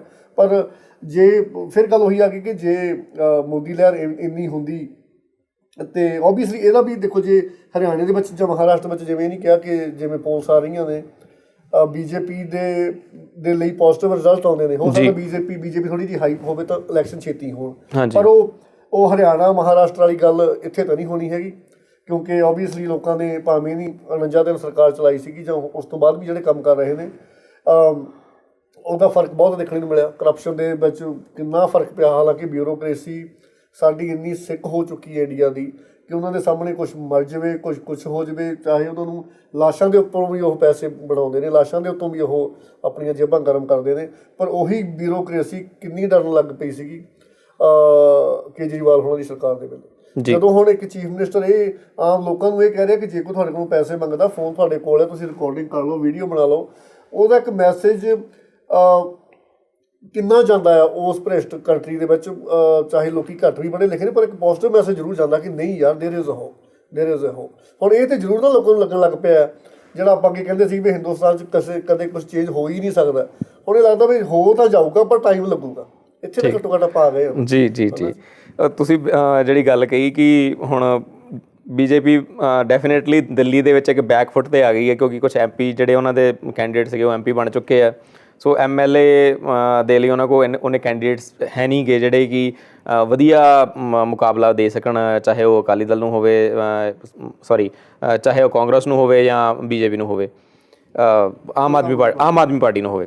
ਸੋ ਹੁਣ ਮੁੱਖ ਦੀ ਗੱਲ ਇਹੀ ਆਉਂਦੀ ਹੈ ਕਿ ਦਿੱਲੀ ਦਾ ਜਿਹੜੀ ਹੈ ਦਿੱਲੀ ਦੇ ਵਿੱਚ ਆਮ ਆਦਮੀ ਦੀ ਵੇਵ ਆ ਤੇ ਬਾਕੀ ਅਜੇ ਭਾਜਪਾ ਦੀ ਵੇਵ ਚੱਲਦੀ ਪਈ ਆ। ਦੇਖੋ ਗੇਮ ਖੇਡਣ ਵਾਲੇ ਤਾਂ ਭਾਜਪਾ ਵਾਲੇ ਨੇ, ਇਹ ਇਨਕਾਰ ਨਹੀਂ ਕੀਤਾ ਜਾ ਸਕਦਾ। ਉਹ ਸੈਂਟਰ ਦੇ ਵਿੱਚ ਨੇ, ਜਿੱਦਣ ਉਹਨਾਂ ਨੂੰ ਲੱਗਿਆ ਵੀ ਇਲੈਕਸ਼ਨ ਸਾਡੇ ਲਈ ਅਨੁਕੂਲ ਨੇ ਉਦੋਂ ਟਰਾਲ ਕਰਨਗੇ। ਜੇ ਨਹੀਂ ਕਰਨੀ ਹੁੰਦੀ ਤਾਂ ਉਹ ਇਹਨਾਂ ਇਲੈਕਸ਼ਨਾਂ ਦੇ ਨਾਲ ਵੀ ਟਰਾਲ ਕਰ ਸਕਦੇ ਸੀ, ਠੀਕ ਆ, ਜਿਹੜੀਆਂ ਹਰਿਆਣੇ ਤੇ ਮਹਾਰਾਸ਼ਟਰ ਦੀਆਂ ਹੋਈਆਂ, ਜਾਂ ਇੰਨੇ ਚਿਰ ਤੋਂ ਉਹ ਐਨੀਮੇਸ਼ਨ ਮੋਡ ਦੇ ਵਿੱਚ ਅਸੈਂਬਲੀ ਪਈ ਆ। ਸੋ ਦੇ ਕੈਨ ਟਰਾਲ ਦਾ ਇਲੈਕਸ਼ਨ ਜਾਂ ਪ੍ਰੈਜ਼ੀਡੈਂਟ ਰੂਲ ਕੁਛ ਤਾਂ ਟਰਾਲ ਕਰਦੇ ਰਾਈਟ। ਹਾਂਜੀ, ਪਰ ਜਿਹੜੀ ਅਸਲ ਸੱਚਾਈ ਦਿਖ ਰਹੀ ਆ ਵੀ ਭਾਜਪਾ ਨੇ ਪੂਰਾ ਜ਼ੋਰ ਲਾ ਕੇ ਦੇਖ ਲਿਆ। ਕੇਜਰੀਵਾਲ ਸਾਹਿਬ ਦਾ ਹਰਿਆਣਾ ਮਹਾਰਾਸ਼ਟਰ ਜਾਂ ਉੱਧਰੀਆਂ ਅਸੈਂਬਲੀ ਇਲੈਕਸ਼ਨਾਂ ਸਾਰੀਆਂ ਛੱਡ ਕੇ ਦਿੱਲੀ ਬੈਠੇ ਰਹਿਣਾ ਇਹ ਦਰਸਾਉਂਦਾ ਕਿ ਜਿਹੜੇ 28 MLA ਨਾਲ ਨੇ ਬਿੰਨੀ ਨੂੰ ਛੱਡ ਕੇ ਉਹਨਾਂ ਤੇ ਇੰਨੀ ਕੁ ਹੋਲਡ ਸੀ, ਉਹਨਾਂ ਨੇ ਇੱਕ ਅੱਧਾ MLA ਵੀ ਨਹੀਂ ਟੁੱਟਣ ਦਿੱਤਾ। ਜੇ ਕਿਤੇ ਹਰਿਆਣੇ ਤੇ ਮਹਾਰਾਸ਼ਟਰ ਦੀਆਂ ਇਲੈਕਸ਼ਨਾਂ ਵਿੱਚ ਕੇਜਰੀਵਾਲ ਸਾਹਿਬ ਉਲਝ ਜਾਂਦੇ ਤਾਂ ਅੱਧੀ ਅਸੈਂਬਲੀ ਉਹਨਾਂ ਨੇ ਭਾਜਪਾ ਨੇ ਉਡਾ ਦੇਣੀ ਸੀ। ਠੀਕ ਹੈ ਜੀ। ਜਿਹੜੀ ਉਹਨਾਂ ਦੀ ਪਹਿਲਾਂ ਮੈਂ ਆਰਗੇਨਾਈਜੇਸ਼ਨ ਦੀ ਗੱਲ ਕਰਦਾ ਸੀ ਵੀ ਆਰਗੇਨਾਈਜ਼ ਇਹਨਾਂ ਨੂੰ ਕਰਨ ਲਈ ਇਹਨਾਂ ਨੂੰ ਇੱਕ ਲੀਡਰ ਜਿਹੜਾ ਚਾਹੀਦਾ ਹੁੰਦਾ, ਉਹ ਲੀਡਰਸ਼ਿਪ ਜਿਹੜੀ ਰੀਜਨਲ ਲੈਵਲ 'ਤੇ ਦਿੱਲੀ 'ਚ ਦੇ ਰਹੇ ਸੀ, ਉਹਨਾਂ ਦੀ ਮੌਜੂਦਗੀ ਉੱਥੇ ਉਹਨਾਂ ਨੂੰ ਹੋਲਡ ਕਰ ਰਹੀ ਆ। ਹੁਣ ਜੇ ਉਹ 28 ਬੰਦਿਆਂ ਨੂੰ ਕੰਟਰੋਲ ਕਰ ਰਹੇ ਨੇ, ਆਪਦਾ ਕੰਮ ਵਧੀਆ ਕਰ ਰਹੇ ਨੇ, ਜੀ ਬਟ ਟੈਕਨੀਕਲੀ ਤੁਹਾਨੂੰ ਤਾਂ ਸੀਟਾਂ ਹੀ ਥੋੜ੍ਹੀਆਂ ਜਿਹੀਆਂ ਹੁਣ 8 ਹੀ ਚਾਹੀਦੀਆਂ ਹੋਰ, ਰਾਈਟ ਜੀ। ਹਾਲਾਂਕਿ ਉਹ ਕਹਿੰਦੇ ਨੇ ਸਾਨੂੰ 40 ਚਾਹੀਦੀਆਂ ਨੇ, ਪਰ ਜੇ ਤੁਹਾਨੂੰ 70 ਦੇ ਵਿੱਚੋਂ 36 ਸੀਟਾਂ ਮਿਲ ਜਾਂਦੀਆਂ ਬਾਈ ਚਾਂਸ, ਹੈ ਨਾ, ਤੇ ਉਸ ਦੇ ਵਿੱਚ ਆਮ ਆਦਮੀ ਪਾਰਟੀ ਦੇ ਜ਼ਿਆਦਾ ਚਾਂਸ ਬਣਦੇ ਨੇ। ਜੇ ਭਾਜਪਾ ਨੂੰ ਲੱਗਦਾ ਕਿ ਅਸੀਂ ਬਹੁਮਤ ਲੈ ਸਕਦੇ ਹਾਂ ਤਾਂ ਉਹਨਾਂ ਨੇ ਇਲੈਕਸ਼ਨ ਕਾਲ ਕਰ ਲੈਣੀ ਸੀ।